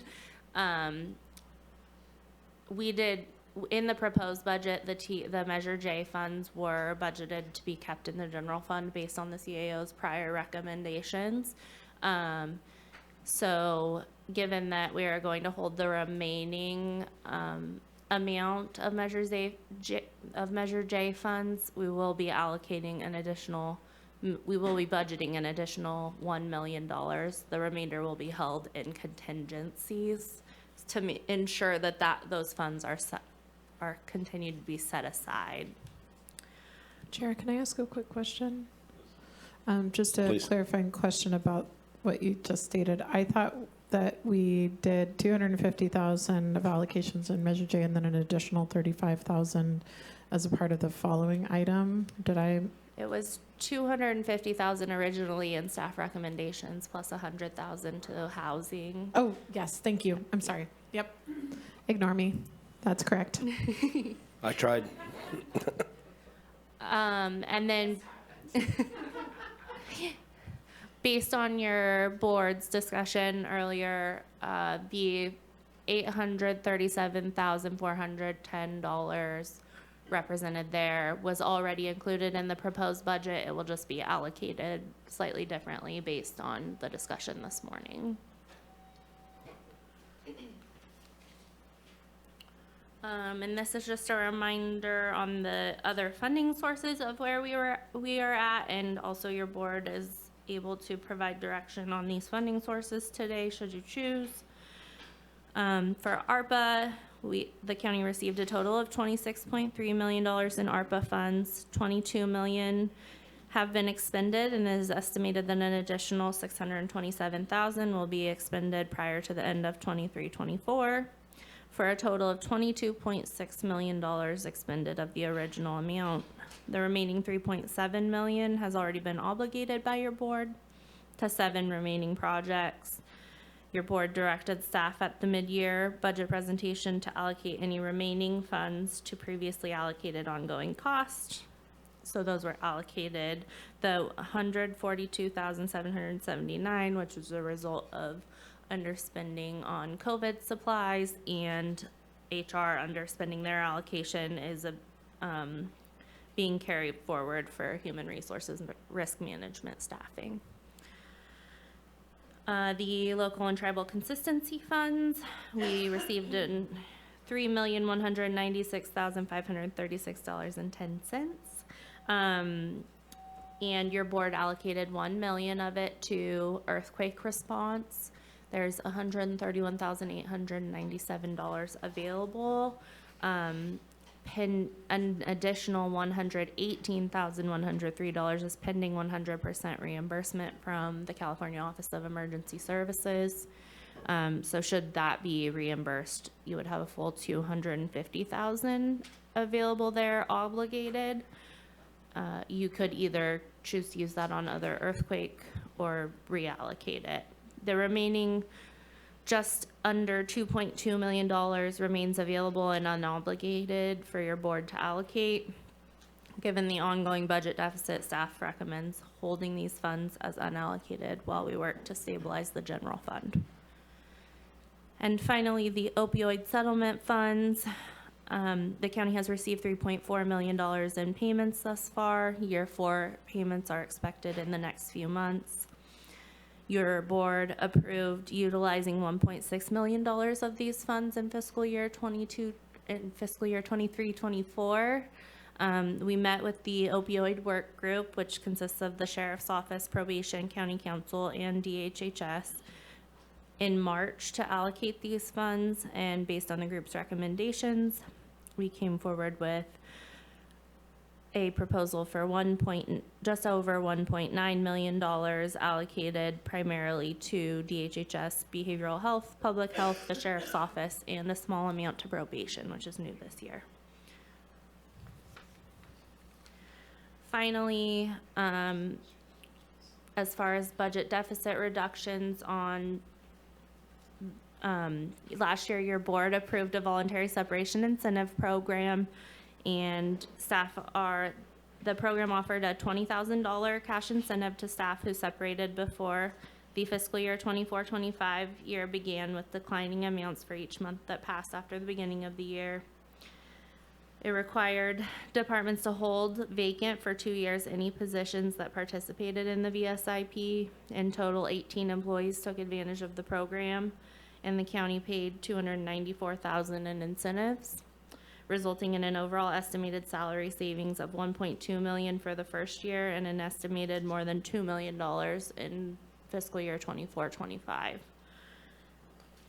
In the general fund, that amount. Excuse me. Yep. Supervisor Madrone? Yeah, just a clarifying question on the hiring freeze. So this year, we've seen a lot of requests come in to defer or overcome the hiring freeze, but those were in situations where those were budgeted positions. So positions were budgeted in departments last year, but there was a hiring freeze, so they would come forward with a request to unfreeze that position because it was in the budget. Yes. If we include this as part of our budget, then that would change things in that those positions simply wouldn't be budgeted. Is that correct? No, if we a hiring freeze is always going to be applied to budgeted positions. That's all, okay. And additionally, your board approved deallocating any unfunded positions in 24-25, so that has happened. So with the hiring freeze, you would be looking at putting a freeze on budgeted positions with the goal of producing attrition. And so we're already seeing in our attachments request to waive that hiring freeze in the various departments. So we're going to be in the same situation, it sounds like, where it's budgeted positions, but we have a hiring freeze, but we'll get requests to overcome that hiring freeze because it's in the budget. Correct. Per the discussion at the proposed budget last week, we worked with departments to submit letters to request exception today based on classification.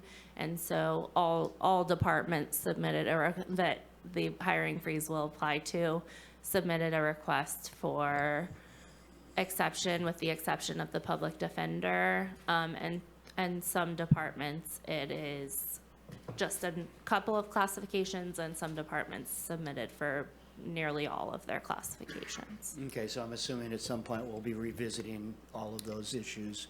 Yes, so that are in our attachments. Yes, they are. I'll get to that part. So to the departments that submitted are the auditor, controller, human resources, public works, the sheriff, and DHHS. Like, as I said, the public defender did not submit. And your board may choose to approve any or all of the submitted requests or portions of them. And they are all attached to your staff report. And with that, I'm available for questions. I believe to order, if they wanted to take public comment on the special district's budgets. Just a note on the hiring freeze. To reiterate a message we've sort of been talking about for a number of years now, that the best way to get to match our expenditures to our revenues at this point in time is through attrition. And so that's what the hiring freeze does. While the positions are budgeted, it creates savings through attrition, whereby bringing our expenditures down so that they, at the end of the year, will be more in line with where our revenues fall. I hope that makes sense.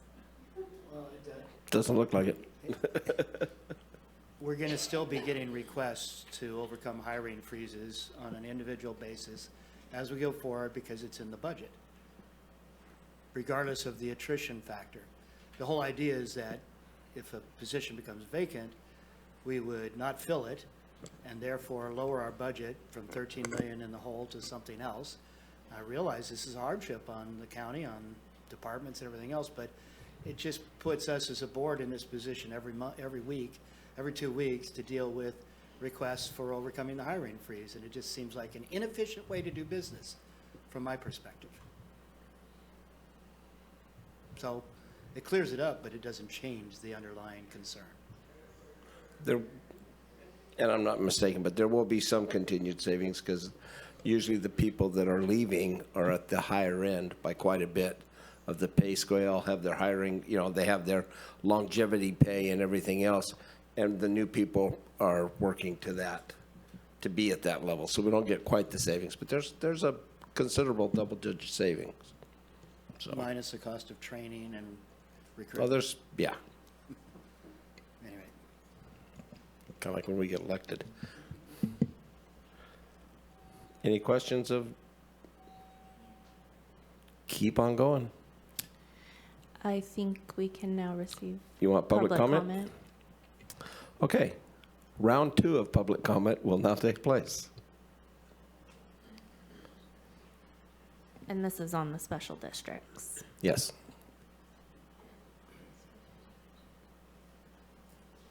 Seeing no one? Whew. Less people to complain.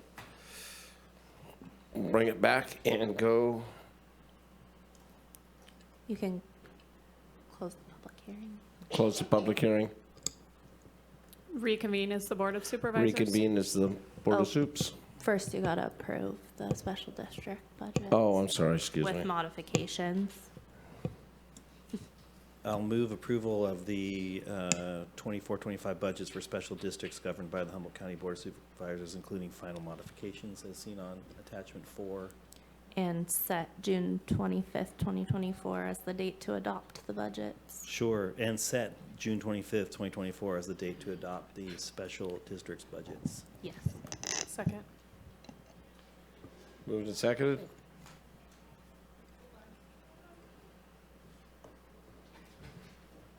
Da, da, da, da, da, da, da. We're just glad you're here. I apologize. Can you please tell me who made the motion? Mike. Thank you.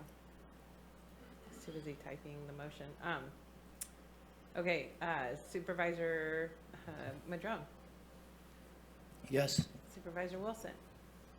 Yes. Supervisor Arroyo. Yes. Supervisor Bushnell. Yes. And Chair Bohn. Sure. Your motion carries 5-0. Okay, we're back as the Board of Soups And open the public hearing. and open the public hearing.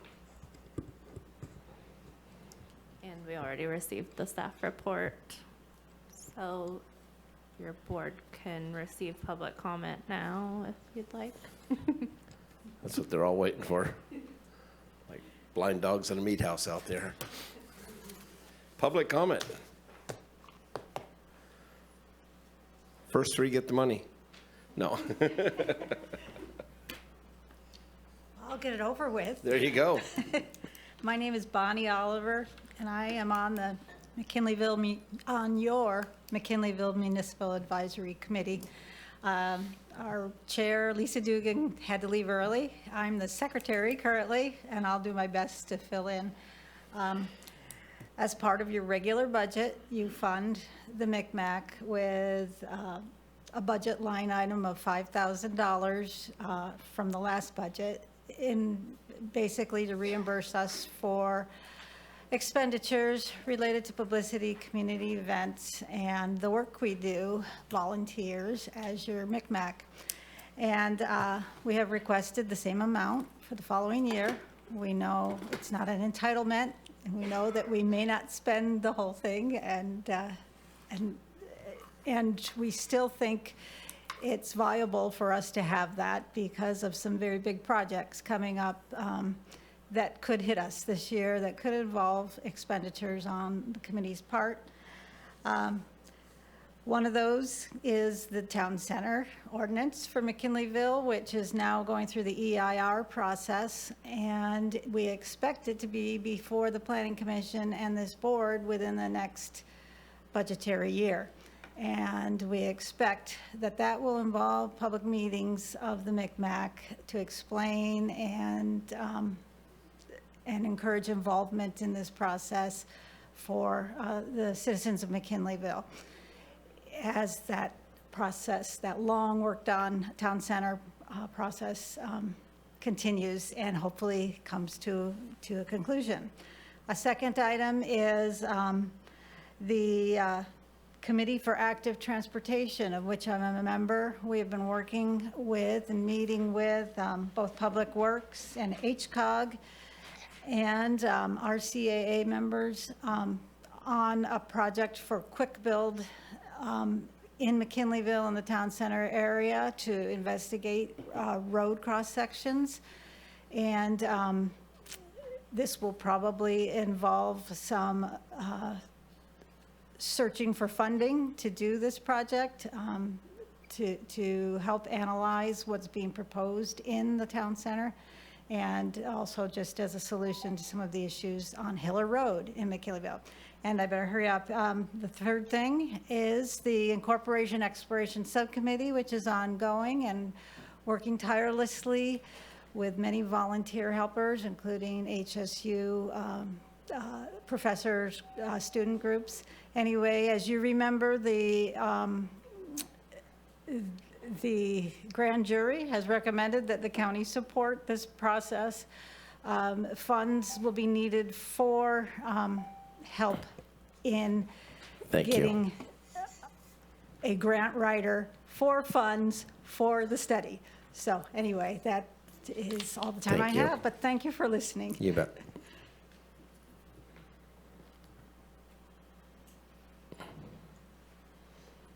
No one else? I'll bring it back.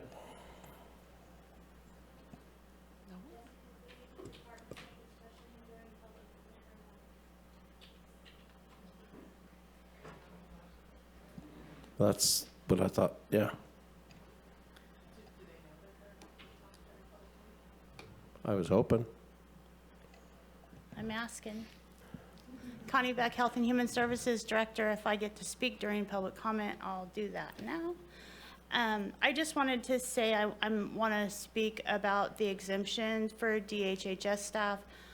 Please take a look at the list. The exemption is for staff that staff our benefit programs, child welfare, supervisors, and our outpatient behavioral health.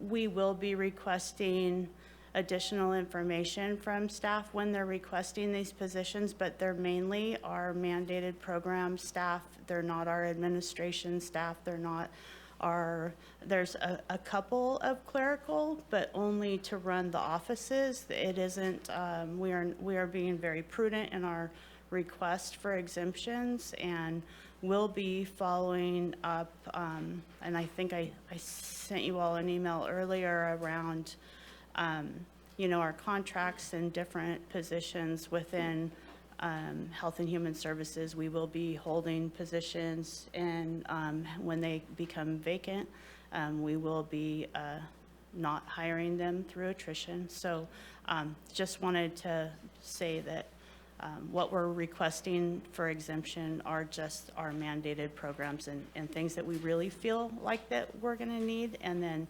we'll come back to your board if we have to do additional requests, but we're hoping that we won't do that. And at mid-year, I'm hopeful that we'll be able to come back and have bigger conversations around budget and things that we've changed to be able to get through this process. So thank you. Thanks for your time. Thank you. And I guess so we're not clear, and this is the way I read it in the agenda, you guys are now been dropped down to public. Sorry, Sheriff. It's okay. But you can either talk now or at the 5:30 meeting or have the staff. So that's why I was kind of looking that nobody was running up to the mic. So Yeah, no problem at all. I appreciate the opportunity to speak, Chair Bohn and Board of Supervisors. Obviously, we're doing all of our parts to try and make appropriate cuts. I know the Budget Ad Hoc Committee met with all of the department heads and had very, very tough conversations. We've had difficult conversations here. And we've all done our part to try and reduce the amount of draw on the general fund. As we know, expenses continue to go up. And you know, part of what we talked about here today was opioid money. And I just want to let everyone know that the Sheriff's Office is using that opioid money to keep our medication-assisted treatment program operational in our jail. And so that's what we're doing with our money, because it's the highest priority for our jail to keep that program running. Without that opioid money in that we would have to shut down that program or greatly reduce it. And so it's a very vital thing that we're doing, utilizing what the resources we have. We still have those 36 positions that we froze and eliminated, and they're going to be taken away this year. We asked for 12 additional positions. Those are patrol-related positions. 8 deputies, 2 dispatchers, and a sergeant. Again, these are vital positions that keep our operation going.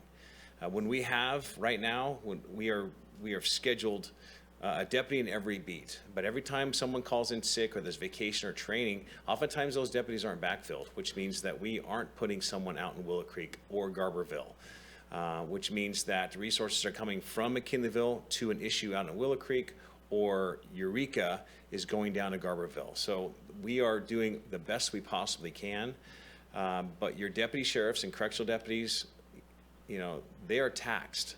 A lot of times with our county employees, you know, we talked about, I guess, eliminating Fridays and having maybe a 4-day work week.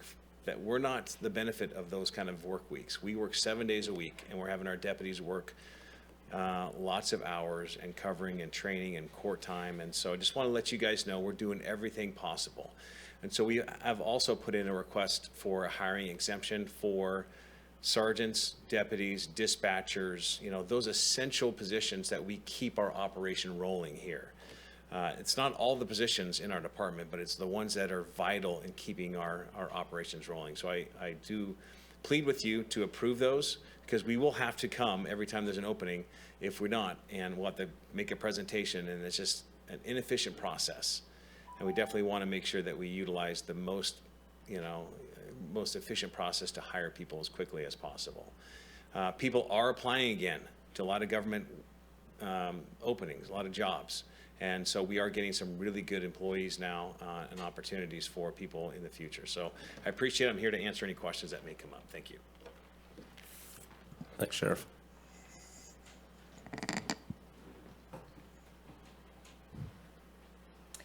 Hi, yes, Regina Fuller, and I'm actually going to speak as a member of the public per se versus in my role as a finance director. To your point, Supervisor Madrone, I agree with you that a hiring freeze the way that we are doing it isn't the most effective way to do it. In my experience prior to coming to the county, truly a hiring freeze works if you know what your end game is. So which, you know, places, services to the public are you intending to close if this budget is continuing to be a problem, you know, in years to come? So as a department, if we know that you're planning to close X, Y, and Z, then through attrition, we can try to help achieve that goal, right? As attrition happens versus a layoff, which we'd all prefer to avoid. So I also want to point out that the way that this current hiring freeze for next fiscal year is proposed, it's only happening to the actual budget units that needed an ARCFA request. So, you know, it kind of sends the message that for the departments that may have needed to come to you to avoid layoffs this next fiscal year, that because, you know, either we had reduced revenues or we had higher expenses than other departments, we're the ones that are getting the hiring freeze, or those departments are getting the hiring freeze, and the rest of the county who was able to make the budget work this next fiscal year does not. So that doesn't really send the message of where as a board are you really wanting to go. You know, maybe there's another department that's not going to be subjected to the hiring freeze, but maybe they have programs that might be less of a priority to you than those departments that are being subjected to the hiring freeze. So I guess it's just not making a lot of sense to me. So I just wanted to share those thoughts, because I agree with your earlier comment that this is not the most effective way to do this, to try for us to meet our budget gaps in the future. So thank you for my opportunity to speak. Thank you.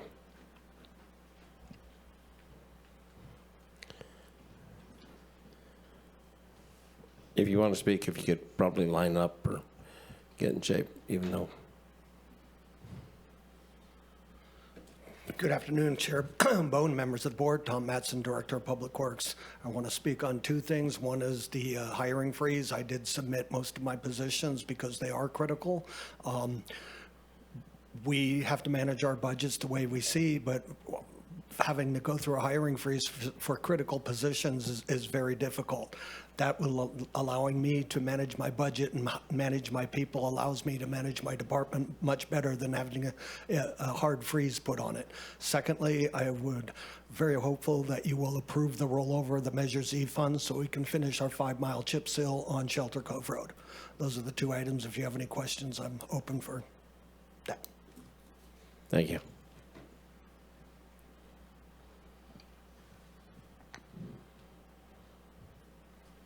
Is that it? Chair Bohn, I do have a caller in the queue. Please.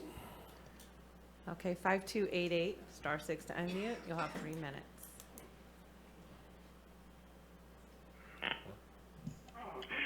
Good afternoon, Kent Sawatsky here. I understand we have major budget. Things are not going to get better because we don't have any economy on the horizon in the near future that's going to save us. So you do have to look at it. It's going to be some really hard times. You know, I definitely do support, you know, the request that Tom Matson's making here. I spoke to 4 of the AFSCME employees specifically who are outside demonstrating there for more wages. And these are the mechanics who keep your fleet going, keep all this stuff going.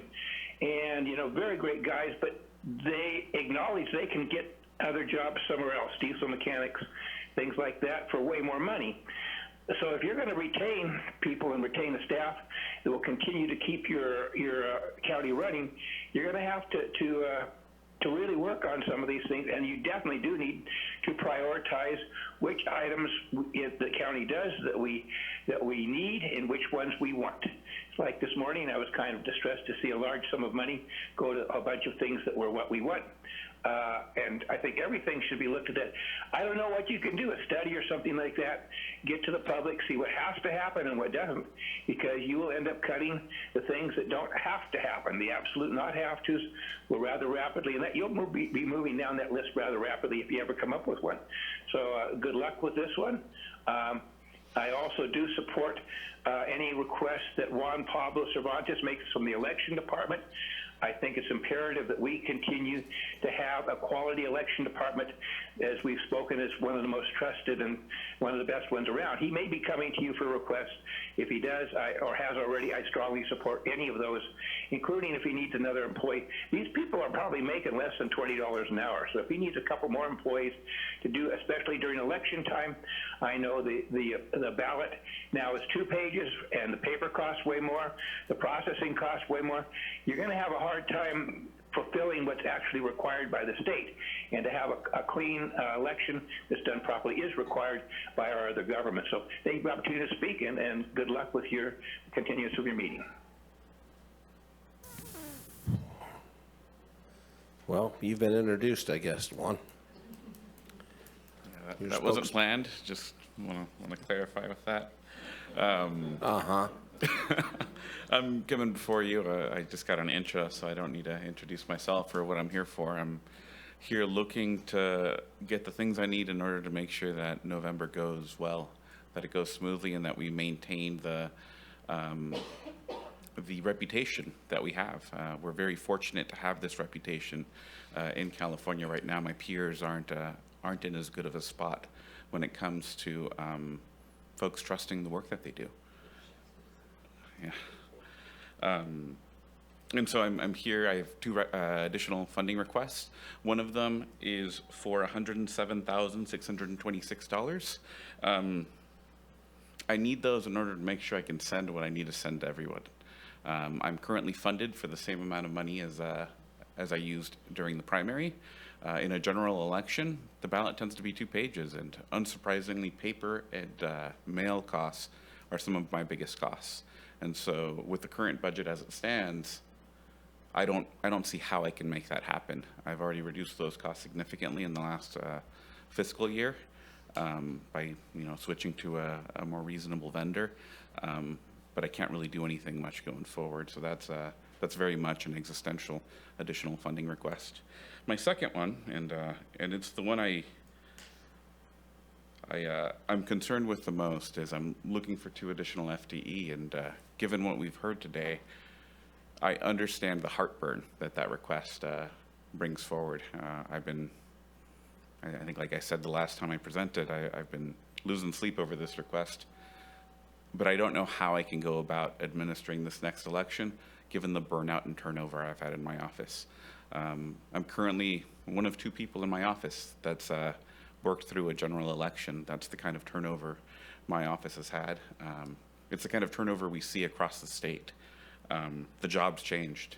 No longer is it a clerical job where you just fill out forms and count pieces of paper and that's it. We're facing additional scrutiny, additional state mandates.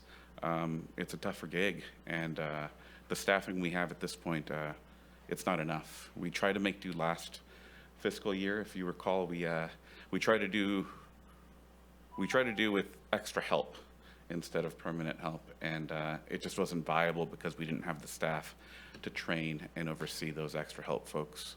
And those extra help folks, they're not there for the long term necessarily, and so we saw a lot of attrition leading up to the election. Thank you for your consideration. Thank you.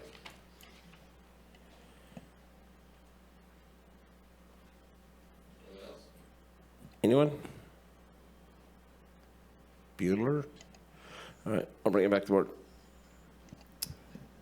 Bushnell? Can you clarify how you want to do this? Do you want to go through? Adjourn and come back at 5:30, because we still have another meeting at 5:30. Okay, so we're not going to, like, Do you want to deliberate twice? no.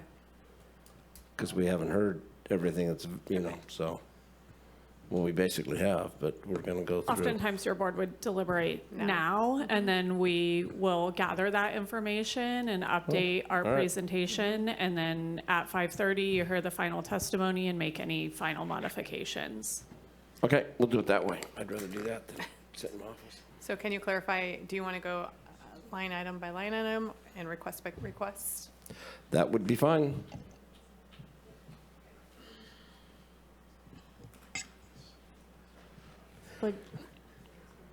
Starting at the top? Chair Bohn, do you want to start with the contributions to other funds, the 1,100, 199?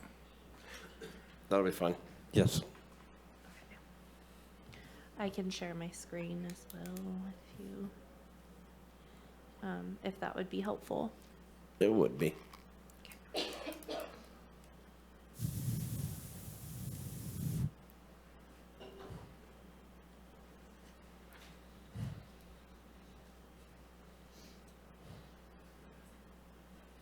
All right.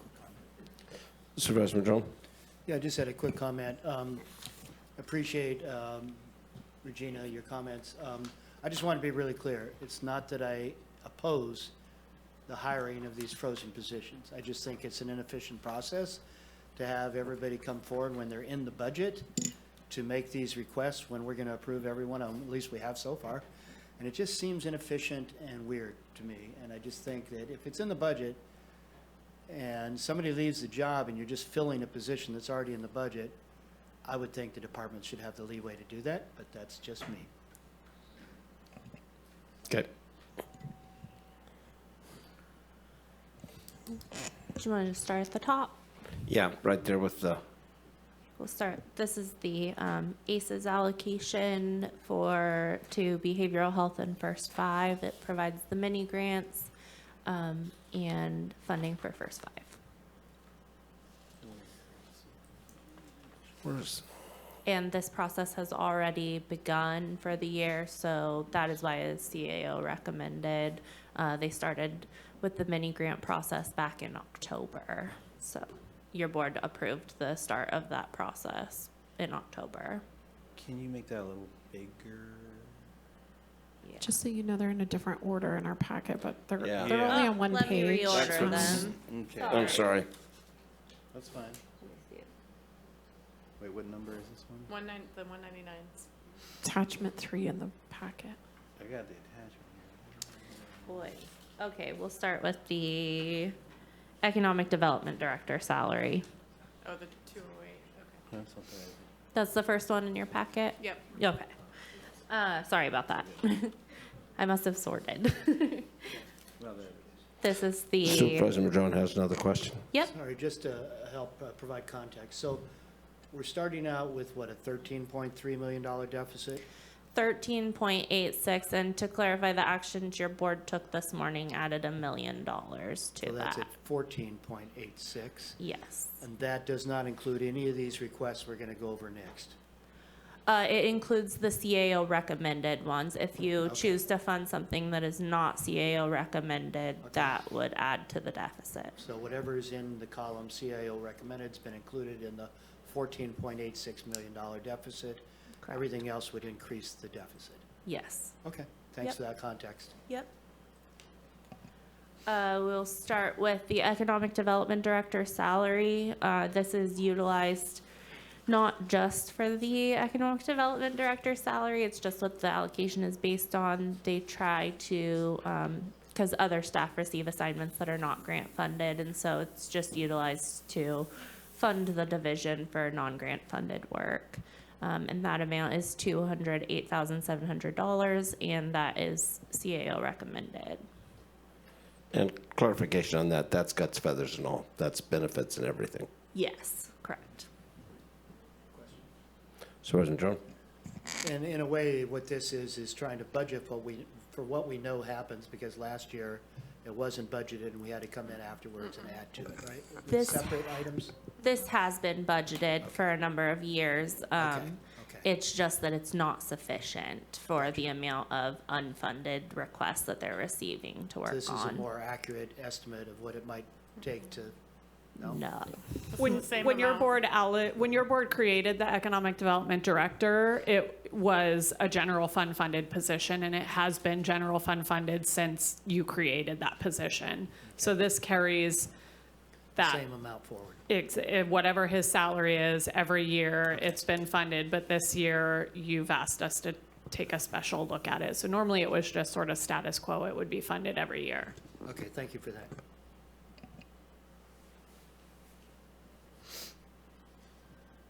Do you want to do like a general agreement head nod approach here? I'm not seeing a bunch of kickback on that one. Okay. The next one on the list is the contribution of $20,000 to the Natural Resources Planning Division. Let me put that in. Scroll down here. And this amount, again, similar to economic development, the Natural Resources Division is primarily grant funded, and so this amount is utilized to for expenditures that are not able to be claimed to their grants, and has been funded for a number of years, and this is CAO recommended. All good? Good to go. Okay. The next one on your list is the contribution of tobacco settlement funds to public health for tobacco prevention. Again, this has been, I believe tobacco settlement funds came about in 2012, and this small amount has been given to public health since then for tobacco prevention work. The rest goes to jail medical. And we just approved getting 350 to 500 from the retailers also, right? It's different money. Yeah. I'm sorry. Understand it, just. When we discussed this with public health, this is for health education, the retailers funds environmental health for enforcement. Okay, thank you. Yeah. Agreement on this one? Okay. And the next one is also for public health, and it is not recommended by the CAO. This is a fee subsidy for agricultural businesses for hazardous materials. And per conversations with public health, they would revise the fee schedule to charge these costs out rather than providing the fee subsidy through the general fund.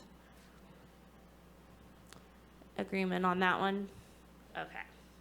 So let me clarify that. We're going to raise, because this figure started around 10 years ago when we took something away from the fees. And then this was Phil's answer to what we took away, almost identical. And now we're going to just raise the fees back up to cover the $19,000. That is my understanding from public health, yes. Okay.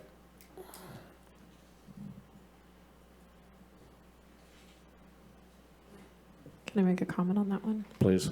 This isn't raising a fee, it's not subsidizing a fee that other businesses pay.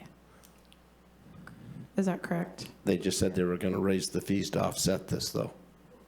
Wasn't that what? I guess it sounds like we might need you to come up and explain it. My understanding of this was that we were going to discontinue paying this fee that other types of businesses do pay for hazardous materials disposal. Yes, that's my understanding. So it would be basically, it would be the same rate for all businesses that pay that fee, rather than a portion being subsidized for agricultural businesses. And 10 years ago, the argument was, I remember it very, very well, it was because so many of the ranches were so far out, but they do have gasoline, diesel, and a couple barrels of oil because they have to where they're at. And we were actually, the fee was actually covering an inspection, and they were actually driving out to each facility once a year to inspect it, and taking about 10, 12 minutes, but quite a bit of time to get to the hitherlands to inspect them. And so we were trying to make it more efficient, some way to, could they videotape it or something? There was all sorts of ideas, but okay. We good with that one? It goes to Phil. Yeah. The next one is where I started. The ACES collaboration between behavioral health and First 5 Humboldt. And as I mentioned, they started this process back in October, which your board approved. And that is $200,000 for the mini grants and $200,000 to support First 5.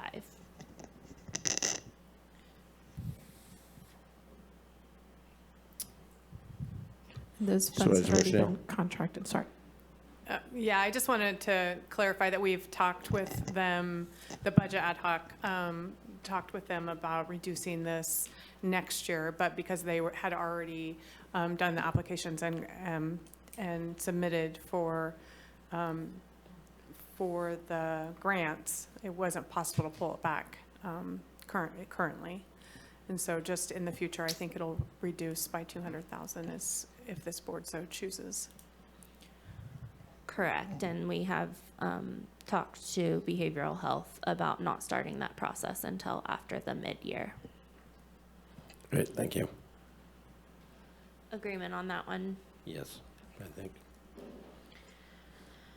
And finally is the county library contribution. This is on top of it is mandated that we pay for the county librarian, and that contribution will still happen. And then there's also an MOU for the Humboldt library, and that contribution will still happen.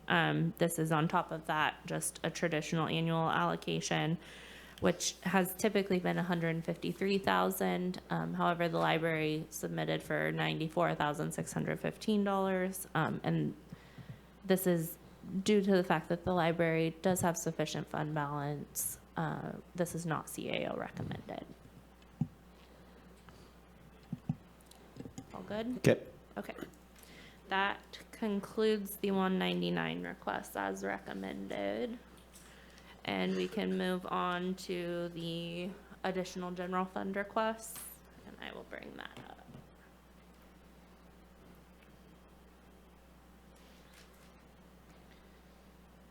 And I believe I have this in the correct order.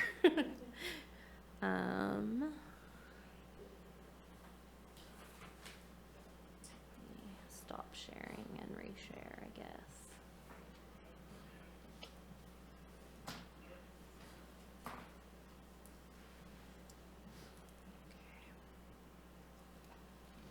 All right.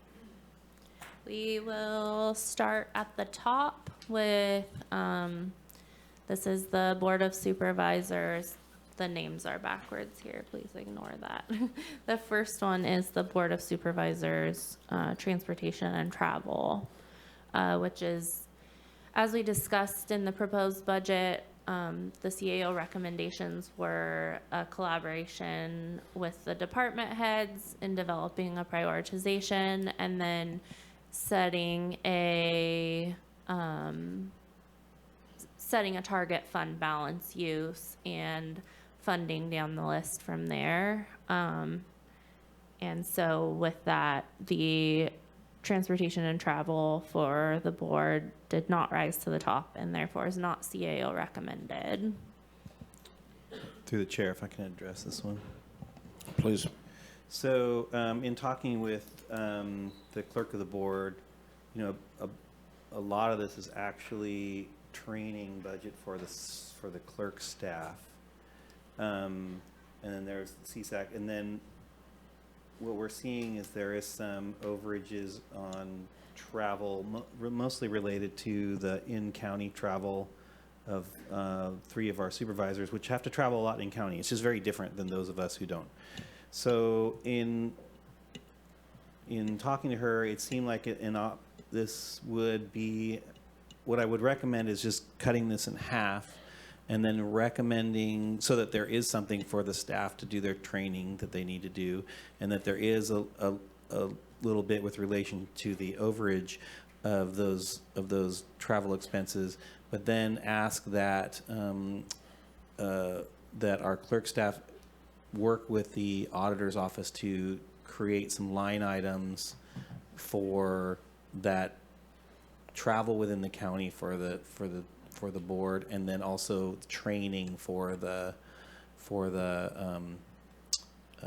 staff separately. So it shouldn't be that the training for the staff. I think is just shouldn't be the same line item as our travel budget. I think that's kind of weird, and we can manage that better later. So I think this might be a good interim sort of 1-year patch to get us over the hump, so that we're not pulling training from our staff, which that's my goal.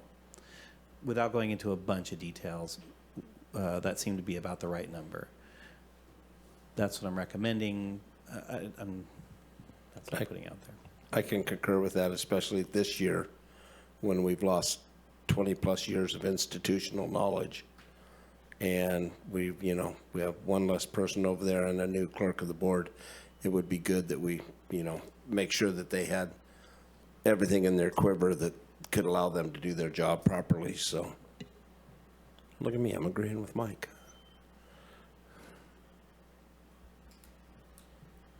Sorry, Bushnell.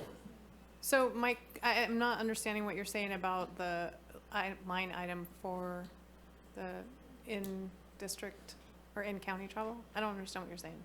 Well, I didn't really want to go. This is the point of, well, I was hoping to just put that in as a line item so that we could, if you wanted to talk about it a year from now, a little bit more. But you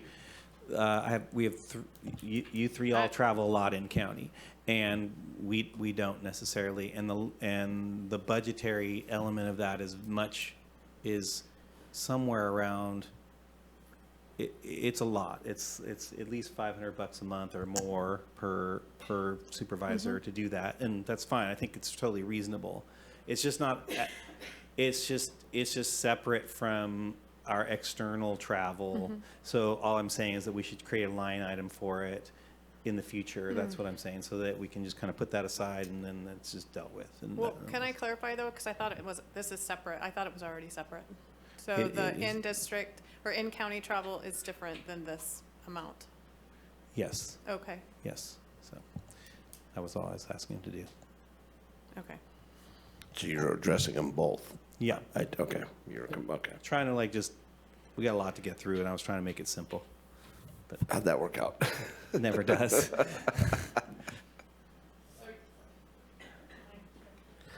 Yes. So are you asking for 31,000 here? Yes, whatever, just halving this. When I was working with the staff, it seemed like that was about a right amount to make all those things happen, and we can come back to it in a year and with those line items, it'll be able to be talked about a little more simply. It would be $31,367.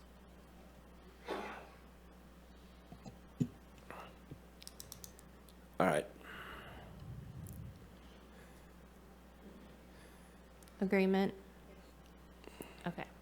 The next one is also in the board's budget, and this one is for a combination of professional services for the mandated audits of the county financial records and video and security fees for the board meetings.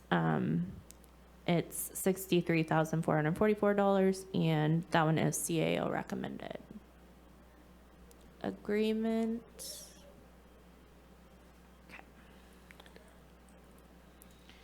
I don't see opposition, so we'll run with that. The next one is to retain existing staffing levels in the auditor controller's office in the amount of $114,460. I will just add that this was by far the highest ranked by departments, the highest ranked request. And the auditor has also developed a plan for offering services to hopefully draw in some fees. That one is CAO recommended. Agreement. Okay.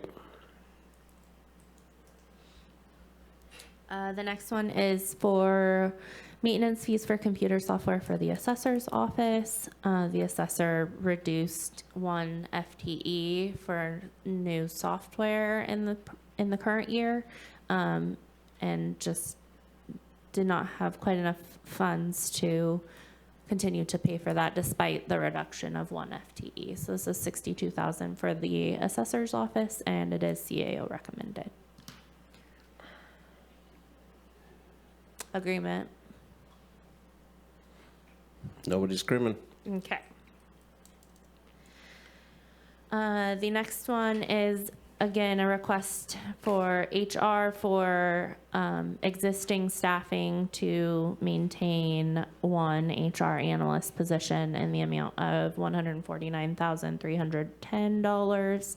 And again, CAO recommended. Agreement. Okay. Does HR benefit at all? No, I don't want to say benefit, maybe the wrong word, with the hiring freeze, or does that create more work for them because they're not bringing new staff on at the levels they have in the past, or does that affect HR at all, a hiring freeze? I mean, I think there's also a request in here for HR to hire an assistant, which is not recommended. So, I mean, they're also doing less with less, as we have sort of branded it this year. So, okay. Yeah, maybe it's a few less recruitments, but I think they have plenty on the back burner that fills in their spaces. Agreement on the HR analyst. Sure. Okay, that leads into the next one, which is the partial salary of the assistant director for HR. And this one is not recommended. Okay. Sure. What do you mean by partial salary? The other part of the salary would be funded through risk management, which is funded by internal service fund charges. Okay, thank Yeah. you for that clarification. This is wrong. It doesn't say filled on here, so this is not currently a filled position. Okay, thank you.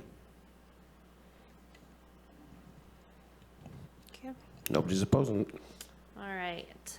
And the next one is for elections for the U.S. presidential election, general election in the coming year. It is $107,626, and this one is not recommended by the CAO.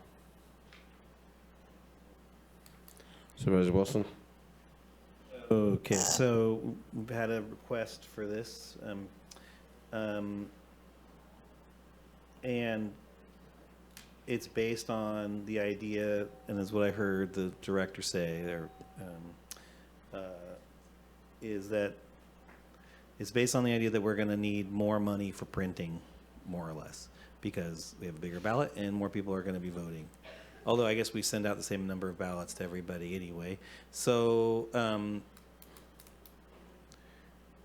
through the CAO, I guess, what is it? What do you feel like? What would happen if there's not enough money to put out the ballots? I mean, are we Yeah, maybe the committee that reviewed this could, what's the internal discussion on this? I would defer to Juan to speak to repercussions if it isn't funded. And for our recommendations, as Jessica indicated, we were really setting a target point because, frankly speaking, we've got to draw a line in the sand somewhere.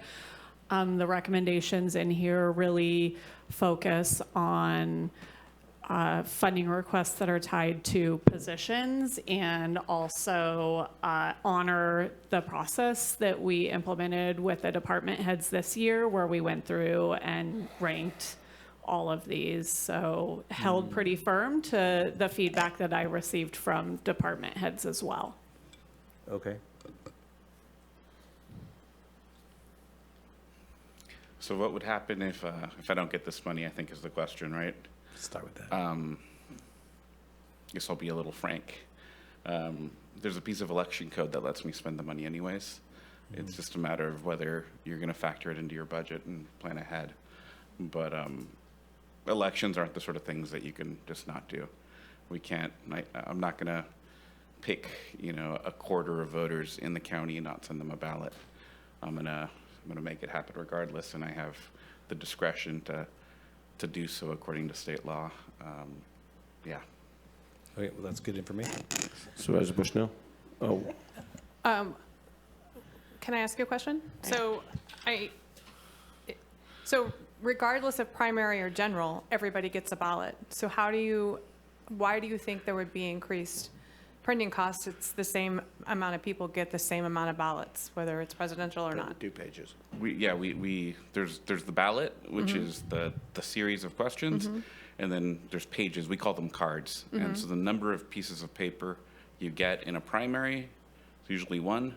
In a general, more and more since about 2018, we've been on the trend of a 2-page ballot, and that has to do with the fact that there's more state propositions at that point.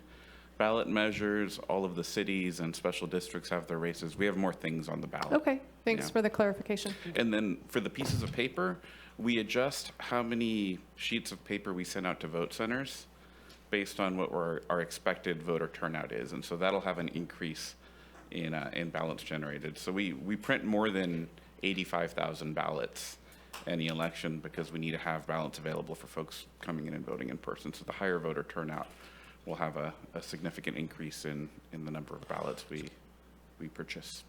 So you talk about the paper stock. So this was the first year we went out of county and bought paper stock somewhere else, right? Last year. Yeah, I mean last year, the last election, primary. excuse me, last election, because we'd always dealt local. Now, but the paper was a different, because the paper we used to get was watermarked, and this wasn't is that how it? There's a watermark on it. It's where the watermark happens to be, but a watermark's a legal requirement for the paper. And so in order to be certified as a ballot printer, you need to have that as a part of it. And we went with the printer that was certified through the Secretary of State's office. So yes, it had a ballot mark. We used a different vendor. We also saw cost savings of about 33%. What's that come to then? $200,000, $10,000? I'd have to double check. I want to say we saw savings in the $40,000 to $50,000 range. It was pretty significant. Okay. Yeah. Okay. And was that an RFP or did we just switch? We sought out bids, and so we got a series of them. The local printer didn't put in a bid. No. No, they didn't. No, that's why the argument's not coming. And this isn't an argument. This didn't come from him at all. He was fine with it. They do other stuff for us, and I think that that's a better fit.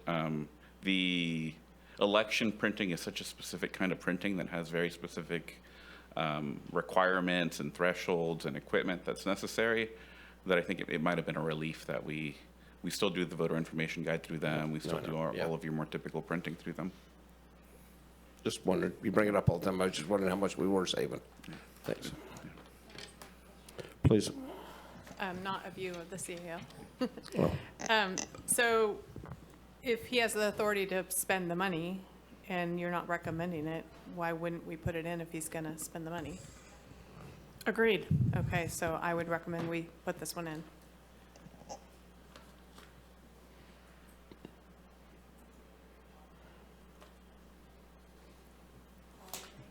So is that a nod and to throw it in or not throw it in?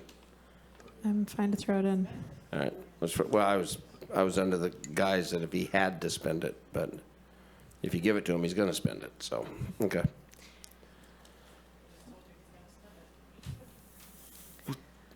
So the next one is also for elections. This is the allocation of 2.0 FTE election specialist positions, and this is not CAO recommended.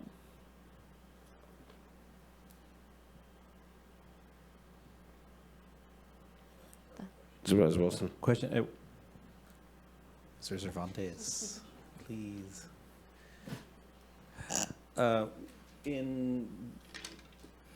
I guess we've changed a bit. This last election was different in that there was less polling places, but they're open longer.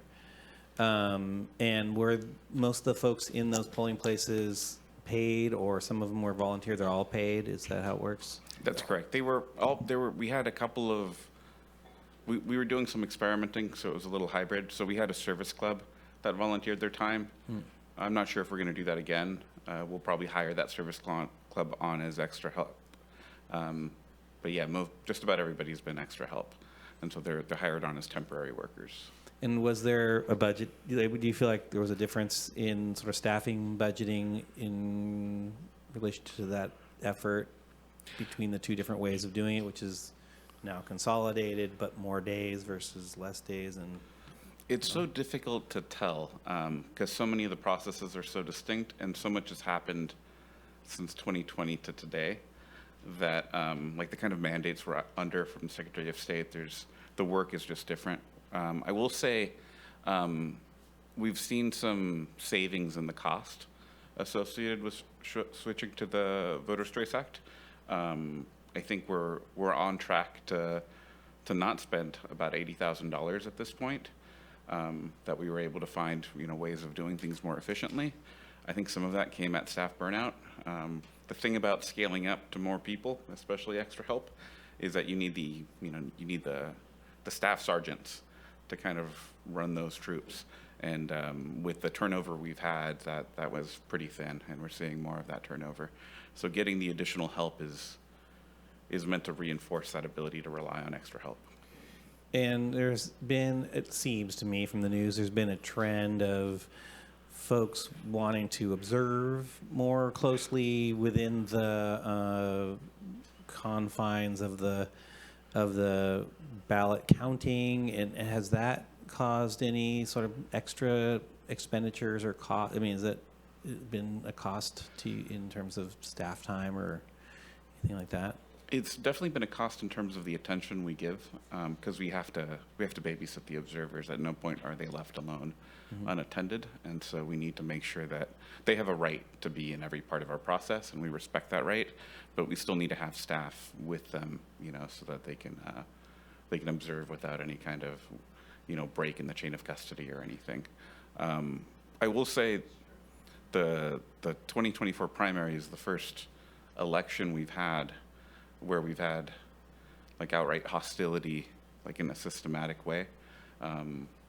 Previous to this, I'd bragged that we never really got that stuff. Occasionally we'd get a person or two, but this is the first time where we received alarming calls from all of our vote centers with folks coming in pretty hostile, and that included the after action stuff that we do in our office. And so all of that definitely has an impact on our staffing.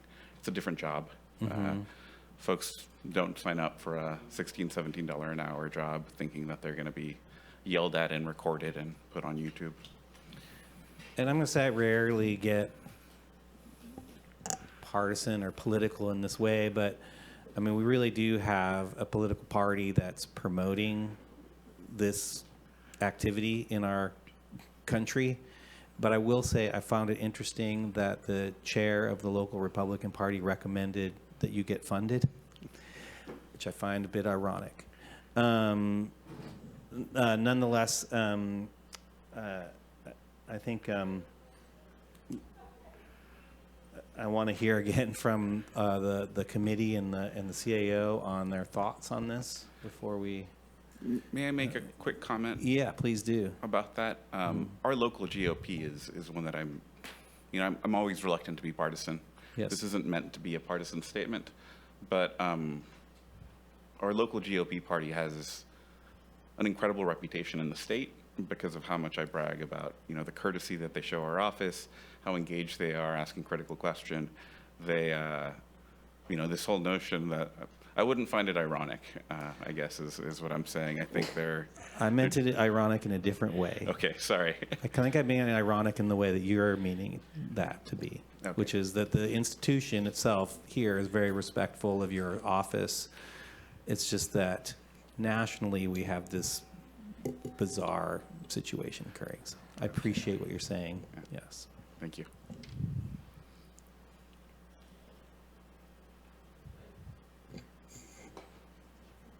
My feelings on this, and I think Juan knows exactly where I'm going to stand on this, is it's a hard and firm. We should not be adding staff in the current budget environment that we're in right now. We have hiring freezes on this same board item, so I don't think it's wise to be adding staff in the general fund at this point in time. But with that, that's a board discretionary decision for you.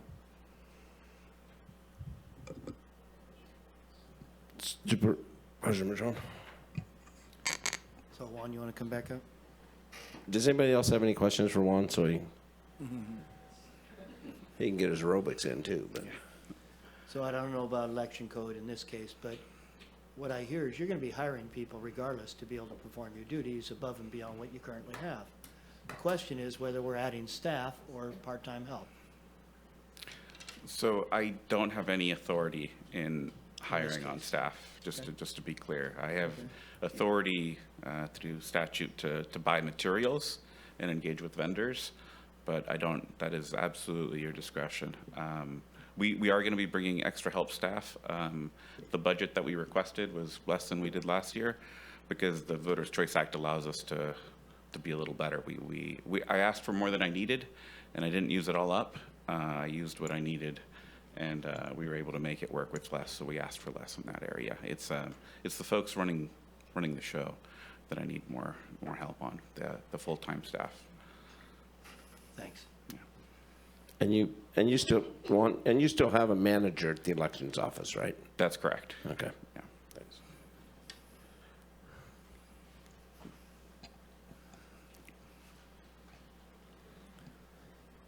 Well, I will say that our elections office has one of the highest reputations of any elections office in the state of California. I think that's well known.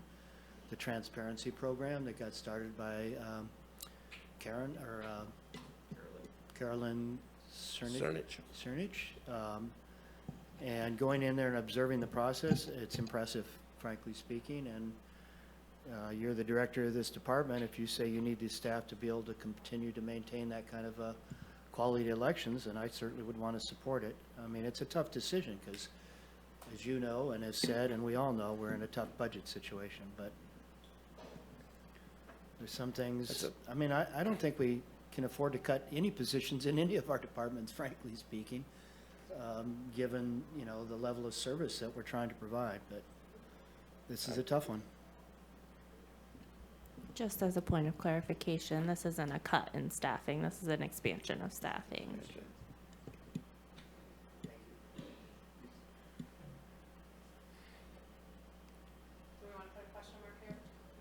No,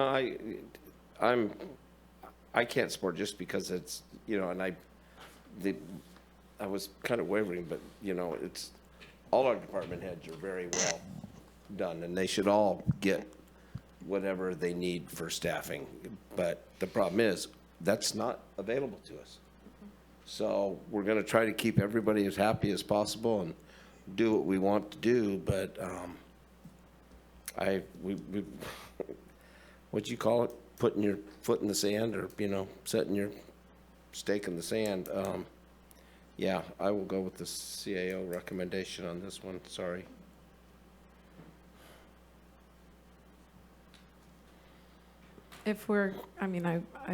Are we going to try to wait on anything that we're not in agreement on until after 5:30?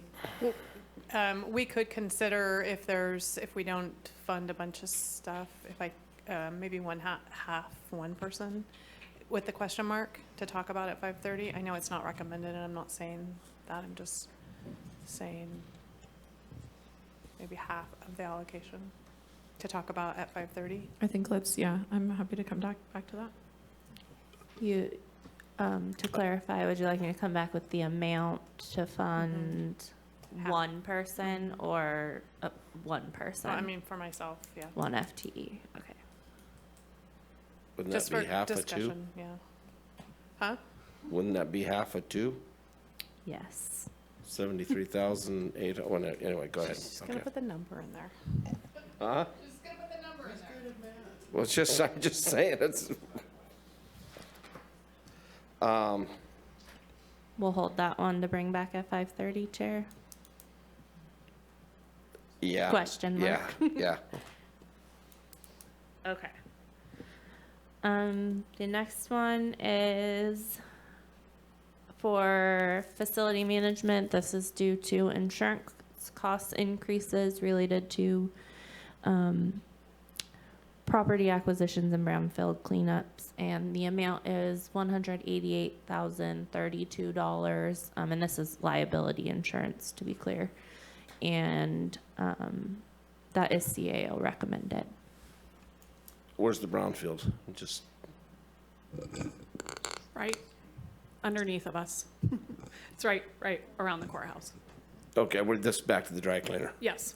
We've got a clean bill of health over there, even though the plume, our dry cleaning plume, is getting to there. But right, 4th Street. Yes, but this is related to litigation costs. And The plume. Yeah. I Okay.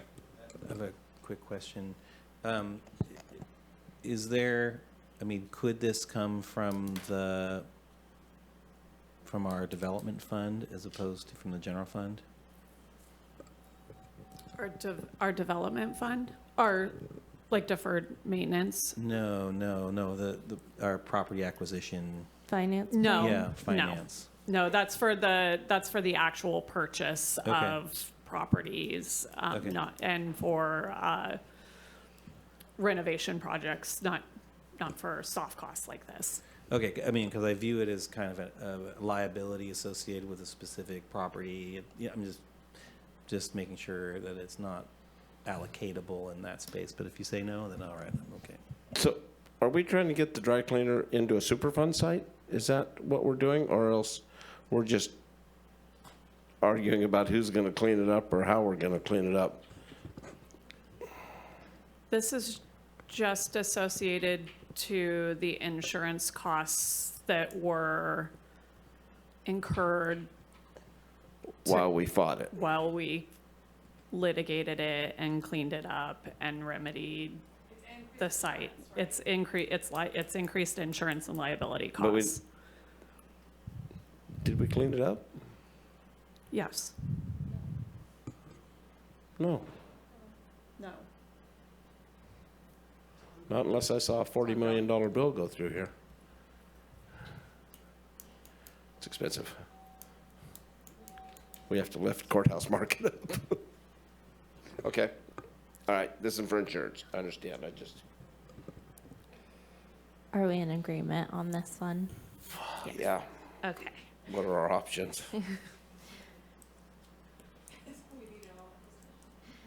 The next one is a request to retain current staffing levels in Public Works land use. The request is for $87,070. And this one is CAO recommended. Agreement?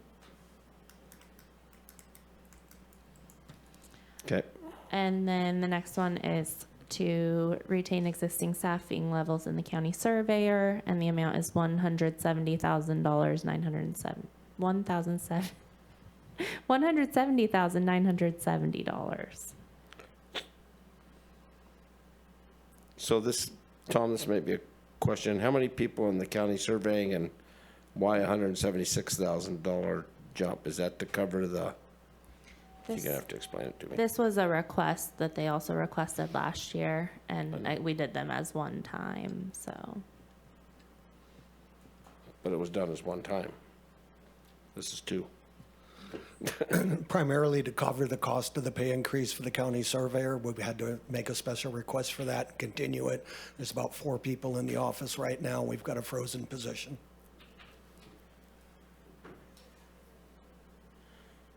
Okay.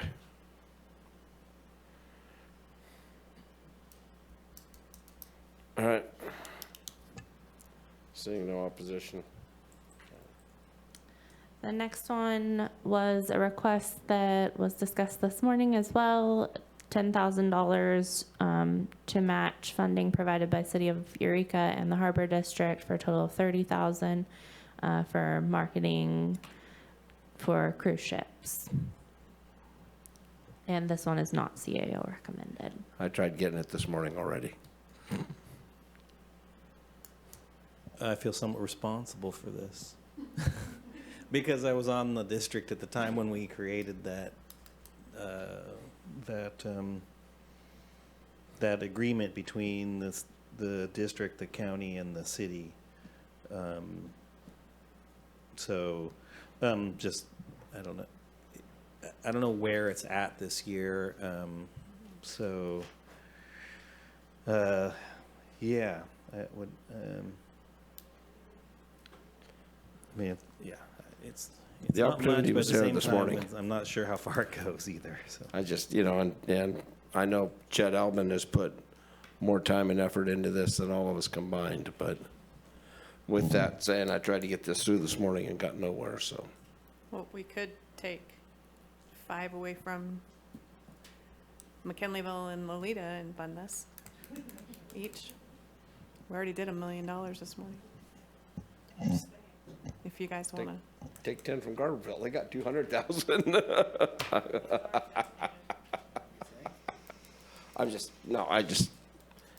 I'm okay, I'll go with the CAO's recommendation. I'll just say that the city has continued to ask us to pitch in the 10,000 for 1/3 of this that the Harbor District and the city are paying for, and our staff have been historically participating in this and helping with it, they would like us to contribute 1/3 of the funds, so $10,000. I don't know. All right. Agreement. Okay. The next 4 requests are for existing positions in the sheriff's office. I'm going to lump the 2 deputy sheriff's requests. They're a little bit apart from each other there. The first one for $117,796 and the large one for $883,372. Per my conversation with the sheriff, and I believe he's here, at the time of submission, some of these were vacant, but since then, all positions have been filled or are going to be filled in the next couple of weeks.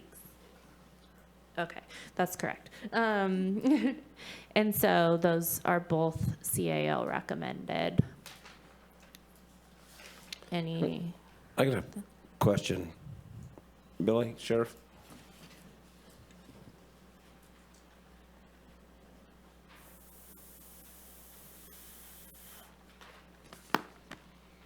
Yes, sir. How many sergeants do you have now? We have probably 16 16, okay. total. She said the next 4, didn't she? She said 2, the deputies, but they split the sheriff. I'm sorry, I thought we were looking at all 4. Okay, I'm sorry. I still got my answer. Yeah. Okay. Yeah. So we're talking about the deputy sheriff 1, 2 positions, right? Well, I just heard all 4, and then I didn't, sorry. No, you're fine. I thought it was perfect presentation. Do we want to start with the deputy sheriffs? Sounds like it. Are we good? Did we have additional questions on the deputy sheriffs? So everything is sorry, through the chair. Yeah. You only So do it half the time. everything I is appreciate it. recommended by the CAO except for the Sergeant. sergeant. That's correct, yes. Okay, And the sergeant is vacant. okay. The dispatch are vacant, however, they have an extreme staffing shortage of dispatchers. Well, and the problem is, if you don't have a dispatcher up there, he has to bring up a deputy at overtime. And all of a sudden, now we're paying a deputy $62, depending where he's at in his pay grade, to be a dispatcher. Because I go up there on the weekends a lot and be a deputy up there. Talk about being ineffective, so. And the most important position we have in law enforcement, even more so than Billy, is the dispatcher. They will all tell you that. Sorry, Billy. So, I guess looking at the four, yeah, look, for me, looking at all four, I'd go with CAO recommendations on them all. And I'm gonna, just a moment of clarification, since I had 3 of my neighbors who have ring phones on their front porches. We had 2 guys with headlamps going up and down my dead end of the street last night, and they all wanted to know why they couldn't get the sheriff down there more often. I said, they're never here at all. What are you talking about? Unless something happens at my house. But anyway, with that being said, I think patrol is important. I've been out, I go on patrol on a somewhat regular basis, and if you want to be on a car heading to southern Humboldt from Scotia and find out the next guy you got is somewhere by Old Arcata Road, your backup, it's not fun. So, Supervisor Madrone? Yeah, and some of this was previously funded through Measure J, which we talked about earlier today. It's not in Measure J. Last year, we had law enforcement as a large chunk of some of that Measure J money that we've held back. So this is kind of the stopgap to that. 200,000. It was 200,000. No, and with that being said, all of this promotion, 2 new festivals and everything else, if they're in Garberville, Willow Creek, outside in the unincorporated area, their call is going to be to a sheriff. And not that we get a lot of them, but we do get them. You get 5,000 people in one place, somebody's going to be an idiot. Well, I'm fine with this suite. Just the way it goes, all 4? Okay. All right.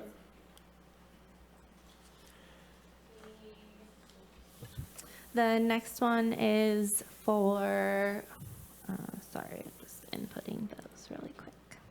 The next one is for conflict counsel. This was a combination of fixed costs and salary and benefits for existing staffing. They had some increases in costs with moving locations. And so that is a portion of this in addition to maintaining existing staffing levels. And this one is recommended.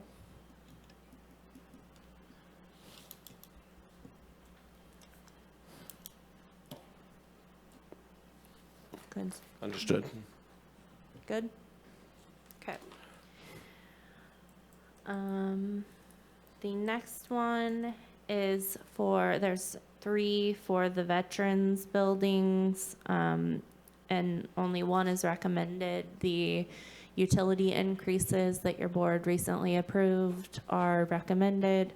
And then additionally, they had an increase in ADA charges and elevator and fire assessment costs, which are not CAO recommended.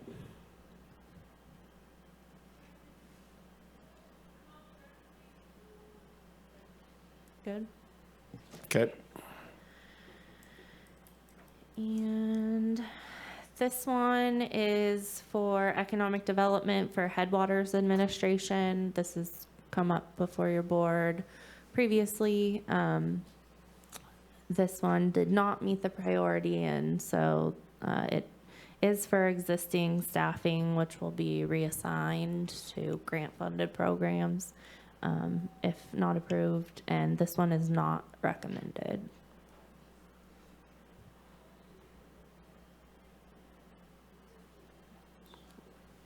Supervisor Bushnell? So the management of the headwaters, though, how does this affect? So then the allocations of monies wouldn't go out? I'll let CAO Hayes speak to that. I'm sorry, could you repeat that? How does this affect headwaters? So they'll need to scale back their administration of the program. They'll still do the revolving loans because that's mostly managed through REDEC and AEDC, but they will scale back the grant program where that will essentially not occur for the coming year. And they will also scale back on the number of meetings that Headwaters holds to, probably biannually or quarterly at a max. Do you have an amount of, for grants that it would affect dollar-wise going out? Do you have it? I think it's around 200,000 or so a year. I want to say off the top of my head. Okay, thank you. But it varies every year. It really just depends on who applies. Yeah, exactly. Okay. Thank you. Good with that? Looks like we're good with that. And then the next one is the assisted outpatient treatment program in DHHS behavioral health. And the amount of that one is $379,674, and that is not CAO recommended. I'll ask the question. Emmy, what are you going to do with the money? Ms. Rogers? Well, I don't think we're going to get the money, right? So it's not recommended. I'd like to know I'd like to know why I'm not giving it to you, or why I would consider Right. giving it to you. Well, I understand that we're not getting it because of the budget shortfall. I would say that AOT has been a solid program. It's been a program that the community has strongly advocated for. Despite my recommending against it, your board chose to fund it.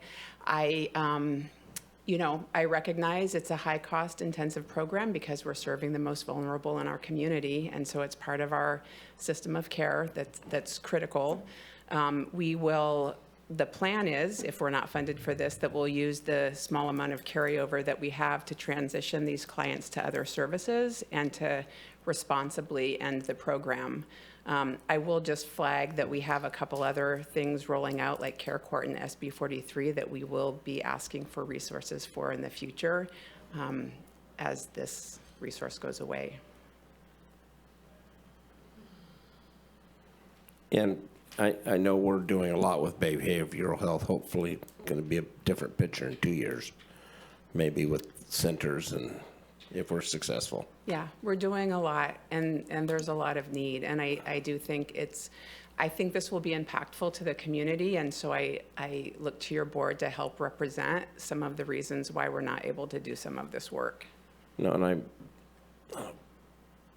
Director Beck's still here, but we had this little conversation the other day that we as public see 4 or 5 people on a regular basis, and I can name, they all have nicknames and everything else, and I can name off, and that's why they think everything we do is a failure, because they see those people every day.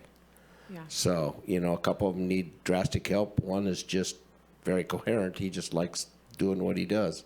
So that hampers the work you're doing, because they don't see all the 50, 60, or the ones you're helping down the line getting into services. So, okay. Yeah, you're not getting the money probably, but. Chair. Supervisor Bushnell? I think Natalie was first. Doesn't matter. Go ahead. I just, I know that, thank you for trying this program, and we said that it, tried as a pilot program to begin with. And at the time, you said that it wouldn't help that many people. And I'm curious, I think it's around 10 that utilize, and is that correct? We have 10 enrolled at any given time. We've served 21 over the course of the program. Wow.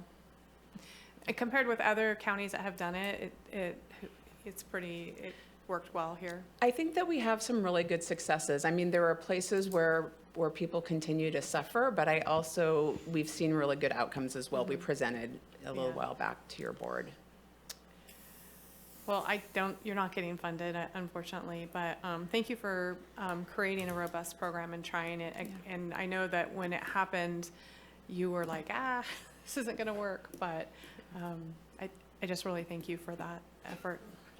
I don't want you on my baseball team, though. We're going to lose this. I know we are, but we're going to play anyway. No. Supervisor Arroyo? Thank you. Since I wasn't here when the decision was made to embark on doing this, I'm curious, why did you voice a lack of support for it then? Was it just that it's so intensive, or what was the thinking? It's just a heavy lift, and it's a very intensive program. We do CCT, which is similar, with similar outcomes, and in some instances better outcomes. This is just adds the element of the court order, like the black robe effect, that can compel people into treatment, and we have seen some success in that. But it is a high-cost program for a pretty small number of people. Can I also just add, I will need to come back to your board and request a resolution opting us out. Yep. Okay. And I Supervisor Wilson?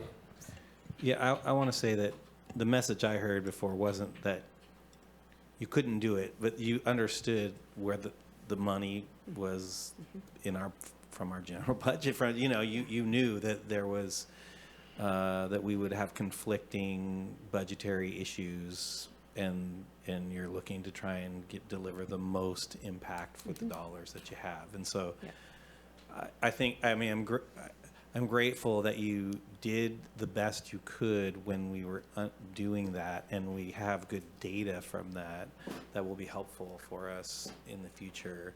But I do think that that your request to have us not do that wasn't out of not wanting to serve people. Oh, no, that's great. Yeah, thank you for that. Sure. And coming from a board perspective in that day, is we were getting a lot of pressure. Why don't we? Why aren't you trying this? Why aren't you trying this? And if you don't try something, then they will always have that you never even tried that. We've tried it. It didn't work to the level we want. But 21 success stories, I mean, and whatever the numbers are, when you, depending on what those 21, where they could have ended up, I don't know how you put a price on it, too. That's the other factor. So, I mean, okay. Thank you. Okay, thank you.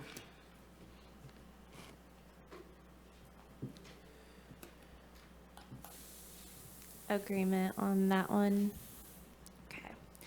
The next two I'm also going to lump together. These are for requests for staff time that's not reimbursable in the road fund to work on potential ballot measure work. Right. And it's $20,000 and $10,000 for a total of $30,000. These are not CAO recommended.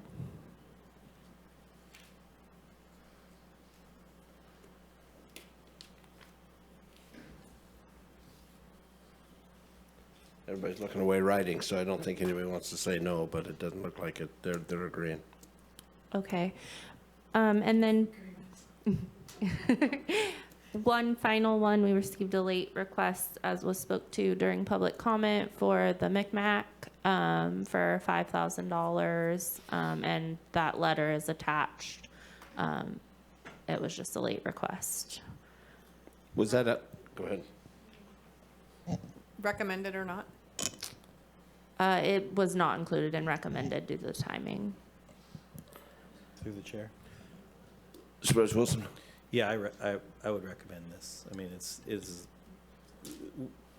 that the McKinleyville doesn't have a specific organizing. I mean, it does, but we don't have money specific to organizing that community around, especially around the issues they're dealing with right now. And I would ask that it continues until at least when the ordinance is, I mean, I'm hoping that it's done this year, but if it's not done, I would just hope that we continue to fund, at least minimally, the outreach and efforts of the MCMAC at this level. I think it's. You want to take it out of the chamber money? No. Well, I mean, I would ask that I would ask that the chamber think about their participation in that and their support for that, for sure. But yeah, I'm not saying to do that, no. I fully support the MCMAC. That request is like, yeah, it's needed, and it's yeah, we got to do it. Supervisor Madrone? I appreciate that support. I did some math, and this is 0.0003% of the deficit, so. You know, a little bit at a time. McKinleyville, it's not just the town center, it's the incorporation exploration that they're working on and the multimodal, and I think Bonnie did a great job of talking about those in 3 minutes. Appreciate you being here, Bonnie. MCMAC's doing amazing work, and as these things are working on with the board support for the very limited costs they have, it bodes well for whether it stays the county in terms of increased revenues, because it is going to bring in a lot of tourism and retail dollars once that town center is built. Now, that's 5-10 years out probably, but it is an amazing effort that's going to change the character of that town and benefit the county or the new city, depending on how all that outcome works out. So I think it is money well invested. I appreciate the support for that. And I think the support has always been there, because you'll notice we spend quite a bit of staff time. Yep. Our staff tends to take care of quite a bit for the MCMAC, and they do it even shorthanded. They're still taking care of the MCMAC and stuff. So I want to give a shout out for staff for doing the extra mile too. Absolutely, and department heads are now meeting with the MCMAC 2x2s on a monthly basis. Different department heads each month. Tom's been there, Cody Rogatz, just about every director's been there, and it's really neat to see that increased collaboration between the county and the community of McKinleyville, and very appreciated. Chair, I have a question about that. Sure. I have no problem with giving $5,000 a year to the MCMAC for the amount of work that you do in McKinleyville, and, you know, again, our largest unincorporated community. That said, I know it's kind of a pain in the butt to administer like very small contracts for us as a county. Is there a way that we can make that easier? Or like do like a multi-year contract or something like that? It's actually not a contract. Oh. Yeah, we don't do a contract with them because they're one of our boards and commissions, and so I they see. just push their expenses through our budgets. Much easier. Okay, that And makes the clerk sense. of the board has always been the one handling those, basically just handling receipts and reimbursement requests. It's like she heard we were talking about her. Tracy and Brooke have been doing that work. Tracy waltzed in. Okay, cool. Awesome. Thanks. So is there agreement on this, on funding this? Yep. Okay, that was the final additional funding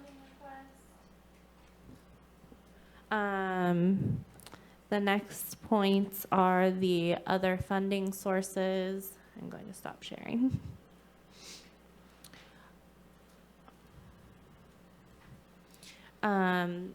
You've already discussed the transient occupancy tax this morning. This is just to give us direction to include your actions this morning in the adopted budget. And then for ARPA, as discussed, the remaining amount of available funding is being utilized for carry forward for HR staffing, which they still have COVID requirements that they're complying with. And the LATCF funds, as we recommended, are to be held in pending the general, stabilizing the general fund, and then the spending plan of just over 1.9 million for the opioid settlement funds. Does anybody have any questions or edits to that? Can you find around $9 million between now and 5:30?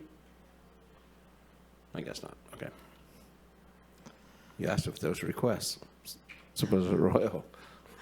All right. I just wanted to clarify a point that you made earlier so that there was, because if anyone didn't watch our very riveting meeting this morning, you referred to $1 million that we had decided to allocate. And I wanted it to be clear that the amount allocated expend this year for Measure J went down substantially from what we had chosen to allocate in the past, but the remainder is going to be held and not put into the general fund, but held for to kind of see how things go for future allocation. So I didn't want people to think like we just even started spending more than we did previously of the Measure J funds.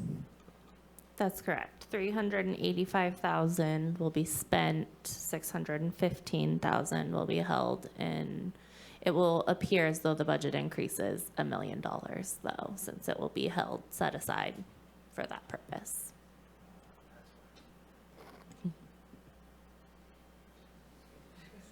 Okay. With that, be back here. Did- The Supervisor Bushnell? hiring freezes, are we going to talk about them? I have two more things. Okay, so I'm sorry. So sorry. Sound like you were wrapping up. I'm sorry.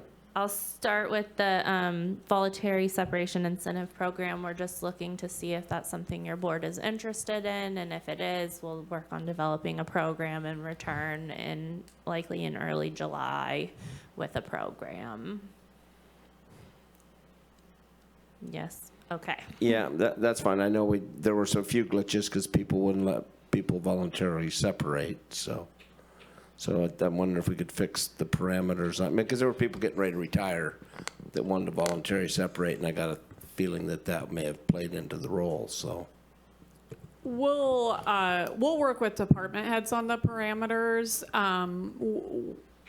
One of our initial conversations has been that it might be a little bit more targeted towards folks nearing retirement. But again, that's been just sort of loosely discussed. We wanted to first see if your board was even supportive of continuing with something, and then we'll work with department heads on what would be most beneficial in moving a program forward. But I suspect that the parameters will be modified from what we have seen in the last program. I wanted to make sure they were. Thank you. Sure. Do you think that when the directors didn't approve a VSIP, it was because that position has to be held vacant and they couldn't afford to hold that position vacant? Yeah, there's absolutely going to be, no matter what situation we come up there with, there will be a circumstance where somebody won't qualify for it who might want to qualify for it, because we do have to put safety guards into place to ensure that services can still be provided. So it will be based on some limited populations of our employees. And it's discretion on the department head, correct? It is absolutely on the discretion of the department. I mean, we did receive some feedback of, I want to do this, but they're not letting me, but there was reasons. They just weren't happy about the reasons.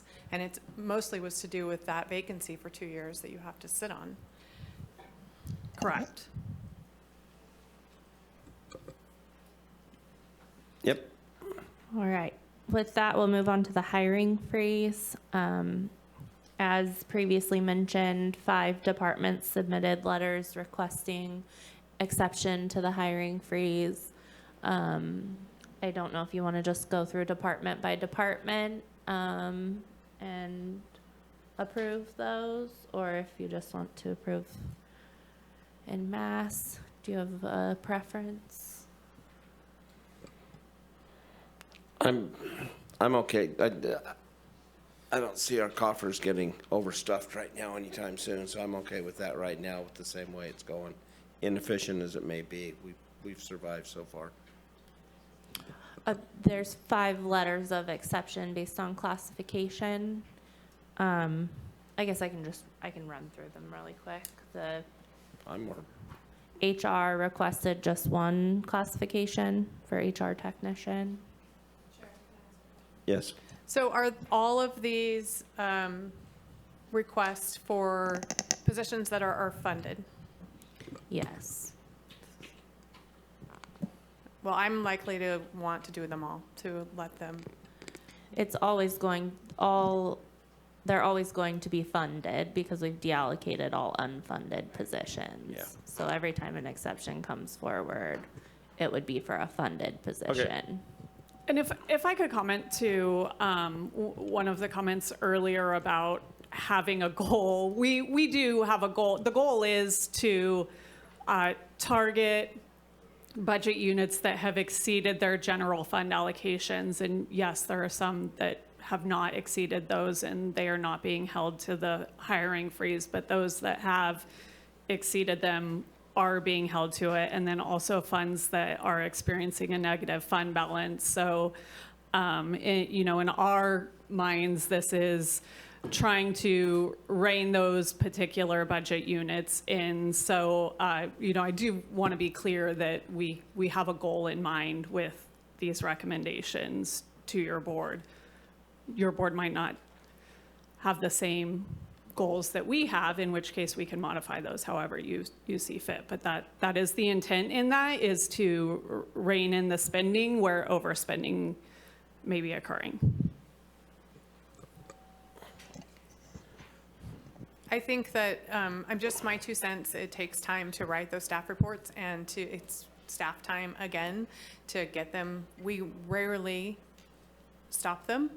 So I don't know. I think, through the chair, if I may, I think part of the issue is the hurdle of putting that together and coming before the board. I think the idea is that it makes everybody think about it a bit more before that happens. And so I tend to lean in favor of Supervisor Bohn and keeping it the way that it is. I think it's at this time. I think it's even though, as Supervisor Madrone and you're mentioning, it's a bit more cumbersome and it has more administrative burden to it. There is a bit of a function at this time, and so I tend to lean into just keeping it the status quo. So that's just with no exemptions at this time. That's just my personal space on that. So that's where I'm at. Could I, through the chair? I'll just add back that I think that our department heads by this budget have recognized the issues and the budget issues and have worked hard to, adhere to their requests. And I don't think we need to add more staff time to them to request that they be able to hire a funded position. It's just and I hear my board and I will go with my board, but I don't agree with it.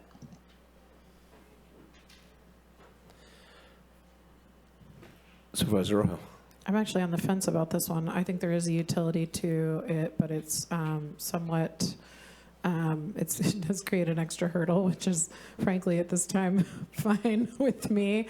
But also I can see how it's taking people away from the job they need to do in their departments. So I can see both sides of it. I think the bigger issue at hand is, something that both Juan and Regina touched on, but is that, we really need to see targets around where to shrink our budget, and that needs to really, from my perspective, that input really needs to come from departments that are department heads.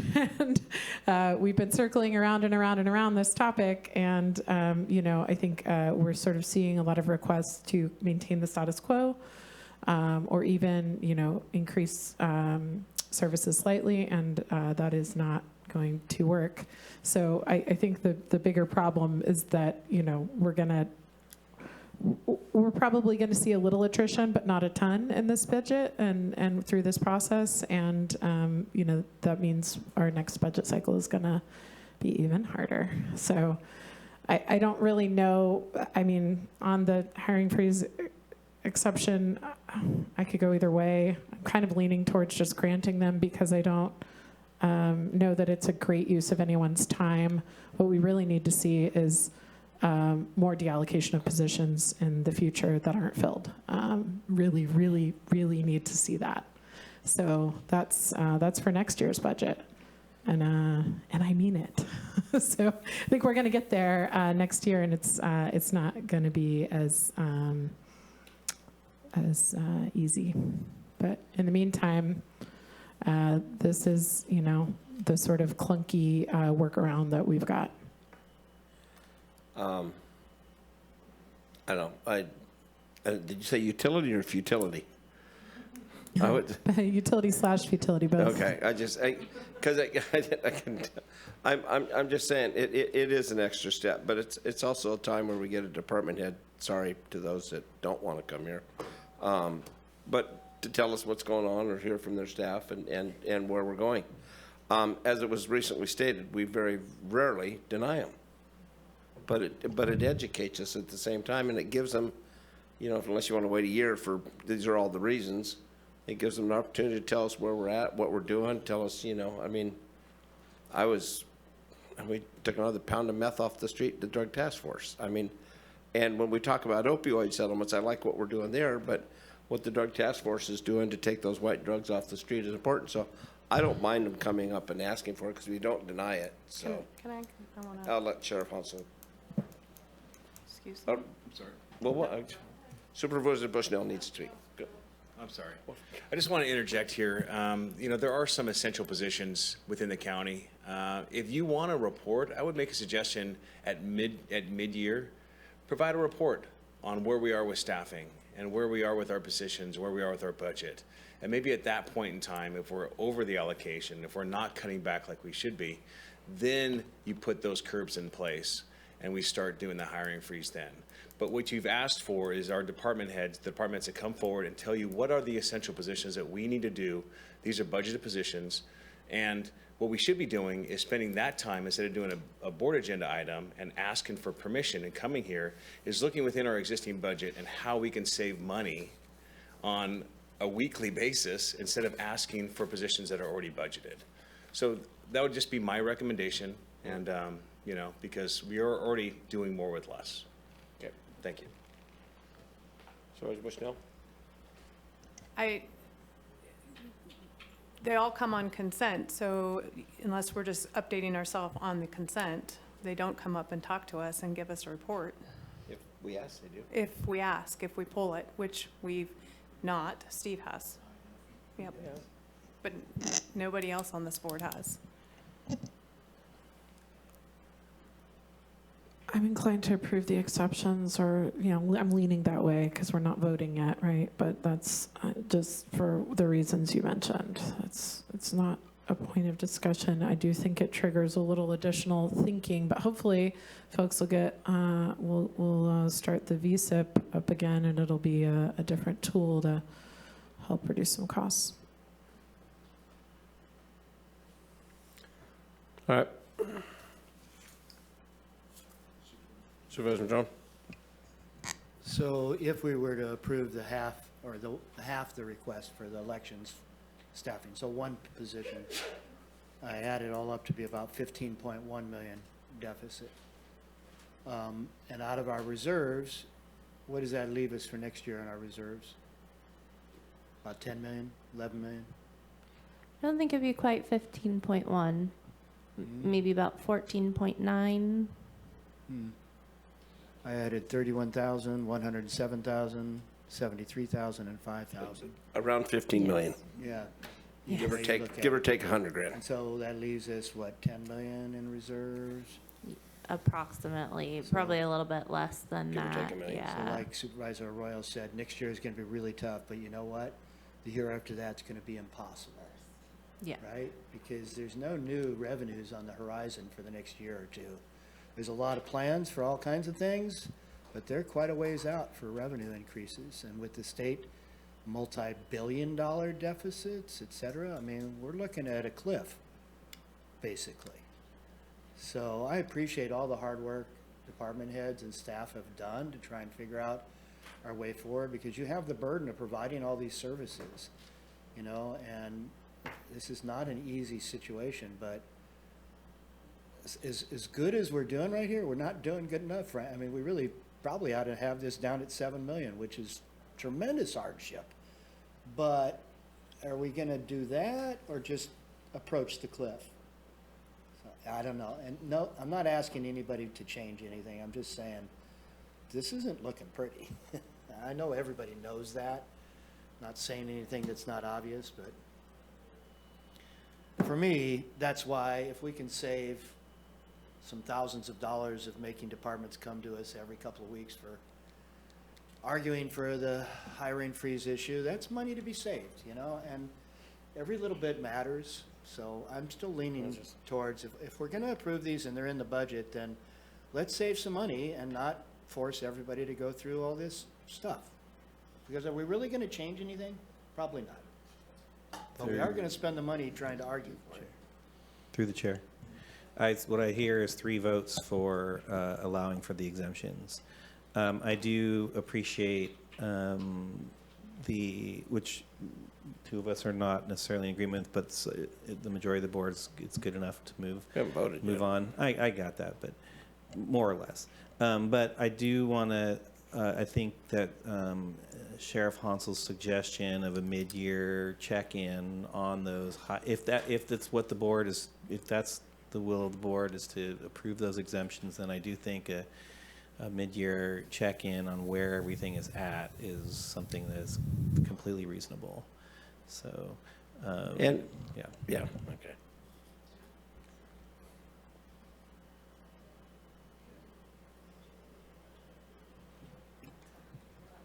With that, did you want to convene till 5:30?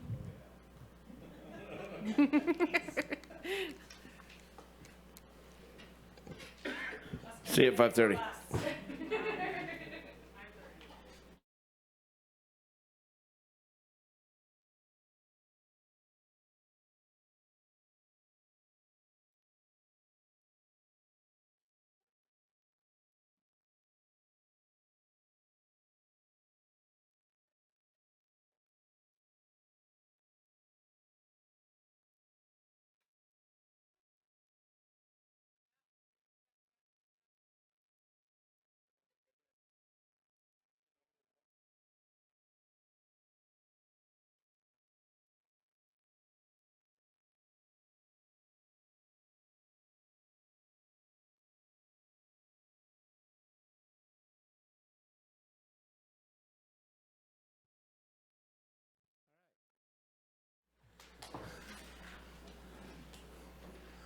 We'll continue the hearing. Receive updates, reports from staff, and the presentation, abridged version. Yes. It's all yours, Jess. All right. Nikki, do you want to bring up the presentation again, please?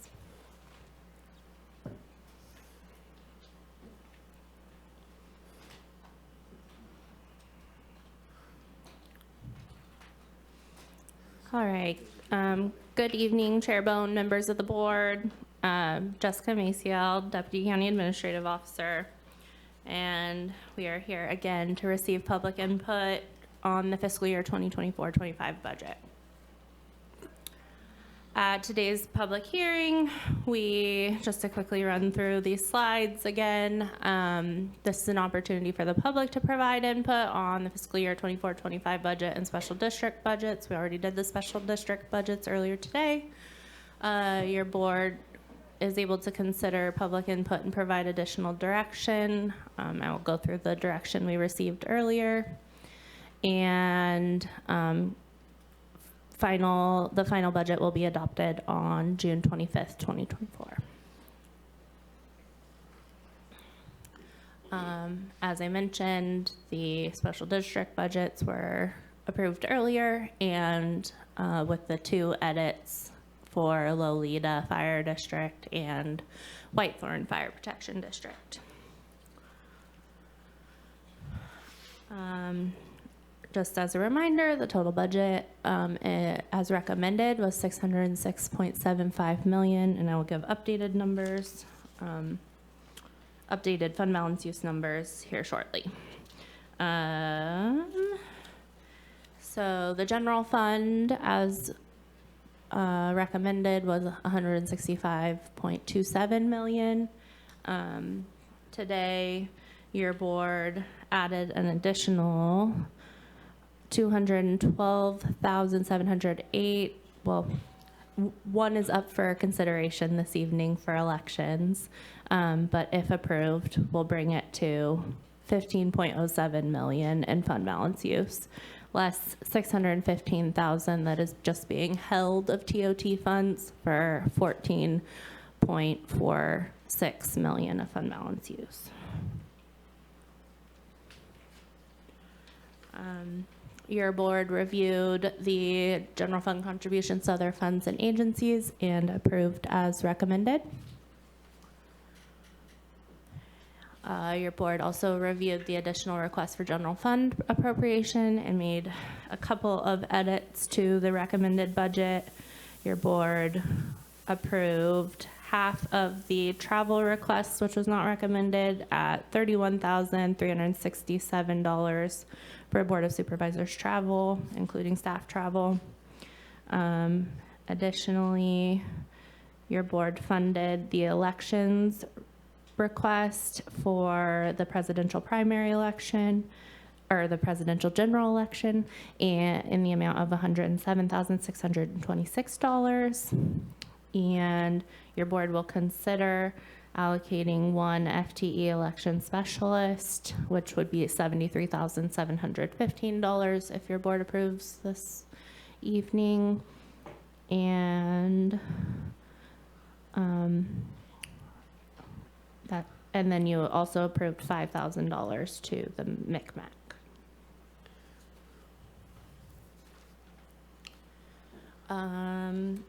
Your board, we did not receive direction on the Public Works carry forward request, so need direction from your board on that for Measure Z this evening. And that amount is $306,514 for a chip seal project that was approved in fiscal year 22-23. This morning, your board made changes to the transient occupancy tax allocations, allocating $385,000 of Measure J TOT funds to aviation in the amount of $45,000, to the Inc. people in the amount of $150,000, to economic development in the amount of $25,000, and to the Film Commission in the amount of $30,000, and finally to the McKinleyville Chamber and the Lolita Chamber for $25,000 and $10,000. And allocated the remainder of the $1 million estimated for the coming year to be held while we stabilize the general fund, in which it may be allocated in the future. And then also on the HCBB, you elected to only fund for 6 months and continue to fund the Gateway communities and the Film Commission through the regular TOT. And as well as adding in a marketing survey and economic development. And then these other funding sources, American Rescue Plan Act, local and tribal consistency funds, and opioid settlement, you have approved as recommended. And finally, your board authorized us to go forward with developing a voluntary separation incentive program for the coming year, which we will return to your board in early in the fiscal year with. And your board was working on reaching a decision on hiring freeze, which it sounds like you're going to approve the exemptions. And with that, any final questions?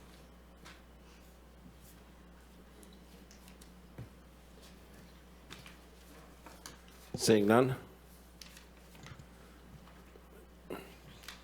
I will open this up to public comment.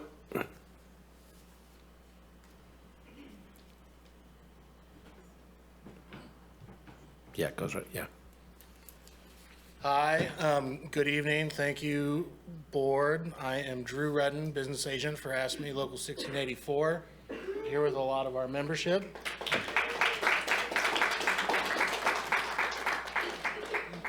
I'll let our members speak mostly for themselves, but I can say that the time that I've spent here with this county has been over 16 plus years. I've seen good budgets, bad budgets, and really bad budgets. But a lot of what we have right now seems very self-inflicted. We had a reduction in the cannabis tax, and that is almost strikingly of how much we're missing out of the budget right now. And then we also do a thing called PARS, which is like a 1% tax. I'm sure most of you know about it, that we impose on every department that goes into a savings account, which is also strikingly very close to how much of the deficit is currently projected at. And I don't know about you, but if I could give myself a pay cut and take money out of my checking account and put it into my savings account, and then tell the contractors that are working for me that I don't have enough money to pay you, that would be a problem. And the effect of that is really what's going on with our membership. More people are doing more with less actual workers in the place. We talk about hiring freezes, we talk about voluntary separation. We have a lot of things that are falling on the backs of workers. In fact, everything that the CAO's office has come to you with that I've seen as major cost-saving efforts is reorganization and staff cuts and reductions in benefits or whatever we can do to basically put it on the back of workers. And that's not a good path forward. We're spending too much on rents. We're spending too much on consultants and outside consultants. How many times have I seen $500,000 here, $500,000 there, going off to different consultants for people out of the area? These workers behind me, all of them live and work here in this county and spend their money locally and drive this economy here. There's over 1,000 plus membership in our union that deserve to get a fair shot and not have all of the budget woes put on their back year after year after year.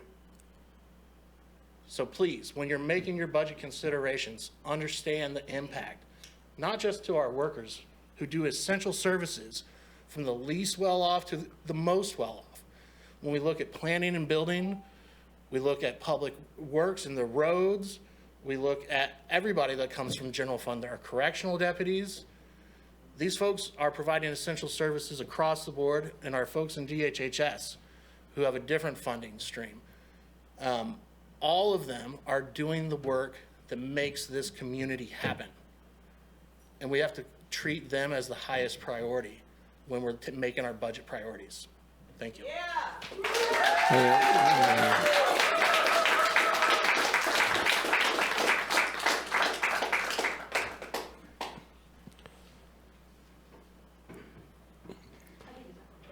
If you guys are gonna, if you're gonna speak, if you'd line up so we could, that'd be great, just for.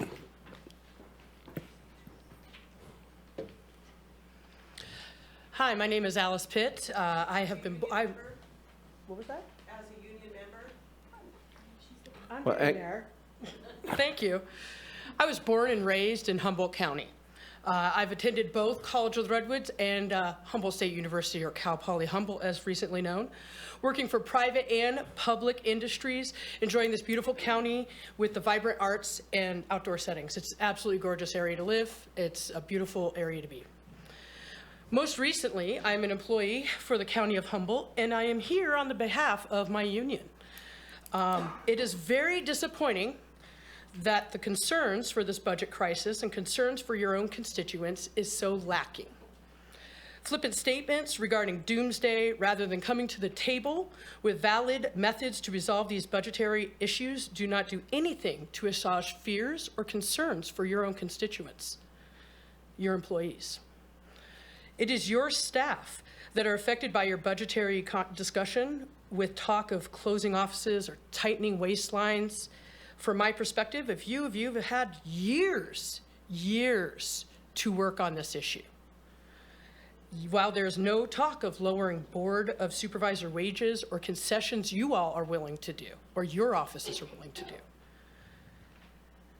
County of Humboldt roads are failing throughout the county. I live just outside city limits here in Eureka. We did not coordinate with the city of Eureka, so I have a block or a half of really, really rough road where it ends at the Eureka city limits and then continues on to garbage.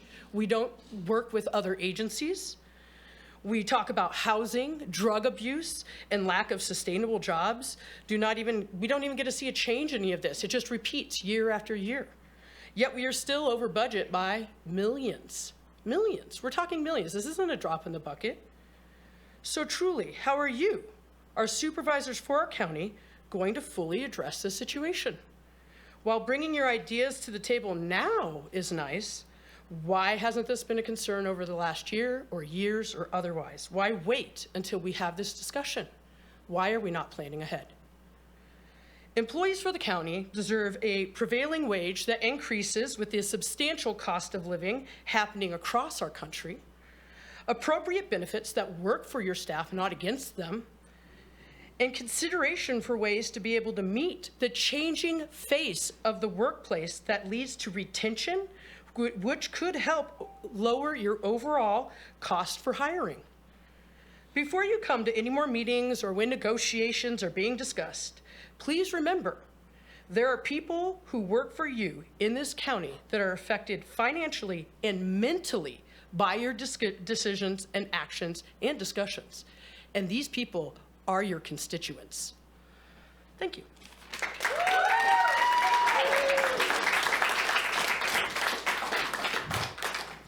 Hello. I'm Sarah Ireland, and I'm the president of our local AFSCME 1684. I answer to those members every day. And I'm here to tell you about the frustration and disappointment of the deficit in our budget. Disappointed that the list of solutions first comes on the backs of our workers. Reduction and reorganization affects these people and all of your employees way more than it affects you. You have employees, all part of our bargaining units, who do not earn a livable wage. In some cases, starting wages are just enough to keep a household from getting public assistance benefits, but not nearly enough for them to live and support themselves. For too long, our county employees have had to choose between basic needs. Do we go to the doctor or do we buy food? Which bills are going to be paid? Do we incur late fees and lose services? When the CAO's office came to our special membership meeting last month, we had scheduled it just for them because they canceled on us at the last minute, the meeting before. We expressed frustrations, we expressed anger, we provided suggestions, told them that we were willing to meet with you and with them. And then I had to ask why they weren't taking notes about the suggestions that we made. I will note that Alicia didn't come to that meeting. She sent representatives, as she has every meeting. Our voices are important, and you need to understand that. As long as we continue to be management heavy, as long as we continue to say we will allow vacancies through attrition, we will never solve our deficit. In fact, you're going to risk that deficit being even greater. Because as we have attrition and we fail to provide essential services, you will face fines and sanctions that come from those pass-through funds. As long as we continue to open offices like the one in Redway, where we send an employee in a county car each day, paying for gas with county funds and wear and tear on that car, and paying them driving time, when we have an office just a couple miles down the road that provides better and complete services for public assistance recipients, we're fiscally irresponsible. Paying for the office is irresponsible. We make Humboldt County happen. We don't need more management. We don't need more office locations. We need our vacancies filled. We need livable and fair wages. I implore you to consider meeting with us to hear our suggestions. I implore you to stop finding solutions that come on the backs of workers and on the backs of the most vulnerable and lowest paid employees. You have people that are making $16.23 an hour, and they deal with confidential information every day. I implore you to look at reducing the wages and freezing the wages of management. Stop increasing your own wages until you are prepared to give our employees a livable wage.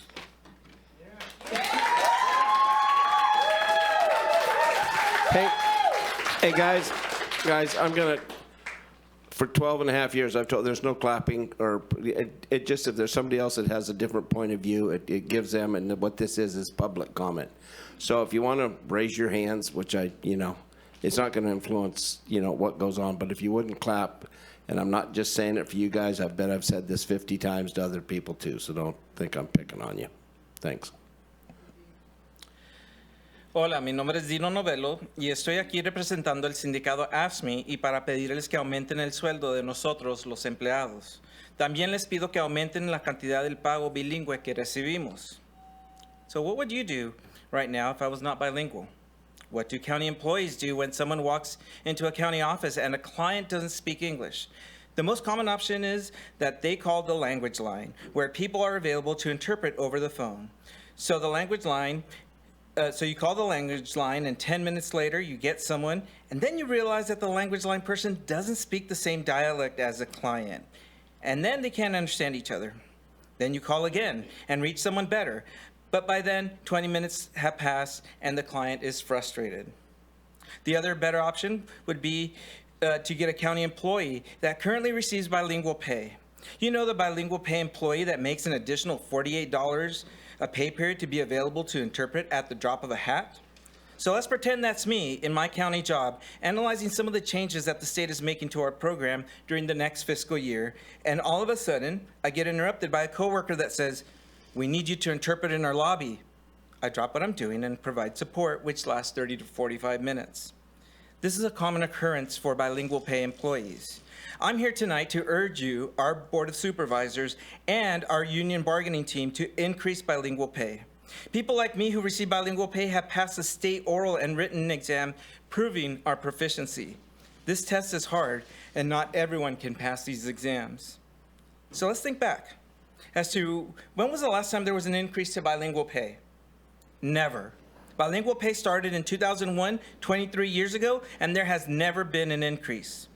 Think about where you were back in 2001. You remember the days when fast food workers made $6.25 an hour, and now they make $20 an hour? Or a gallon of gas cost $1.40. Or a Disneyland day pass cost you $48, and now it's about $180 per day. Everything has doubled, but bilingual pay remains the same. It's in the past couple of years, this board has required county employees to complete diversity, equity, inclusion trainings to identify implicit biases, and the county has created policies to improve the institutional racisms that occur within our government structure. And ignoring bilingual pay during the past labor negotiations has demonstrated that implicit bias. Also, most people who benefit from bilingual pay are people like me, people of color. And it's time to talk the talk and walk the walk and increase bilingual pay. Thank you. Thank you. Perfect. I appreciate that, you guys. I'm not picking on you. I'm just.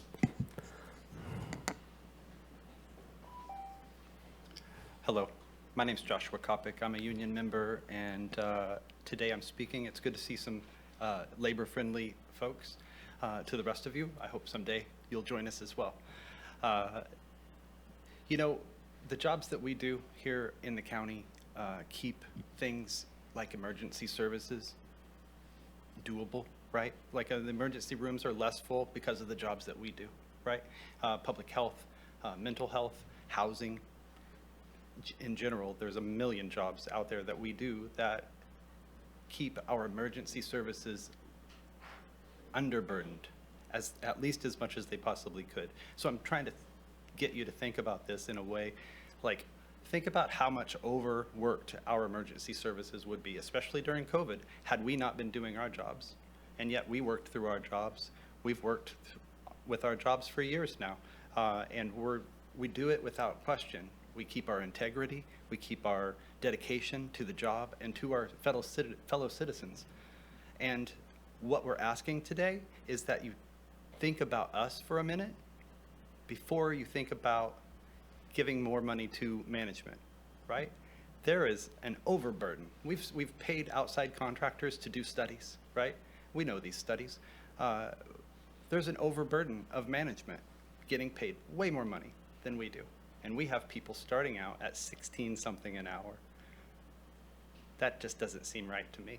We deserve respect, and we're not getting it. I'd like you to keep that in mind. Thank you. Thank you.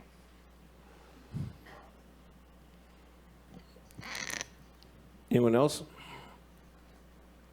Chair Bohn, I have a caller in the queue. If Please. we're done here. Thank you. Caller 5288, *6 to unmute, and you'll have 3 minutes.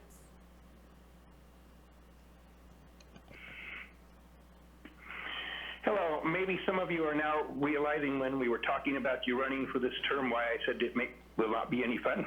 It won't be. Strongly support the requests of your workers, your worker bees, people actually do things. In my opinion, those people's positions should not be frozen. They should get some kind of a pay raise, but definitely take your mid and upper management, and those are the positions that should be frozen. And when somebody leaves, then you find somebody else within your organization to complete the tasks that they are. There's public perception out there that the county is way top heavy, and until that changes, you're not going to find the efficiency amongst the lower people because they're not getting paid enough. So this is Management 101. I don't know if any of you actually took the class, but this is how you have to run an organization, and I pity you folks for being in the position you're in. But some of you have been there a long time and didn't listen when many of us said you need to save money and do other things, and now it's here to roost. So good luck with this one. Strongly support the union people. Strongly support reorganization of the county government to eliminate the top-heavy system you have. Thank you for my opportunity to speak. Thank you. With that, I'm going to close public comment. Okay. Hi, my name is Jamie Bolton, and as a member of the AFSCME union, I'm on the front lines. I work at social services in eligibility, and I am a single person household, and I can barely meet my bills. And I've been working for the county for 12 years. I'm a lead worker, which is the highest level, and I'm maxed out on my pay. And I've seen the burnout year after year after year because the amount of people that are on aid that need aid due to just whatever varying reasons, cost of living and everything, especially COVID, we dropped down to 30% staffing. That means the people that stayed carried all that work, and I was one of them. People are burned out because we don't have enough workers. And then we get workers and then they leave because of the burnout, because it's too much. We need to invest in training people and getting people hired on, not freezing. And then we'll save money on future training. And then we won't have, the turnover won't be so severe because people will want to stay because the work is not as much as it is right now. People are burned out. People are becoming disabled, permanently disabled due to the stress of the job in that office. And we're the people helping. We're helping our community. We make up the community. I wanted this job because I wanted to help people in need. And I'm barely surviving myself. So please don't cut our jobs. Just because they're open doesn't mean that we don't need them filled. We need them filled. Thank you. Thank you.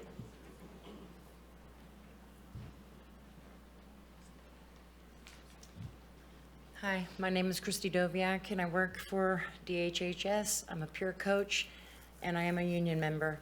I travel every day to my job from Southern Humboldt. I live out in Eel Rock. It's about a $950 gas bill that I'm ever so grateful that the county pays for. I am a wax. I came in through the job vocation program as a single mom. I got off welfare, and here I am working, and I absolutely love my job. I appreciate being here every day, but I started out at $15.96 an hour. I got a promotion I'm happy for, but I do have a 10-year-old daughter and a 72-year-old at home. When you make your budget, which is a really hard decision for you guys, and I appreciate your time and energy that you guys have put it onto it. But as a single mom, please remember us single moms out there just trying to make it. Thank you. I learned to drive out in New Rock 55 years ago, down there at the train station at Noonmakers. They're selling. I know they are. They're living out on Grizzly Bluff now. Anybody else? Going? Okay, closing public comment, bring it back to the board. Supervisor Madrone?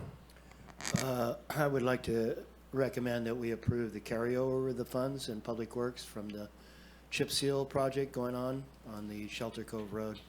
That was the one item we didn't deal with this morning, or this afternoon, actually.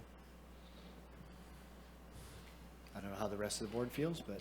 That's a consensus that they just didn't get time and materials. Supervisor Bohn, may I? Supervisor Raw? There's another individual who was here earlier in the day to make public comment. I don't see them here right now, so I just, who emailed, their hand was up, but anyway, due to the timing issues earlier, they didn't get a chance to speak, so I'll just briefly, and I did share this with Nikki, who'll make it published as part of the meeting record. So I don't know if the person wants me to say their name, so I won't, but they're an AFSCME member. They're a community health outreach worker, and in short, wanted to advocate for a 32-hour work week and have some other like nuances in their email that were very moving about their particular circumstances. And the difficulty of doing that job in street outreach, and was making this request or recommendation in part so that they can have, I think, more of a balance in their life. And everyone can read it if you get a chance, but they didn't get a chance to participate earlier. Due to our timing being a little off, so just wanted to give voice to that. Okay. Supervisor Wilson?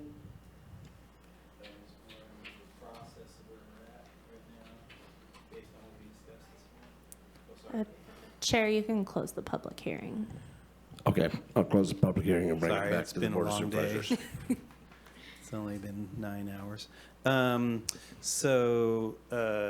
just getting into the process where we're at right now through this. And I appreciate all the comments or the testimony today from the workforce this afternoon or this evening. Thank you for coming. Thank you for coming after work. Appreciate that. So I just want to, where are we now in our process? Yeah, we just have, through the chair, we just have one more decision point on the elections specialist, which we agreed to come back and discuss. 1.0 FTE is roughly 73,000. And so does your board want to, where's your board on that?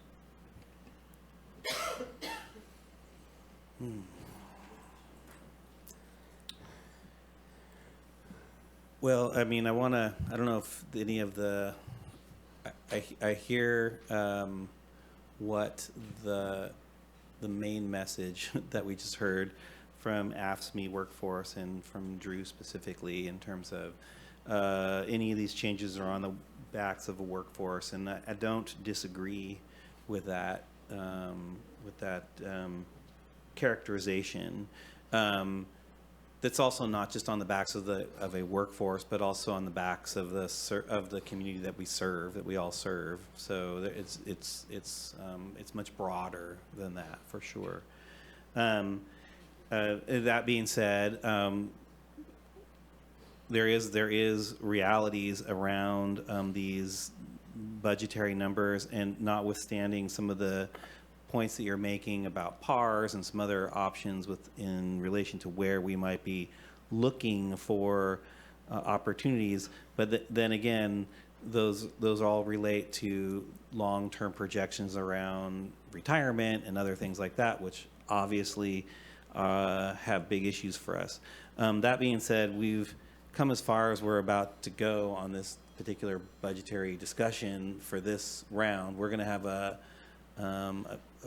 probably a pretty significant check-in at mid-year, and then we're going to be doing this all over again. That being said, I think the words of Supervisor Madrone just a little while ago were really clear about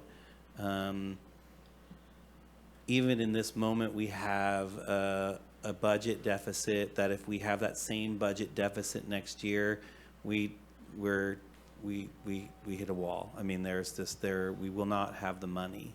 So we really, I mean, to be realistic, this is the beginning of what we're looking at in terms of figuring out where these adjustments are going to be made. Yeah, so as painful as this discussion is, it could be more painful in the next year, and we're all going to have to get creative about that. We have discussions. You all are here, but our department heads were here before in the morning, so much different crowd for sure. But there is a lot of discussion around where cuts will be made within departments, because there will be cuts. I don't have to, and it's just a real thing that's gonna happen, whether it's in some kind of funding of various either retirement accounts or whatever it is in terms of PARs or where all those things are, or whether they're in people, or whether they're in this, or whether they're in materials or programs, or as you guys point out, funding for studies and other things like that. Those are all real things, but we're looking at it.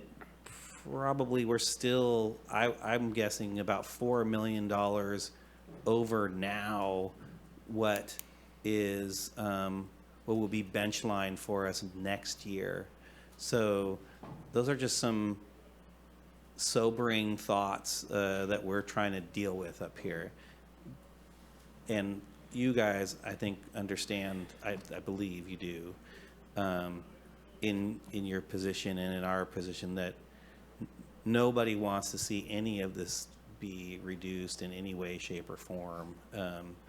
This is the least fun part of this job.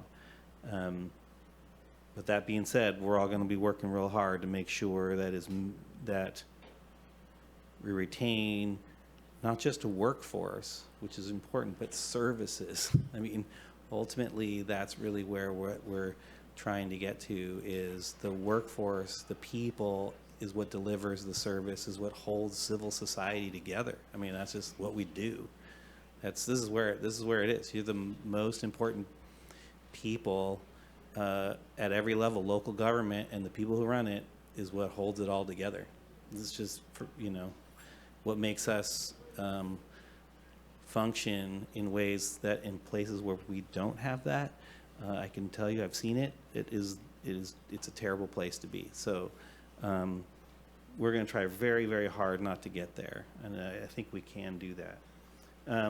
With that being said, we've gone through a big analysis already this morning of all these different things. I think most of it has been hashed out, unless other board members have changes they want to make. There just seems to be this one question that's left, and just for everyone's, there were some, I won't say there are disagreements at the board level, but there were some 3-2s here and there on some various items, but we're moving forward with those various things.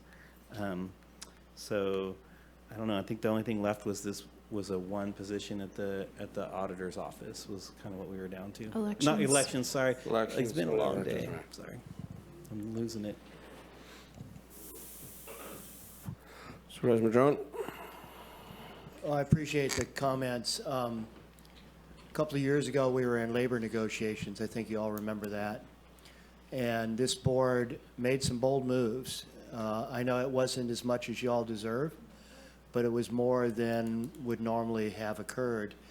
And the arguments were made that, you know, not raising wages, we were going to spend all that money on failed retention, failed recruitment, training costs, which were mentioned here today, and the rest of it.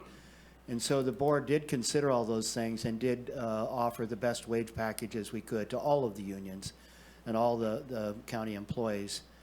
And we knew that would probably put us in a tough place in a couple of years, and sure enough, it did. Somebody mentioned, but I'm glad we made it. I mean, frankly, I agree, $20 an hour is probably the new minimum wage. We've seen that with health workers in some categories. We've seen that with fast food workers. But we haven't gotten the rest of our workforce to that place. And we need to get there. And I don't know exactly how we're going to get there, but cannabis was mentioned. And even if we hadn't reduced the cannabis taxes, there was no money to collect because of the crash in the industry. But regardless of that, this board has taken steps to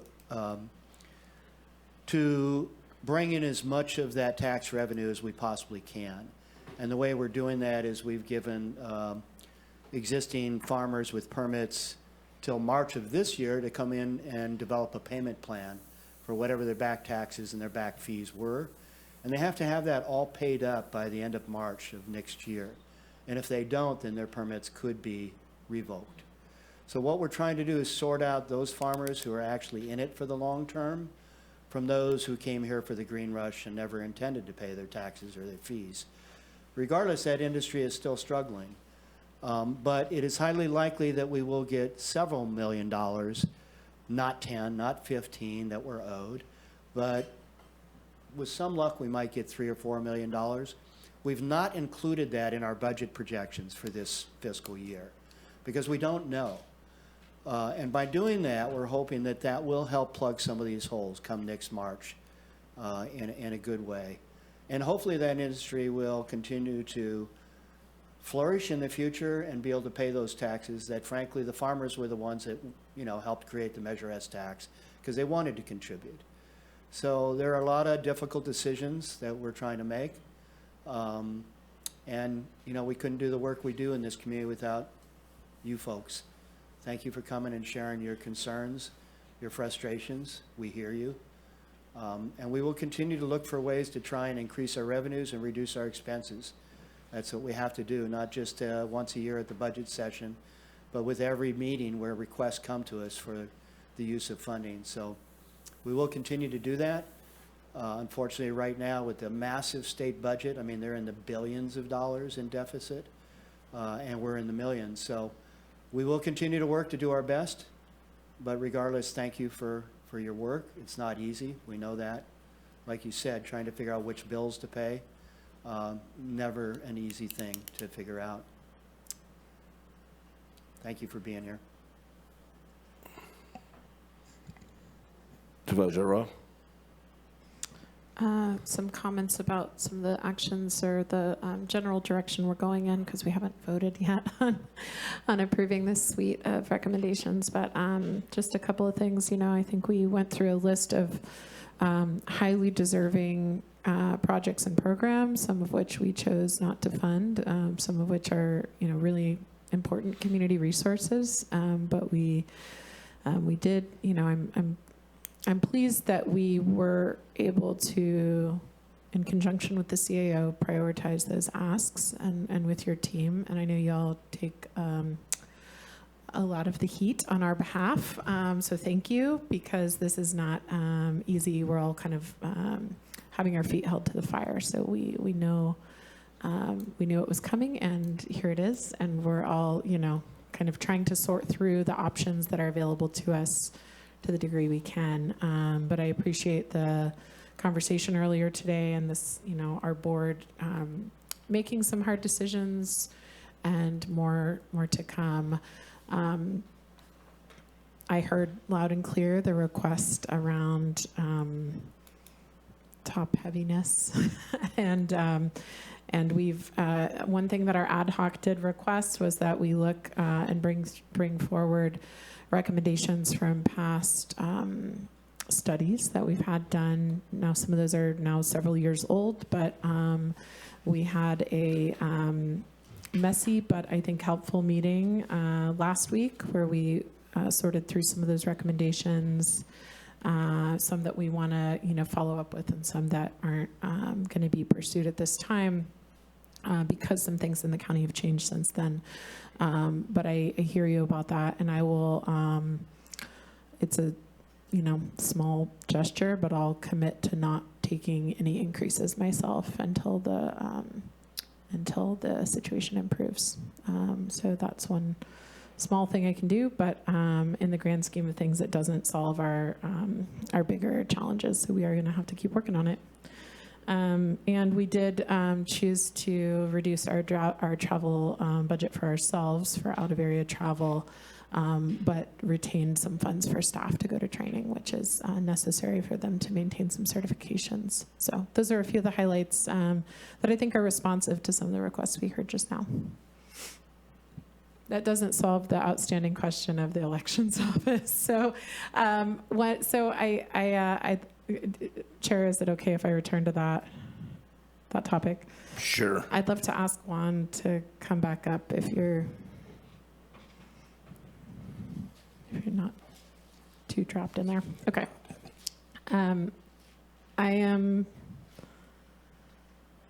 So when we talked previously with the ad hoc a bit, we talked about, so this request is to add a staff position. I know you asked for 2, now we're considering 1.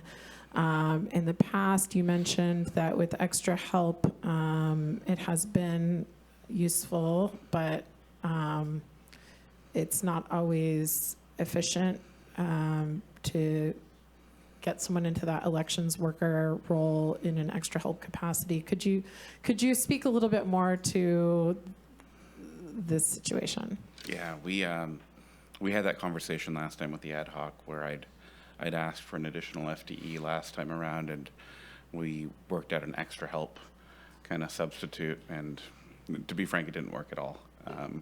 We weren't able to bring them up to speed quickly enough. That's kind of the importance of having folks that have been through an election or two, is that time working in the office is really critical. But beyond that, we weren't able to keep them. And so extra help are just that. They're temporary workers that come through, so we invested quite a bit of resources training folks up. And then not being able to have them through the election really made it difficult on staff. The people training those extra help folks are election specialists, of which we currently have 1 that's been through an election cycle or 2, and we're in the process of hiring the other. I came before this board and asked for an exemption to the hiring freeze, I think the meeting before last.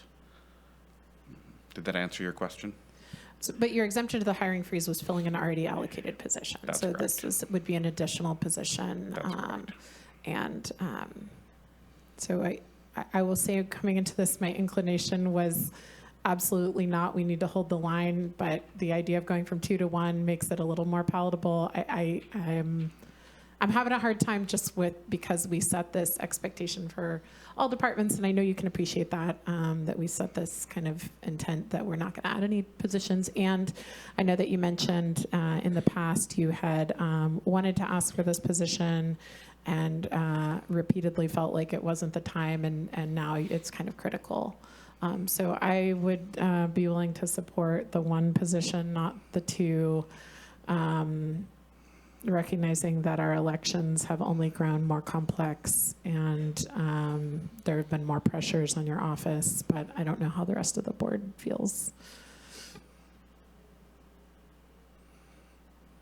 And I'll go, Juan, you made a comment earlier because we went to the 6 centers, the voting centers or whatever, that, and they're open a little bit longer, but we don't have 60 of them with all the people there. But you overstaffed those. You said it, not me. You just said I didn't need everything I brought on. Yes, that's correct. And Okay, so overstaffed is a little, we tweak staff around. And so some days we had vote centers that were understaffed. And so we'll be able to move that around. But net-wise, I think we'll be able to use fewer extra help. Because my concern is everybody's going to go, well, if I need one, I'm going to ask for 2 or 3. And then they'll say, well, one, that's palatable. And I understand. I agree with you, but I'm not saying that and everything else. I'm just saying, I keep hearing that these new elections and with everything we're doing and all the new machines and as we upgrade our systems, it's going to be easier. But it's kind of like it need more people to get it easier. Yeah. So I don't know if getting it easier with more people is what we were looking for. I hear the concerns, and I understand the position I'm putting you all in, being the only department that's asking for additional staff at a time where other folks are being asked to reduce staff. One of the sore spots or the friction points of going about this through attrition is that you're going to see a loss of staff, not in any intentional way. It's going to be a loss of staff in the places where there is the most friction, where folks are going to see more turnover. I'm not asking, for a ticket to the movies.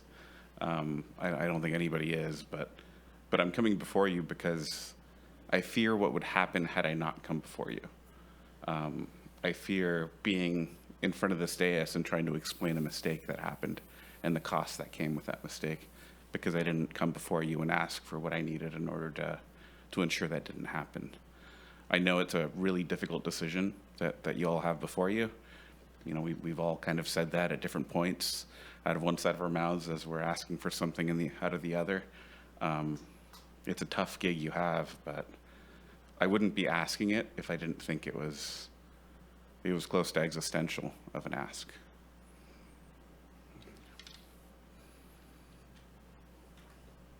No other questions? Thanks, Mom. Thank you. Well, a couple points of clarification. I don't know where, if he's still here, that said that there are members of the board that are anti-union up here. Pretty sure that I had a Teamster card before you were born, probably, so 51 years ago, and was a shop steward the whole 9 yards. I still have a withdrawal card. Doesn't mean anything, but I have a 51-year-old Teamster card that says I'm withdrawn from 684. So before you put people in a box, you really shouldn't. It doesn't add to the situation. Roads crews, when we're talking about cutting back, and this has nothing to do with the services DHHS provides, because I've had to go down there and ask, hey, somebody called about this, that, and everything else. But 85% of my calls are roads. 85%, bare minimum, out on the road, everything else. My own neighbors come after me because they hit a pothole coming home, and then they come to my house to tell me they just hit a pothole. And then I sit there and tell them I hit the same one. But talk about doing more with less. So we're all trying to do things different. I heard, why didn't we plan for this 6 years ago? They don't send the fire truck to the house till it catches on fire, is a terrible analogy, but we were trying to plan for it. The cannabis tax, we brought in $55 million in the cannabis tax. So that did help. That helped with a lot of things in our budget, but it went to hell.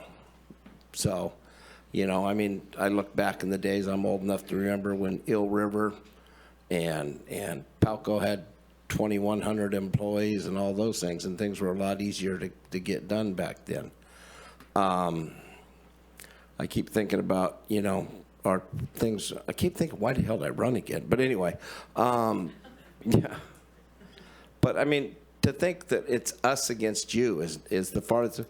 The last 2 budget cycles, I think it's come out, we didn't take what the other elected heads, department heads, or anything else.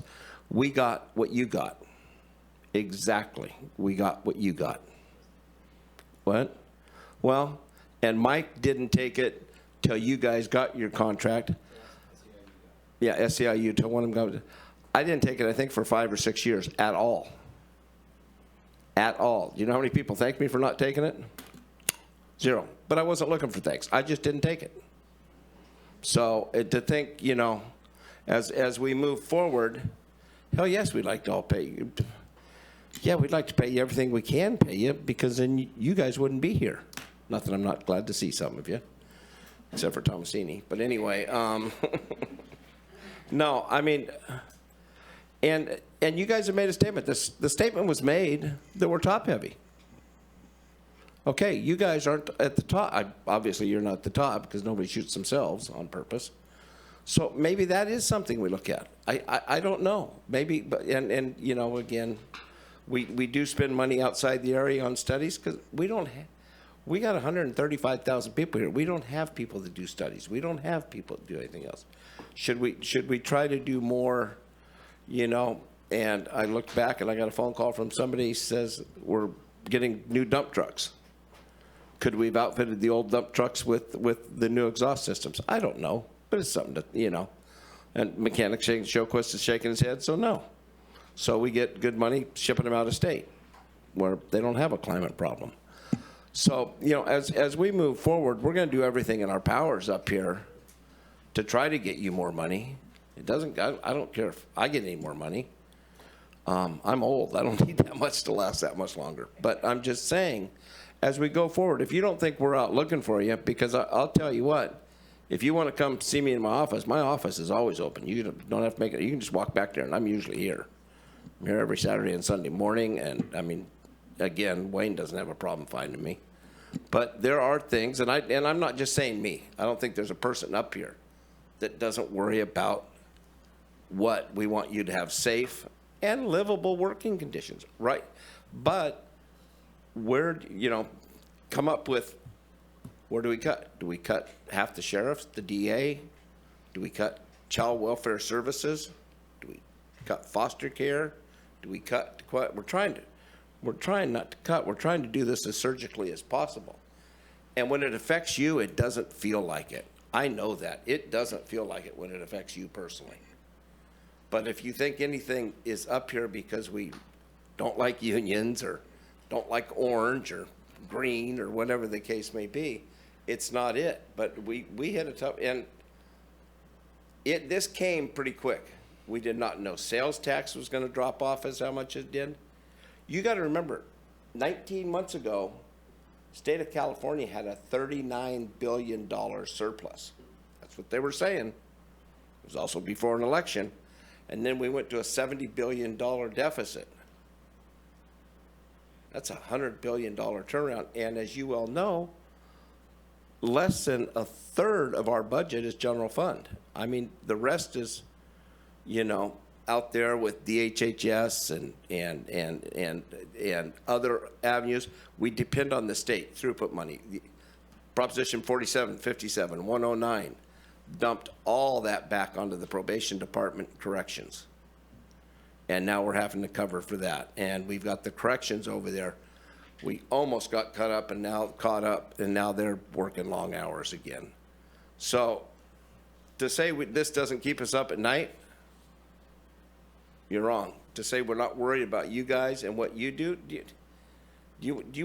nobody wants, and sitting up here as a quote unquote employer, nobody wants people saying this place sucks. We want to say it's a good place to work, and we try to do as much as we can. But our expenses, last 3 years, fuel's doubled. That means dump trucks have doubled. Your car has doubled. The drive to Yorock is doubled. I mean, all of this comes out to you, and we feel the same thing you do. So as we move forward, I want to know that we want to be partners. We want to help, and I'd like to say, a couple years, it's all going to be fine. It's not going to be fine in a couple years. And I did say doomsday the other day, and I just wanted to be honest. It's not pretty, but it's not that we can't get out of it. It's not that we, you know. At the end of the day, we still live in the most beautiful place in the world, and we just got to get more people to come up here and spend their money. And if you look at all the things that we have, wind, fish, you know, all the things that might happen, you know, that they're sure working awful hard for, a lot of these problems will go away. But to say we don't care to say we don't like unions because it sounds good. That's the farthest thing from the truth, because I've always been willing. Before, I did take the raise the last time, mainly because I didn't know so I did take the raise last time. I hadn't taken it for, like I said, 4 or 6 years. Not any of it. So I just, I know, I just want you guys to know, I appreciate you coming here today. I really appreciate when I asked you to stop clapping, you quit clapping.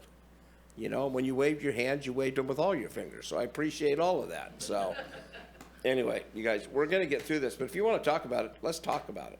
Let's be serious. I want to talk to you, and you know, because we're not burying money around the courthouse. You know, I kind of feel sorry for Natalie and Michelle a little bit. They want a free trip on the Titanic. What do you mean? I need a bucket. So we'll get there. We'll get there because we're resilient. We've had these bad times. 2008 was bad. So thanks. I rambled, but I had to say it. Sorry, Bushnell. Thank you. Thanks for everybody for your comments. Like Rex, I don't know you, so you've never talked to me, so you probably don't know how I feel about unions. So that's not really a fair analogy either. I care about the people. I don't know all you all, but I talk to a lot of you. And like Rex, also roads are my number one, 90% of calls. I also live very rurally in the 2nd District, and you know, plop through those roads every single day. I'm sorry that our budget is not robust. I don't think anybody's budget is robust, even yours, mine. Things cost a lot more than what they used to, and it's hard to make those adjustments when you're not bringing in more income. And we looked, Natalie and I, with the budget ad hoc team, looked down the road to see how we could increase revenues so that we could make those exceptions for everyone and have better pay and have more employees. And there's not something looming out there that's going to give us a lot of revenue, not that we see in the next 2 to 3 years. What this board is trying to do with the CAO's office is not lay y'all off in the next 2 years. And if you would have been here earlier, we have spending $14 million today. That leaves us $10 million next year. So today's ask is $14 million, and I don't think things are going to be cheaper next year. So what does that look like? The only way to save money, if we don't do it now, is by not having employees, and we can't do that because you guys give us the services we need for Humboldt County. And so I appreciate the comments, I really do. And it's not fun being up here, but I think all of us are just like you. We're just people, and we're trying to help as well, the best that we can. And so I do really appreciate the comments. And I'm not in my office often, but I answer my phone. So if you want to talk to me, I'm always happy to as well. So I'm going to try to take a stab at a motion. Just so I can get a point of clarification, can I get an explanation on PARs? Because it sounds like we're taking money and putting it into a savings account for later. But what this is, you're kind of right. But what it is, it's showing respect to our employees and our retired employees, so we have a huge deficit for retirement, and we want to make sure that there's retirement there for when you guys get to pull it. Yeah, that's absolutely correct, Supervisor Bohn. And it is, in total for the county, it's a $3.3 million allocation. For the general fund, it's $1.1 million. So while it's certainly something we could explore cutting, and that may very well be something in future years that we do eliminate, it's far from being able to solve our budget deficit at this point in time. But what this is dollars that are put in a Section 115 trust that can be used at a future date to smooth out our pension costs. And in that Section 115 trust, they are earning interest at a higher rate than they could earn with CalPERS or in our own treasury. And I think, in fact, it has earned, we've got about $10 million in there, and of that, $3 million is interest earnings. So it's been a significant investment, and the ROI on that has been promising for us and far better than we would have realized otherwise. At some point in time, if we are unable to cover our pension costs, we can start pulling those down to offset that expense so that we can continue to maintain those obligations. Ideally, your board has established a long-term investment strategy on that, so we would like to leave the funds in there for 15 years or more. But it's there to help us with future budgets if we need, both by cutting out the PARS contribution and by pulling funds down to offset our pension obligations. So in turn, we can stop giving to PARS if we want, or if we need to, but it's not, we get a better return than, obviously, we get a lot better return in CalPERS, we wouldn't be so far in the hole. But with that being said, we can't use any of that money for anything but retirement, right? It can only be used to because of the offset fund it's in. pension. So it's a savings. So you're right, Drew. It is a savings. It's a savings for your pension. So that's what you need to do, and it does get a lot better return than CalPERS. Supervisor Arroyo. And when it comes to CalPERS, I understand, from the budget presentation and reading the very thick binder that we got, it's really a weapon, that binder, that we have achieved a discount on our CalPERS by paying more at this juncture, right? We have received a discount on our, you can say it better than I We can. pre-fund Don't our make me- pension, so we pay it in advance at the Right. beginning of the year, and we receive a discount. I believe it saves us about $700,000 a year. Yes, on that's what I was getting at. Thank you. Correct. So Yes, we and had that's just the- 700,000 in savings by paying a larger chunk up front. That's the, just the unfunded accrued liability payment ahead of time. Okay. This year in the amount of around $33 million, and it provides a 3% discount. Okay. A 3.26 or something. Okay. Yes, I hope our local resident who's especially communicative about that topic is paying attention. Thank you.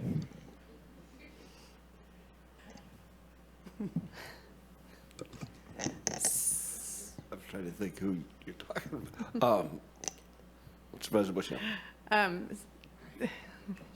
Sorry, can I just ask where we landed on the Please. elections specialist? I was going to make a stab at a motion that probably. She was Including trying to that. make a stab earlier, and I cut her off, so. Yeah. Including something on that? Yeah. Okay. Thank you. Actually, I'm going to ask you. I can make a stab at it, Okay. because I have it written down. There you go. Approve staff recommendations with the following modifications: to approve the carryover of the roads funding request of Measure Z funds, to approve funding $107,626 for the election ballot materials and $5,000 for the McKinleyville Municipal Advisory Committee, and $73,715 for 1.0 FTE in elections, and approve the hiring freeze while providing exemption for the submitted exceptions.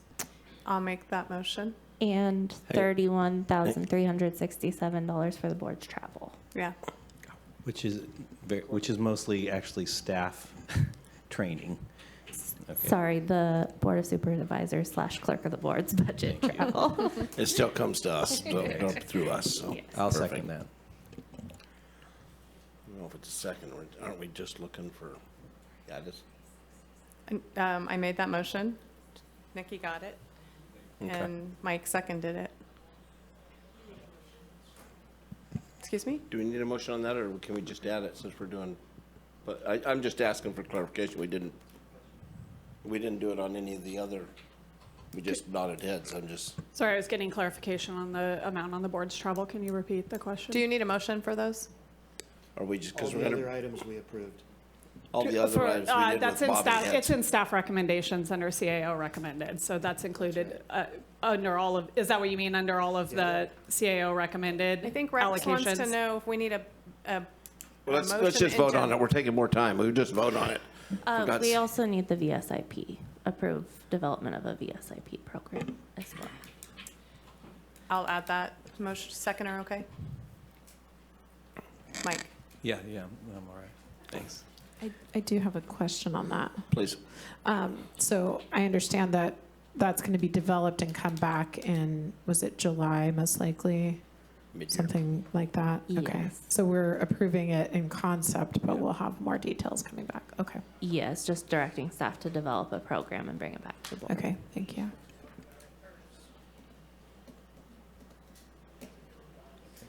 Look at Juan, his one half of his face is smiling.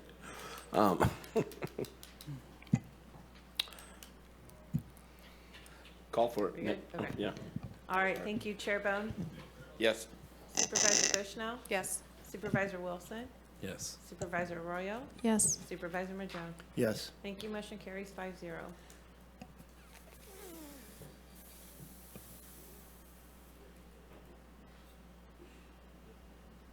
That's it. We'll see you June 25th. Well, on this item, yeah. If anybody wants to show up tomorrow, you're more than welcome. Thanks, guys. We all gotta work.